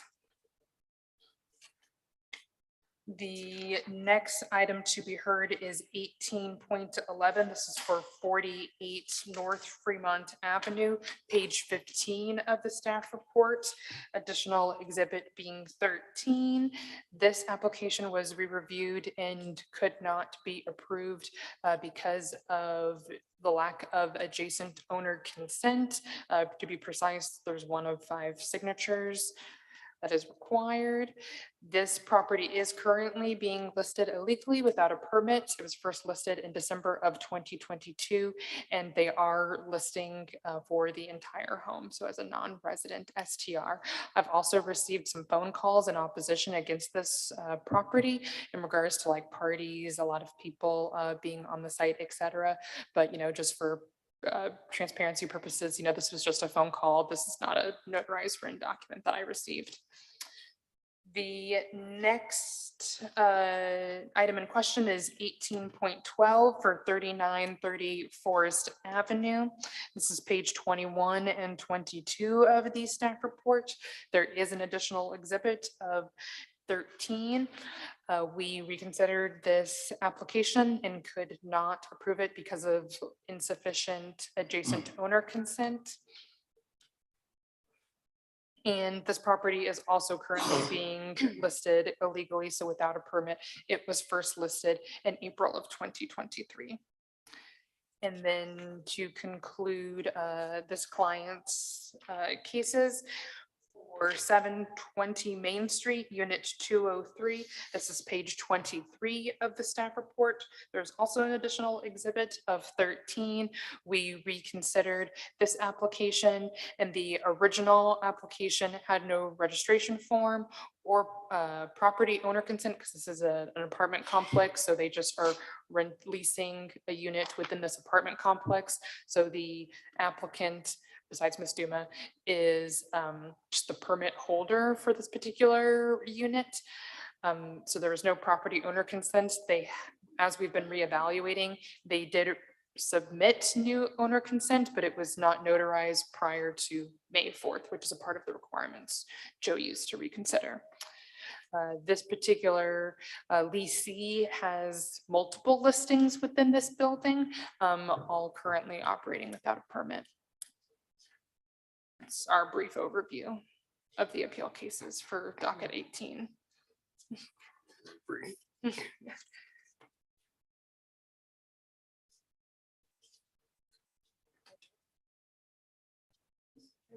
Take a short break before she begins. I think you said 20 minutes and we just take a short bathroom break. So maybe 10 minutes or so, or even Fine. less. 10 minutes. Thanks. We'll be right back. Thanks. You guys.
We ready?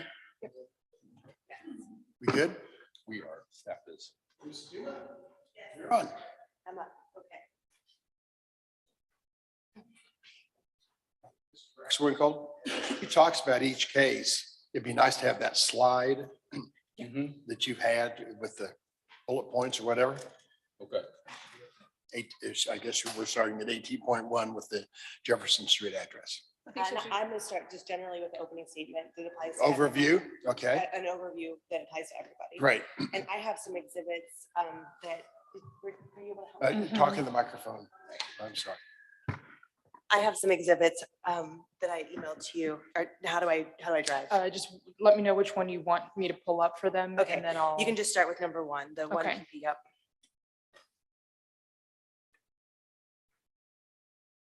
Good to see y'all better if I'm here. So your question to everybody today was why should we give you what you want? Why should we grant your variance, or why should we give you what you want? And my answer to you guys is the law requires it. We have 10 individuals before you today who are asking for equal treatment under the law. All 10 of these people stand before you with everything that was required under the 2018 short-term rental ordinance. However, they were denied. And in violation of the United States Constitution and Missouri law. In the 2 months prior to the law changing on May 4th of this year, 95 golden tickets were handed out. These golden tickets were the 2018 short-term rental permits, allowing non-resident people to operate a short-term rental year-round in a residential zone. Now, the reason I call them golden tickets is because they're incredibly valuable. They allow the ticket holder to essentially be part of a monopoly of running a year-round short-term rental in a residential zone. And that monopoly was created by the 2023 law outlawing residential short-term rentals. Now, your job today when asking to treat my clients equally under the law is to understand how these 95 golden ticket holders were processed. And then compare that to every single individual applicant that becomes before you today. In making that determination, it becomes really important the who, the what, and the when.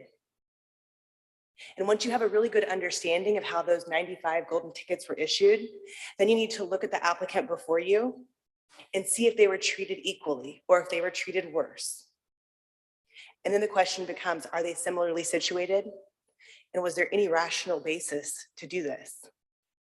If there was not, then that is the error we're going to ask you to correct. Now, to assist in this endeavor, I actually went back into Compass KC for the last 2 months.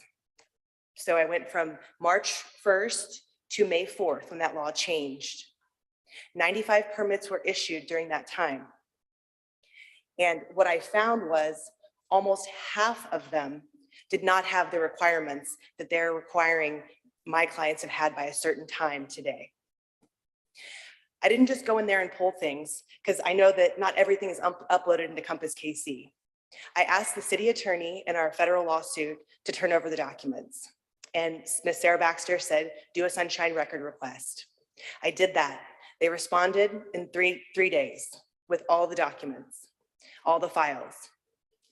Over half of those people who were in homes, single family residential short-term rentals, were missing either neighbor consent or the neighbor notification. Multifamily was no different. But what was really troubling is that of these 95 golden tickets, 40 of them went to 3 individuals: Adam Weinling, Kristen Dopplet, and Lance Pierce. So we get into the who. Who is Adam Weinling? Adam Weinling, his father is Dan Weinling. I'm sure he's been before you before. He owns literally hundreds of properties in and around the West Plaza, Country Club Plaza, and Westport. Just to give you an idea, can you pull up number 2 for me, Ms. Anna? Thank you. To give you an idea, Adam, his son, pulled permits under 6 different LLCs, all owned by his father. I went into the business records personally, went to the Secretary of State, confirmed that Dan Weidling was a member. And then I compared those with the tax records, okay? I compiled these together. And this is just a list. Can we scroll through this once it's up? Yeah. Oh, I'm sorry. Number two. Moved over once. Thank you for your help. This exhibit will be admitted. Your case. That was it.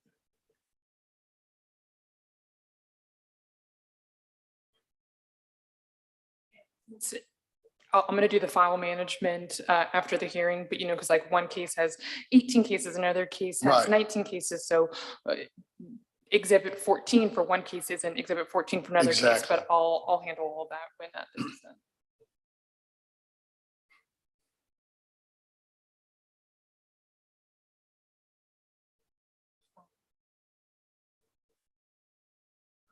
You might want to keep going.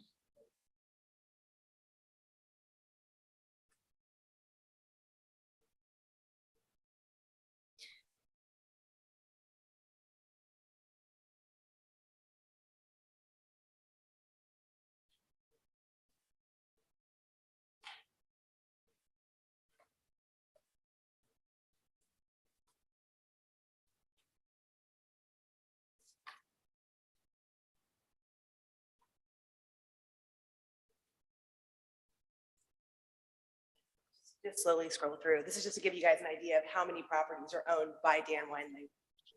These are Property Plus LLC owns all these properties. An applicant that got approved in the last 2 months. Keep scrolling, there's 23 pages. You can go a little faster. Thank you.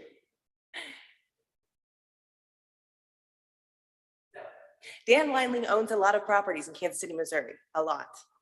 And a lot of them are multifamily, and he allows his son Adam to operate short-term rentals out of these properties. And so of the 40 that went to the 3 big players, Adam Weinling, Kristen Dopplet, and Lance Pierce, 24 of those went to Adam Weinling. Okay, so Adam has 24. What kind does he have? What does Adam have? 16 of those were for properties that his dad owned the entire building. And so what's required under the law, we go to the big 5 requirements for the 2018 short-term rental ordinance. 1, that you file an application. 2, that you tell your neighbors via mailed notice, that's the neighborhood notice. And if it's in a multifamily, you have to not only tell the owners, you have to tell the tenants too, because it wouldn't make much sense just to send a letter to dad and not let the people who are living next to you know. So you have to send the tenant notice above, below, left and right walls touching, and across the hall, okay? Number 3, the 55% adjacent neighbor consent. This was the one that hung up everybody. Everybody who operated a short-term rental and residential zone, they had a hard time with this. It's not easy, it's awkward, it's hard to find people that own properties in LLCs. They don't want to be found, and they do that intentionally to not have liability if somebody trips on their property. So it was hard for the people that actually got the 55% neighbor consent. So I just that becomes important later to know that that's like the really hard part of why not everybody was permitted under the law. But the last 2 requirements are that you have $300,000 in insurance liability and that you pay the invoice when the city planning sends it to you. Now, let's go back to Adam's 16 properties. Okay, they're all in multifamily. Those are all, buildings are owned by dad. And so as opposed to mailing notice to the actual neighbors and tenants like he was supposed to, he sent all of his notices to a PO box 10110. And Ms. Anna, would you please pull up number 3?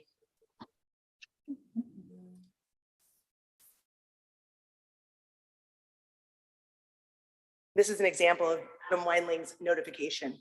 He does say where the adjacent property is, but because the owner of record is Property Plus, AKA Dad, he just mails it to this PO box. And this happened dozens of times. Every single one of these 16 applications, these are dad-owned properties. Neighborhood notice goes to dad, not the tenants. He submitted most of these on March 28th and April 10th. He was approved April 26th and May 4th. Okay. Now, I told you he had 24. That's just 16. Let's talk about the other 7. The other 7 properties were properties that are not owned by his father. For those, 100% of those, he went seasonal. Here's why that's important. For a seasonal permit, you do not have to get the 55% neighborhood adjacent consent. You do not have to get those signatures. It makes it tremendously more easy. What none of my clients knew is that if you got that seasonal permit issued under the 2018 law, and you didn't have to get adjacent neighborhood consent, 55%, you would be grandfathered in as a year round under the new law. It was a loophole my guys didn't know about. But for Adam Weinling, if dad owned the properties, he got his permit, he got his golden ticket. And if dad didn't own the properties, then he went seasonal. And those will be grandfathered in. Second is Kristen Dopplet. Oh, one more important thing. Can we go back to number 1, the spreadsheet?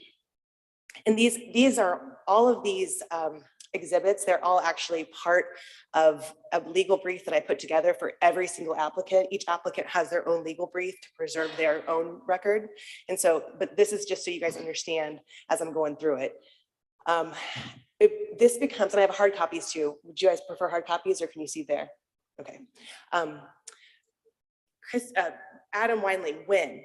Okay, so I went to his Airbnb links, the ones that he provided that worked, and I looked at the reviews. I scrolled back to figure out when he had started renting his properties. They go back operating illegally since 2015, 2018, 2020. He had been operating these properties illegally for years and years and years. And in the last month, sought and received the golden tickets. That's the win. And we move on quickly to the next 2, Kristen Dopplet. One moment, Mr. Chair. I don't know if anybody else who is not in attendance in the chambers is able to see, but I'm not able to see any of the exhibits that are bringing up on the video, on the screens. Oh, okay, there, thank you. My bad. I'm sorry, proceed, please. That's fine, Mr. Stiller. This exhibit that you see before you is a summary that I put together of the 3 big players.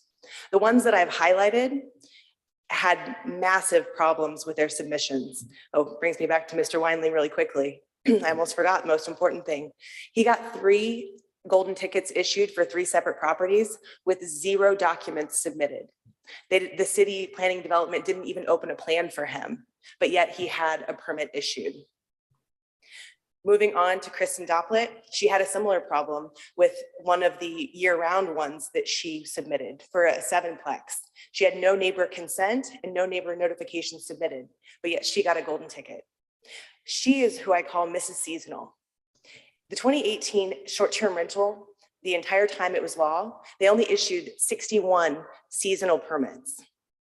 Ms. Dopplet accounts for 16 of those, 3 of which were issued in the last 2 months. Again, this seasonal issue becomes really important because it was a loophole that we didn't know about, but that they've gotten to take advantage of. They didn't have to get that neighbor consent. They didn't get held up by that. They didn't not get their documents to the city in time because of it. And they were able now to operate in this monopoly that's protected them. Finally, there's Lance Pierce. And Lance Pierce also owns a property management, a short-term rental property management. He had an application that I believe he's got 5 approved in the last 2 months. One of those was from 2020. He had submitted what was required in 2020 and nothing happened for years and years, but it got processed in the final days before the law changed. Why that's interesting or not good for Mr. Pierce, or maybe it is good for him because he got the golden ticket, is that the owners who he had signed for the 55% adjacent owner consent, it probably was valid in 2020, but the ownership had changed by the time it was processed. 23. So it was no longer a good submission, yet he was issued all of his permits. And these problems with the submissions, as you'll see in the legal briefs, they don't just apply to the big players. 16 of the 31 for single family year-round short-term rentals, they had problems, either no neighbor consent, no 55 neighbor consent, no mailing notice. They had big issues, 16 of 31. Same thing with the multifamily, which were mostly Mr. Weinling's properties. So it's with that backdrop that I'm telling you what the city is requiring of us now is not fair. My clients stand before you today with all the documents that are necessary. And you do have the power to issue them their short-term rental permits. They literally went door to door. We have all the neighbor's consent. We have all the mailing notices. We have all the documentation, and we have submitted it, and they've re-reviewed it. And some of the technicalities of which they're trying to say we couldn't do it are, for example, we didn't know who the owners of the LLCs were, even though we had submitted documents from the Secretary of State showing who they were. And now we have affidavits. Now we come to you with affidavits, sworn statements from these people saying, yes, I do own that LLC. And so we're trying to just get these things processed in a way that should have been done. And it not only should have been done because it was done so badly for everybody else, it should be done in of its own right, because this is a ministerial, administrative process that should have happened, and it didn't. And it's with that, I will go in now to the individual cases. Now, I'll ask you, would you like me to go in the order the city did, or would you like me to go in the order that I'd like to go? Because I think that I have people grouped together that make sense. I think each individual case needs to come before us on each merit.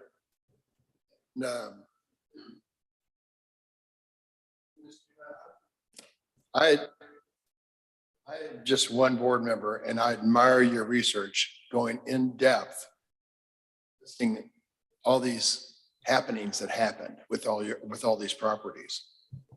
And I'm not sure to say city staff was stupid, or no, I won't use that term, excuse me, but erred by letting other properties slip through the cracks, getting, as you said, golden tickets. And some did not slip through the cracks, such as some of there before us today. So I really feel personally that the evidence needs to be on your cases, not on the lucky guy, Mr. Weinling, and the other ones who happened. I'm not in that committee. I'm not in that staff position with the city. But I do want to hear what you have to say on each individual case. Yes, Chair.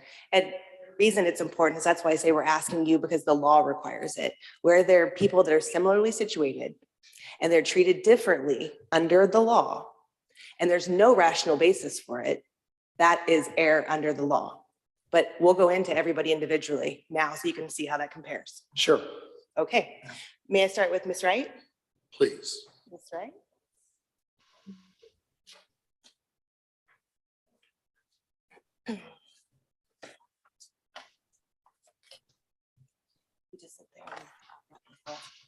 Ms. Wright, I'm going to swear you in. You solemnly swear or affirm to tell the truth and nothing but the truth in this meeting today. I do. And please state your name for the court reporter. Amber Wright. Thank you, Ms. Wright. As a summary for Ms. Wright, so she submitted an application. She has a duplex. It's at 34 East 32nd Street and 32 East 32nd Street. She submitted the application. So I don't remember off the top of my head the date she submitted, but I believe it was 4/17. She submitted the application on 4/17. So under the city's cutoff date of 4/28, which I have to say, that's nowhere in a code or ordinance that they have their own quality review period. I appreciate that they need it as a practical matter, but it's not the law. It's not what's required. That's just something they've come up with that's not part of any law, that's like somewhat arbitrary. But I understand from a practical matter, you need it to process things. So I do get that. But so she submitted on April 17th for 34 East 32nd Street. And when she submitted, the city planner, who I believe was Miss Anna for her case, responded to her and said, it looks like you're renting to more than 8 people. I can't do the one unit of the duplex without having the other unit of the duplex. So Ms. Wright then went into desperately trying to get permits for both. But there was a problem because 32 was not in the city parcel viewer system. Yeah, and so I'd like to just have you testify for a minute about the documents that you submitted, explaining what documents you submitted and what your correspondence was with Mr. Justin Smith and Miss Anna. Yes, so as Megan stated, I submitted on 4/17. I received an email from Anna on 4/24 asking about the number of people I submitted for. And then I looped in Justin, as I'd spoken with him in the past about my permit and what I needed to do to obtain it. I submitted all of the proper documents for 34, I guess, East 32nd. He said, well, no, you're required to submit for both, even though I was only using, technically I was renting it out as one large one, but for the number of applicants that or number of guests that I wanted to host, I would have needed 2 permits. So I said, okay, I will submit that. I went in to submit it on 424 and there was no 32 East 32nd address. So I then got on the phone with Justin. He said, you need to contact someone within planning. So I was given John Pajor, I don't know how you pronounce it, in the permitting department. He said, I will get the address in the system. It takes some time and please bear with us. Following up daily, there's emails that will show that I followed up, trying to figure out, what was going to happen. I did, in the meantime, have a conversation on May 1st with Justin that said, I said, I'm a little concerned about this. I know there's a cutoff. I want to make sure I get my permit in. And he said, you have a seasonal permit, as Anna mentioned, you're fine.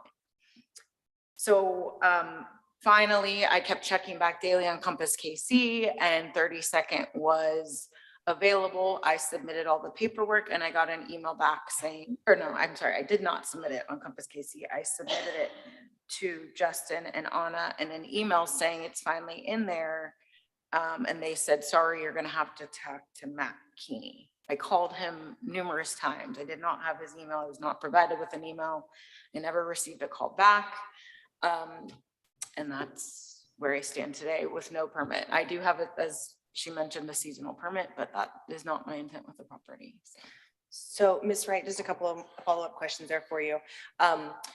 When you heard the city's staff's comments today about having inadequate neighbor notice, have you ever heard anything about that before? No, the only inadequate thing that I was told was that my application submitted didn't have the correct number of guests.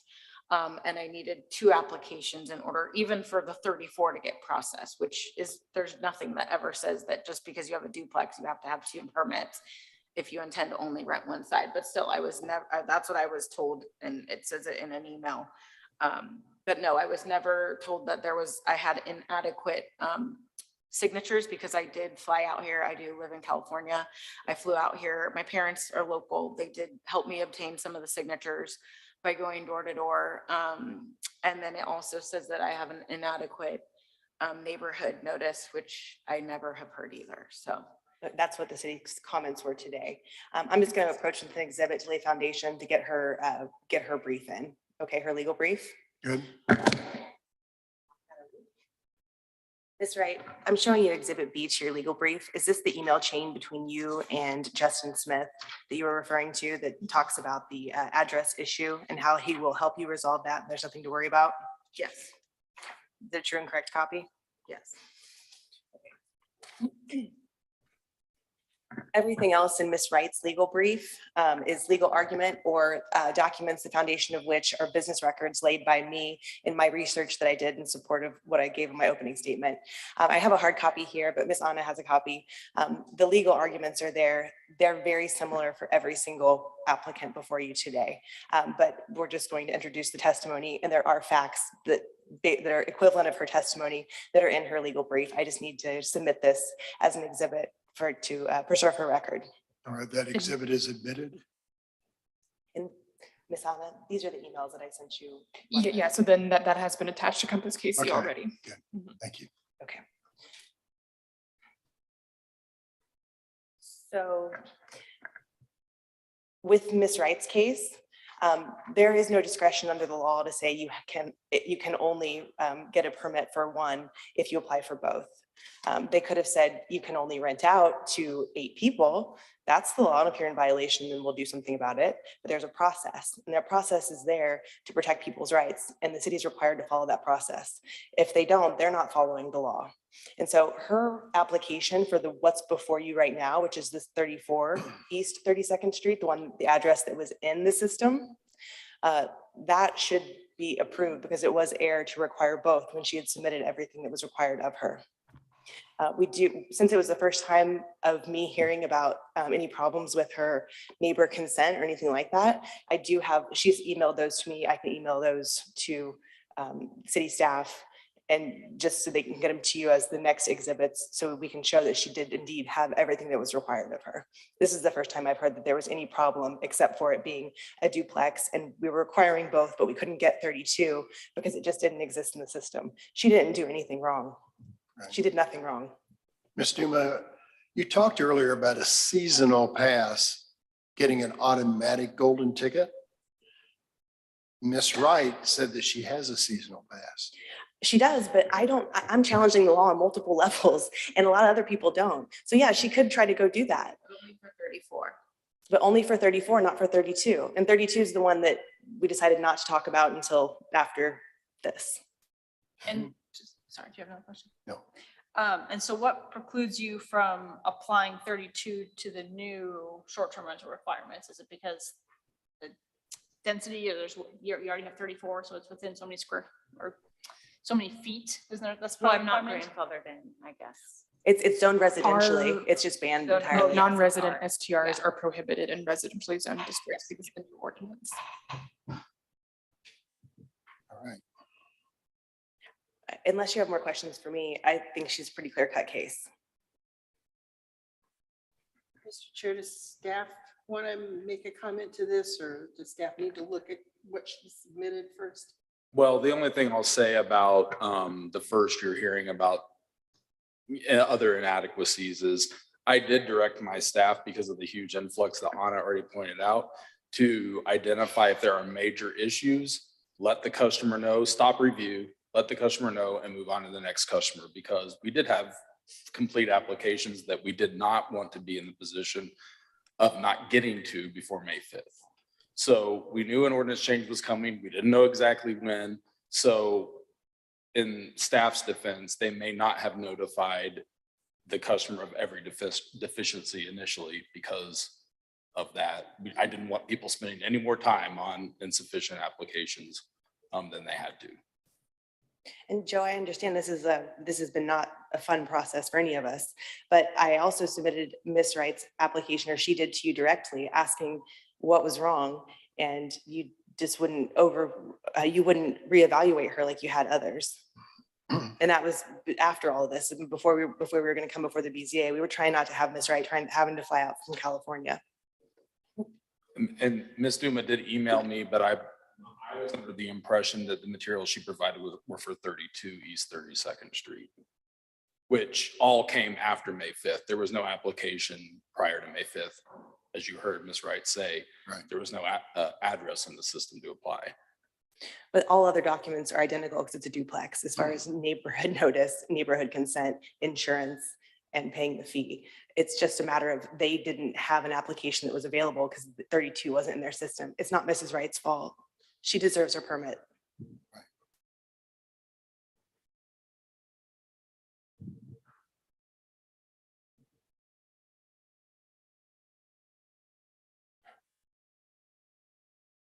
So is it our opinion we treat each case right now? I think this would be the appropriate time to make a decision about 18.7. 18.7 is where we're at right now in this case. Right. And the reason the other one we had suggested treating it separately was because the decision being appealed was rendered in late May. And the code says you have 15 days to file an appeal. Right. And in addition to all of that, so the appeal application was much later than 15 days after any decision. There was no decision made on 32 East 32nd Street. So we have docketed the case to let you all decide whether you want to hear that appeal. And if you do, then we'll come back at the next meeting and be prepared for it. That's why we're treating the 32 differently, because the facts are different. Yes. And Mr. Chair, yes, just one board member, but I'm understanding that, briefs were submitted. Staff is interested in having some more detailed information. To take each one of these cases with this much information, dates, processes, what was done, responses, I'm struggling to get a grip on these in 15, 20 minutes without really having a moment to go through these documents and fully understand both sides. If we're going to proceed, you know, I will, but yeah, everybody has spent a considerable amount of time putting their thoughts and their cases together. And it's just a little much.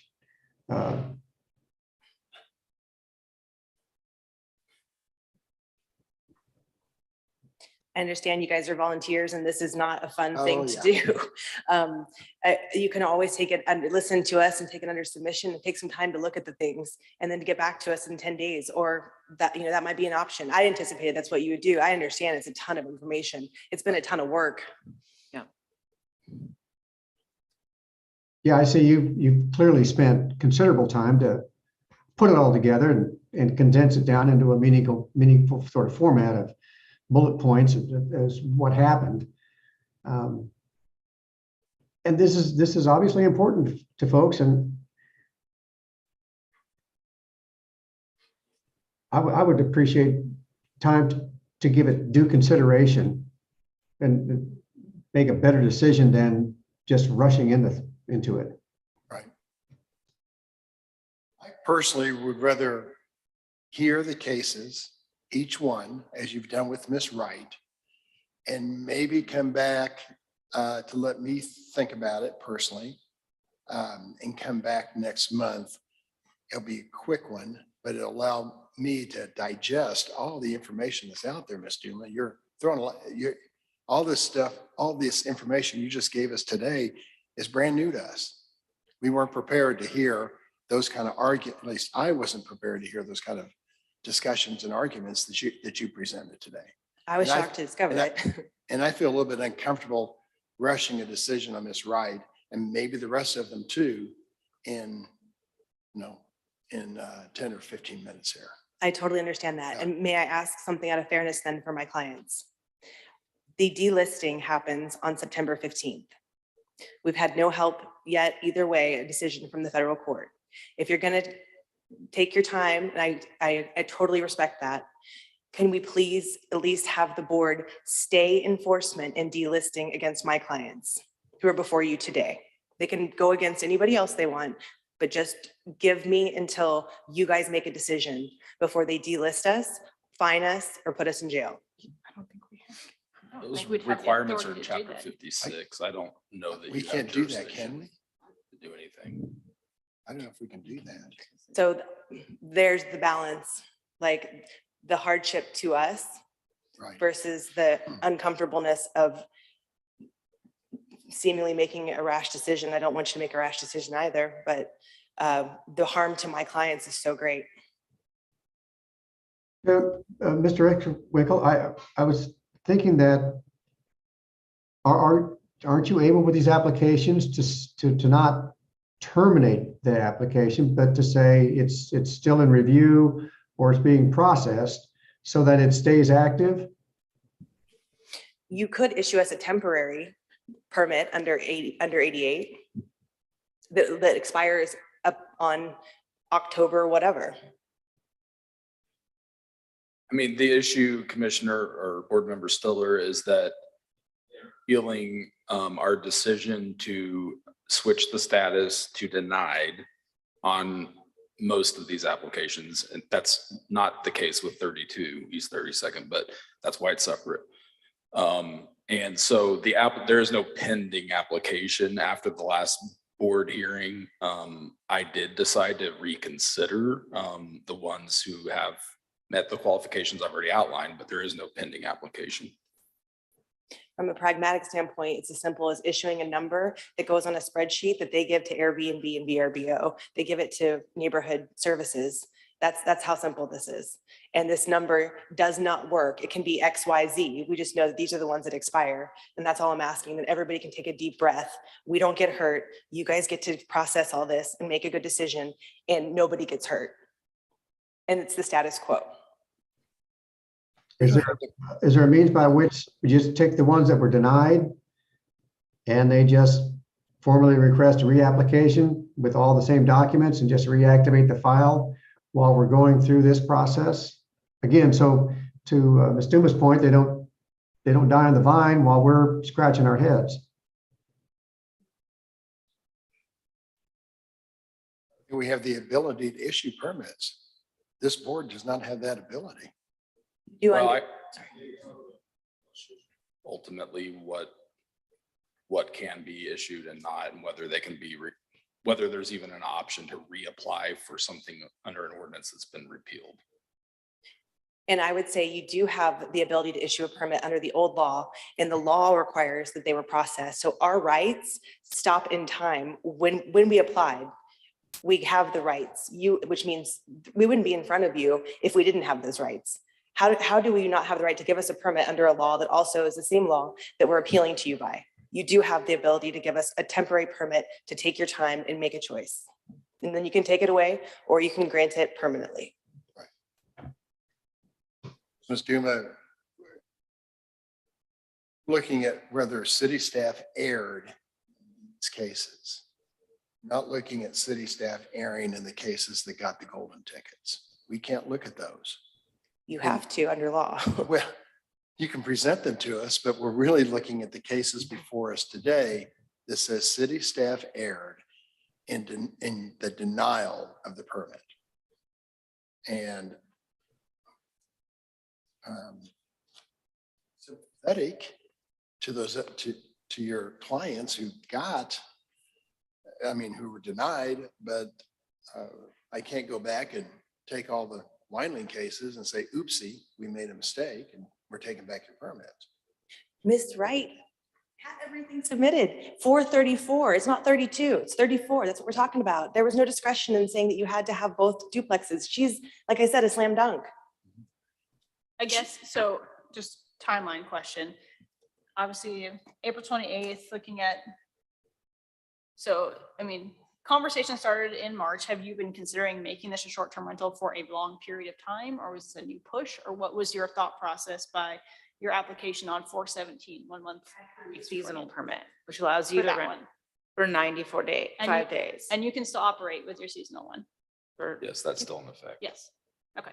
So you still have the ability to have a short-term rental? No, because not for the number of guests that both sides would grant me. Correct, but I think part of the ordinance that the short-term rental, this change was trying to do was to limit short-term rentals in Kansas City to allow more options for residents to have places to live and reduce density and all those things. So you already have something that you can operate, you just don't get both. Right? Fault of my own, because it wasn't in your system. But if you own the property, how have you never been on Compass or Parcel Viewer to see taxes or anything else I related? just to your bought it property? last year. I never knew, I had always, I didn't even know there were 2 addresses, to be honest. It was always, everything was mailed under 34 East 32nd. I had no idea until I filed that permit and Anna emailed me back. And that's not unusual. I have a property by 1704 Jefferson, the triplex duplex issue. It still only has a duplex address, 2 addresses. I have no idea how to get a 3rd address. Gotcha, okay. It's not unusual. Well, to compound it's a little unreasonable to ask Mr. Rexwinkle to make decisions about some, unusual procedures. He has policies and ordinances he's got to function under. And I don't, this is some new ground to try to get him to say, oh, I can just do this or I can just do that. He probably needs a moment to understand where his authority is limited and where it's not, in order to try to figure out how to get to a fair and reasonable decision on each of these things. And I don't have the paperwork in front of me, but would there be any other board member that would be interested in some legal advice for the board?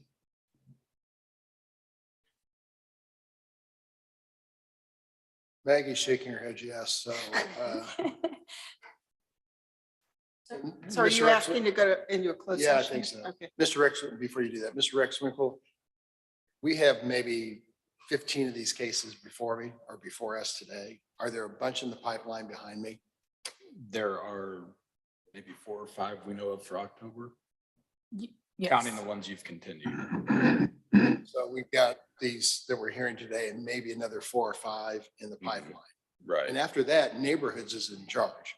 Am I correct in assuming that? They are currently They're already for in charge. everything. They're These are currently in just, charge, yeah, but, these I are mean, but just. we the- have some of these, sir, that we're dealing with right now. Right. Just because they're appeals. Right. Right. That's right. Okay. You want to go into closed session real quick? Sure, I move that we go into closed session pursuant to 610.021 parens 1 for legal advice. I have a motion to have a second from someone. Call the roll, please, Anna. Lawrence, Aye. Moran, Aye.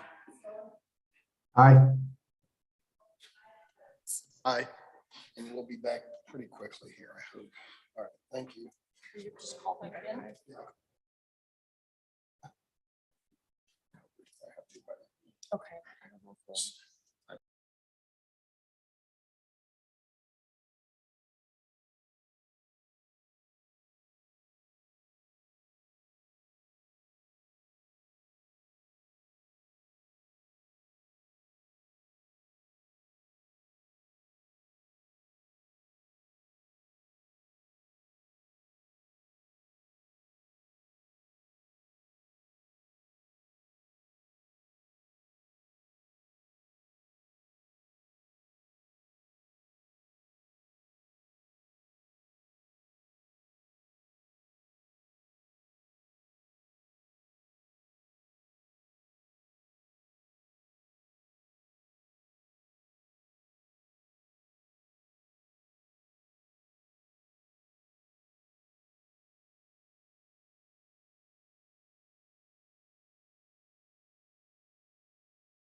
What else after?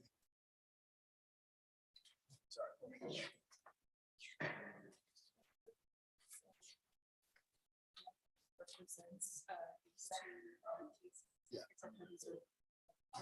I got it, yeah. It's unisex. But after that, It's unisex. there's no other like, I need a new fence or something like that. Okay, thank you.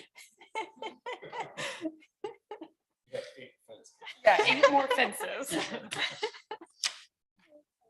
No more fences, jeez. We need a motion to come out of closed session, please. We come out of closed session. We have a motion. Do we have a second? Second. Please call the roll. Gorance. Aye. Moran. Aye. Stiller. Aye. Nixdorf. Aye. Ebbets. Aye. Back. There's Ms. Duma. Thank you.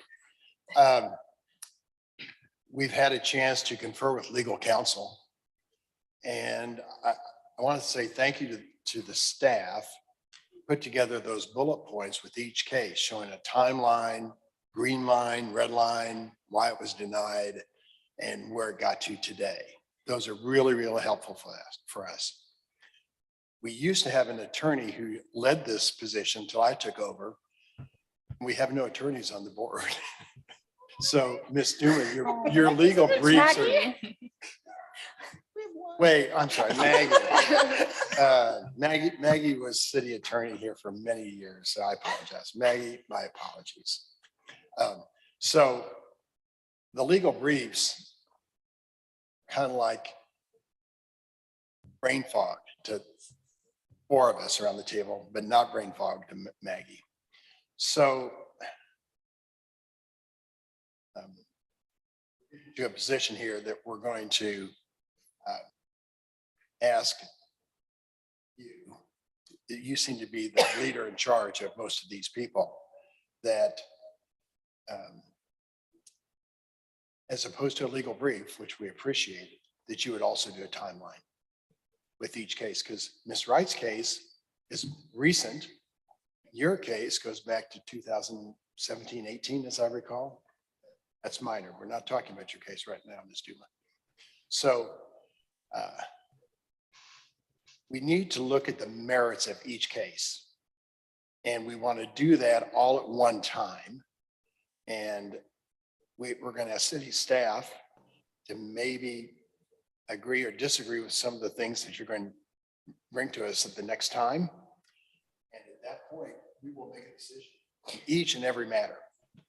Could we come on the 26th as? Say that one more time. May we come on the 26th, that special session? No, we have limited attendance that day. I know, I apologize. It'll be the October 12th or 14th. I might be able to get back in time that morning, but not So at 9 a.m. I'm available till 1. I'm and- currently driving back from out of town that morning and I wouldn't be getting here till noon. Right. I could maybe try to get here earlier, but I don't know that yet. Feel that you need to be here live. So that we can see the presentation versus you hearing it In the car, yes. in the car. So what about this? There is an option to ask you to have us meet and confer with one of you guys as like a pre-submission thing. Those guys. you need to Sorry, meet those with guys, yes, Miss Anna and Miss Joe, Mr. Joe. Correct. And I could meet with them and we could try to come up with stipulated facts based on the documents that are submitted and the documents that I have. And that might would be help. Wonderful. I would love to do that. I offered to do that. I think they're so busy. Like they're so busy. And you'd be and I'd ask Anna to have you guys be the first ones up at our next meeting. So you're not around here till 2 or 3 o'clock and then suddenly we're looking at the clock. So. And when you guys hold these meetings, do one of you all come? No. No, we just meet and confer. Yes, you like a and Rule 26. anyone else that would meet with maybe Mr. Rex Winkle or Mr. Asana or some, so when you come the next time, it'll be more clear to us what you're asking us to do. We understand that you think the staff erred. We also want to see that timeline from you because you may not agree with their timeline. Do you have any questions about the staff's kind of putting in their own review periods that are nowhere in the law? You're talking about review hearings? No, the quality review period and because that to me, they're setting their cutoff times based on these internal procedural timelines that are not based in the law. And I understand they need them for themselves, but they don't define my client's legal rights. I get that they need them to process their lives or their work lives, but they don't hurt my client's property rights. And so I just need to know whether you guys have any interest in that or not. I think we just need the timelines that are in the order that are actually required in the code. I don't think we care what their internal processing requirements are. I think that's the correct way to go. It's just, you want to know when was submitted, what was submitted, when. The who, what, when. Who- I you think like my who, what, when is what thing. you said to Okay. start off with this, Ms. Doomer. Yeah, we can meet and confer, and we can get something that I reckon we'll be able to agree on documents. No, the flow charts were extremely helpful, and I already kind of listed some of those things, but if we could see them side by side, so we see maybe where there's discrepancies or where we think the issue may lie, would just be helpful to process all of these. So to clarify, you want her to visualize the information she submitted similar to the way our PowerPoint was laid out? Yes. Yes, the visual and then the rationale, this was declined for these reasons, this happened, this was deficient, this wasn't. And we'll have both sides of that argument in an organized manner that's comprehensible. Yeah, we've got to be able to process this. And maybe you said stipulation of facts, and I think those are wonderful. Maybe you could propose a stipulation of facts as you understand them on each case to the staff, and let the staff come back and say, no, you're wrong on this, you're wrong on this. I think that you guys can work that out as much as possible so we could understand it. That'd be great. And like I said, I had sent them an email probably 5 to 6 days ago saying that would be helpful. But I know that they're so busy, and right. But if you guys are ordering us to do it, then please do, and we'll get it done. Right. In clarification, the materials are attached to the case that she submitted. Say it again. The documents she's talking about, they are attached to the cases in Compass briefs? KC. Yes. Yeah, correct. But Visualize them in a different visualize, way. we want to Yes. see them side by side to understand on each case, if it's one page, here's this address, here's your timeline, here's your timeline, where they differ, where's the discrepancy, where are we at? Because we can try to read through all these, but there's so many of them that we're getting them confused, and understanding where issues may occur is just difficult at this moment. Okay, so one last thing, there I have the 2 cases that you're going to hear whether or not you should hear them. They are also going, you don't want to kick them to November because they're October cases, just like the rest of them. You want them with the October cases if you're going to hear them. So can we just call those 2 quickly? And I don't think it'll take long. Would that be okay? Otherwise, I have to go through the whole spiel again in November. But on these cases, the ones we've just called earlier in the day, I think there's consensus on the board to move those to the October docket. Correct? Motion, please. Discussion on that, one of the 2. But I'm sorry, did I hear that you have to leave at 1 on that date? And Wait, You said the October docket. The October docket, the September 26th, I don't think we've had a quorum. Okay. Right, Joe. I just wanted to make sure I thought I heard you say for October, you would have to leave at 1. No, I'm good No, all that was day. the 26th day. That's where the special hearing wasn't working out timing wise, and why we need more board members, Mayor Lucas. Right. So do we have a motion to move these cases that were brought before us, the 18s, and to the October docket? So moved. Was that so moved? Was that, did I hear that? Yes. Do I have a second? Second. Thank you. Anna? Lawrence. Aye. Moran. Aye. Stiller. Aye. Mixdorf. Aye. Ebbets. Aye. So then in the item of docket 25, this is case CD BZA 2023-00111 for 7825 North Platte Purchase Drive. This is a STR appeal similar to docket number 18. It was filed 15 days after the decision had been made in regards to those applications being switched over in Compass KC. Does the board wish to hear this case? As a reminder, it would be at the next meeting, but because this was filed more than 15 days after the decision. I think normally, don't we hear from the applicant just happened, why? Sure, and I can speak to that, and he's here as well. Mr. Kennedy, can you take the seat there and get sworn in, please? Yeah, we advertised it like this. I think we're gonna hear it now because. I don't think we're. This is just whether you're going to hear him, like whether you're gonna schedule him for October. We were not gonna hear that now? Okay. No, We were supposed to end at 4. yeah, we're on a tough Now you're timeline. kicking So, into November, but so. if we move this No, to, we can move it to October. we move it to October, is No, that? no, but then it would be the next month after that. This has to give, right? We have to Or grant. or you guys could just say, we'll hear his case in October, and then I don't have to say anything, we can go on. If we allow the appeal, we'll hear it in October. and Yes. I think we can do that. You can hear his appeal in October. Okay, so someone needs to move something? Is that how it goes? I don't know.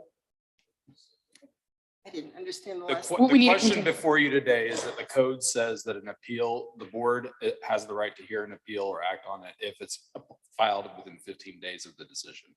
In this case, it was not. It's the same is true with the next case. And so before we put a lot of effort into preparing it and you spending time on it, we want to make sure you guys are okay with hearing an appeal that was not timely filed. I've got very brief statements on why you should. And there's two reasons. One, again, the denials did not tell anybody their right to appeal. And Mr. Kennedy did not know his right to appeal because the denials was a mass flush. And when Mr. Kennedy got this denial, he walked into City Hall, went and talked to City Planner Justin Smith, and he asked Justin, what should I do? And Justin said to him, there's nothing you can do. You have to go to the Neighborhood Services Department. Again, no mention of an appeal whatsoever. And of the people that you've had before you, 3 today, they were out of time as well. And the city didn't put up a burden for them to be here. And that was supposed to be Justin Sanchez, Harmony Brown, and Amber Wright. Amber was out of time. I guess they did kick her. They didn't kick those two.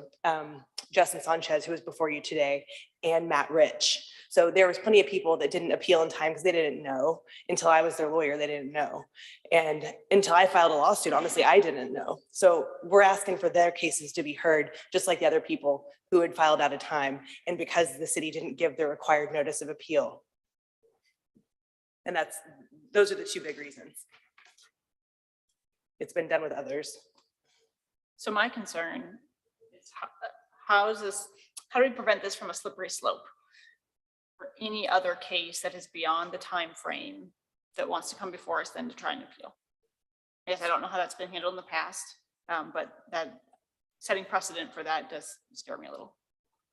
Generally, we don't allow an appeal late just because they didn't know what the law was. Because, it's just like when you get a speeding ticket and you say, well, I didn't know what speed limit was. It's. That's why there was procedural due process in place and in the ordinance that the city violated by not telling them they had the right to appeal as they were required to under the 2018 ordinance. It specifically states they had to tell them in writing that they had a right to appeal. What they sent them did not say that. There was a reason for that. It was procedural due process to protect their rights. So if you guys don't hear these guys, then it'll just go straight to circuit court. But I think you'll be able to help them, and it's 2 more people. And they're all going to be heard in October. That's different. The ordinance, and I'm asking staff, the ordinance required that we tell them they have a right to appeal? I'd have to double check that, but we weren't looking at the ordinance because it didn't exist at the time we were doing this. Had been repealed. So our contention is that we weren't obligated to do that, even if it was stated in the prior ordinance. And I can promise you, it does say that they have to have the ability to appeal in writing. It does not say that in the new code. They took it out, but it did say it in the 2018 code. And that was what the denial that was in play for Mr. Kennedy. So he didn't know because they were supposed to tell him, they didn't tell him, and then they left it out. And when he went to go ask, it wasn't like he was messing around. He went the day that he got that email. If they would have said, you have a right to appeal, just go appeal. He wasn't being lazy and he wasn't being stupid. He came down to city and asked Justin Smith. And he can testify to this himself. Actually, he probably should, since we're talking about it. I didn't think it would go this far. I thought it would be, yes, we'll hear him. Yeah, I think those are facts we need to know, what the ordinance said, what we did. So we hear it next time. Okay, we're gonna move it to next time. Okay, but no, understanding that though, you're, Well, I know, in a way, I don't want to have a slippery slope, as you say, if every time somebody gets denied, then they, if they haven't appealed it, then they come 15 days or 30 days later and try to come before us. So we need. All we're talking about now is just to continue this case, this decision to next month. Right? We're just not going to hear it now. You're going to say, I don't think they want to hear this. You're, you're just going to say, you're going to decide whether or not he has the right to be heard in November and October. Yes. And in the meantime, his property is delisted. Staff can get ready. I think we can hear it in October, but. So if you're saying you can hear it, then let's hear it in October. That's what I'm saying. I thought this would be an easy deal for him and Amber. I thought we'd have the more sufficient deal in October, and I can just make him part of all the graphs and all the stipulations that we're doing. It'll be so much easier than doing all this again in You need a November. motion about what Historically, what we have done is we have not docketed appeals that were filed 16 days or later. We are doing that in this case. I do think Randy's point about slippery slope should be heeded, because you have to remember that staff make thousands of zoning-based decisions a year. And a lot of them are to approve permits for development projects, for example. If the message sent by this board is that anyone can file an appeal at any point, that sends a message to the development community of you don't have any expectation for when you can start building, creates a lot of doubt and risk. So this is not just about short-term rentals, I would say. I think it's about any appeal application. So that's why we put it on the agenda this way, is we wanted you all to think that through, whether you want to even hear the appeal. It sounds like you do. We'll be ready for October. And so if that's what you want to do, if you want to hear it in October, then I do think, I agree with Anna, we would have a motion. Since we're. Well, but she's not arguing all late appeals should be allowed. She's arguing that staff didn't comply with their procedural due process by not giving them the notice that was required under the ordinance. So we need to know those facts, because that's an argument. You know, so, and we don't have those facts before us. Mr. Kennedy can tell you those facts right now in 3 minutes. But we don't have the ordinance, and, you know, staff isn't prepared. Brief But we ordinance. need staff to respond. So. And we'll argue that case next time. But again, Mr. Kennedy is a short-term rental case. He is. So just to be STR. clear, are we hearing his full No, case? no, we're not gonna hear it. It didn't say it was an STR. This one on 32nd East, Miss Wright's case, I recognize the address. That's the duplex that she couldn't find her name on parcel viewer. So I know that's an STR. Okay, then we will be kicking to November and Miss Wright to No, November. October. no, this is what she's saying. They're trying to get, if we can agree to hear them in October. Hear whether the appeal should be allowed late. Right. Because of these Right. other arguments, and then hear the case if it is. If we can do both in October? Pardon me? Both of them? So Ms. Duma, in the olden days, if we granted the appeal, we'd hear it right then. We'd hear it that very day. So. So I we- think what city staff is trying to get us to decide, do we want them to do the work? So we hear it in October. If we do, we need to grant this now to let them do that work to present it in October. Thank you. Is And that it's just on the procedural due process issue. That's it. I don't want to argue the case today. I'm not, I'm happy to just say, add him to my group. Let's get him heard in October. Add him and Amber to my group. Amber's the other half of her duplex. And then I'll meet with them and we'll condense it all and you'll have a nice package that we did the work and you didn't have to sift through all this stuff that's thrown at you. So we'd still have to provide a motion for each of these to then basically give you. We're continuing ahead. the case. We're going to continue this. We're not hearing, it, but am I not understanding the process right? We'd still have to vote today on if they are going to hear it in October. Right. So that we'd still have If to we're going provide. to hear the appeal. Okay, so you want to push the appeal Yes. hearing. To October, because if he erred, if city staff erred in not giving them the right to appeal in some ordinances, Ms. Moran has suggested, then we do need to hear. But what you're saying then is we wouldn't hear it until November, because unless we give a vote on these right now, it does not give city staff kind of the go ahead to provide a staff report, if you will, then for us to hear this appeal in October. Unless I'm completely misunderstanding this. That's my understanding too. Okay, then let's vote on this, on these last two, so that whatever, there's a possibility that it could happen in October. Because the continuance won't achieve that, it sounds like. Correct. Is there an ordinance or a rule that says if we approve the late appeal, we can't hear it till the next month? No, we just did it this way because we don't normally bring a late appeal to you. So we don't know if we didn't want to have everyone present the full argument and then you said, well, wait, this is a late appeal. We don't even want to hear it. So we wanted to get that decision made first. And then if you do want to hear it, we'll be ready whenever the next meeting is, whenever you want to hear it, the full case. Well, then we're back to the point where we're going to hear both of these cases, full presentation, and try to get that done in the next couple of hours. Correct? That's what I would like staff to be ready to present the whole case in October, so we don't have to put it off another month. Then I think, Just 2 cases, so I don't know why that would be impossible. could we just stipulate so they don't have to vote on it, or is that a thing? I don't know. That's what I'm saying. Like, we have to provide a motion of how we should proceed, right? That we have to. Well, we'll have to move to continue it to October. But if we continue it, then they wouldn't be hearing it until November because it's still not addressing. Because the only issue is whether or not you get to hear him. That's all you're deciding. If you're saying, yes, I get to hear him, then somebody can move. We want to hear him in October. We haven't made a decision about his case. We just want to hear his case. That's all you're deciding about. So if somebody would move, just let's hear Mr. Kennedy in October, then I lump in with those two with them and we streamline it. So can somebody could please add that to move your to hear him in October? You can add that to your stipulation of facts, so we have all the facts out. Yeah, I'll add him.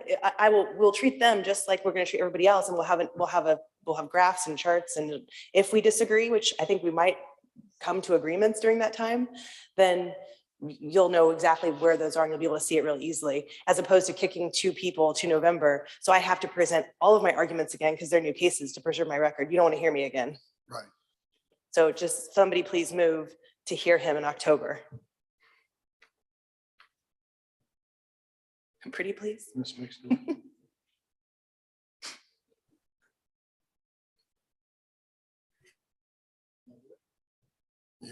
Anyone want, Tom or anybody want to make a motion? I No. move that we continue case numbers, docket items number 25 and 26. Case numbers, we don't have. Oh, wait. 111 and 113 to October to be heard on all the issues involved in those cases. Got a motion? Second, anybody? Second. Thank you, Mr. Stiller. Those in- Lawrence, Aye. Moran, Aye. Stiller, Aye. Nixdorf, Opposed? Ebbets. Aye. We also have to continue docket item number 9 because the applicant never appeared. This is docket item number 9, case CD BZA 2023-00096.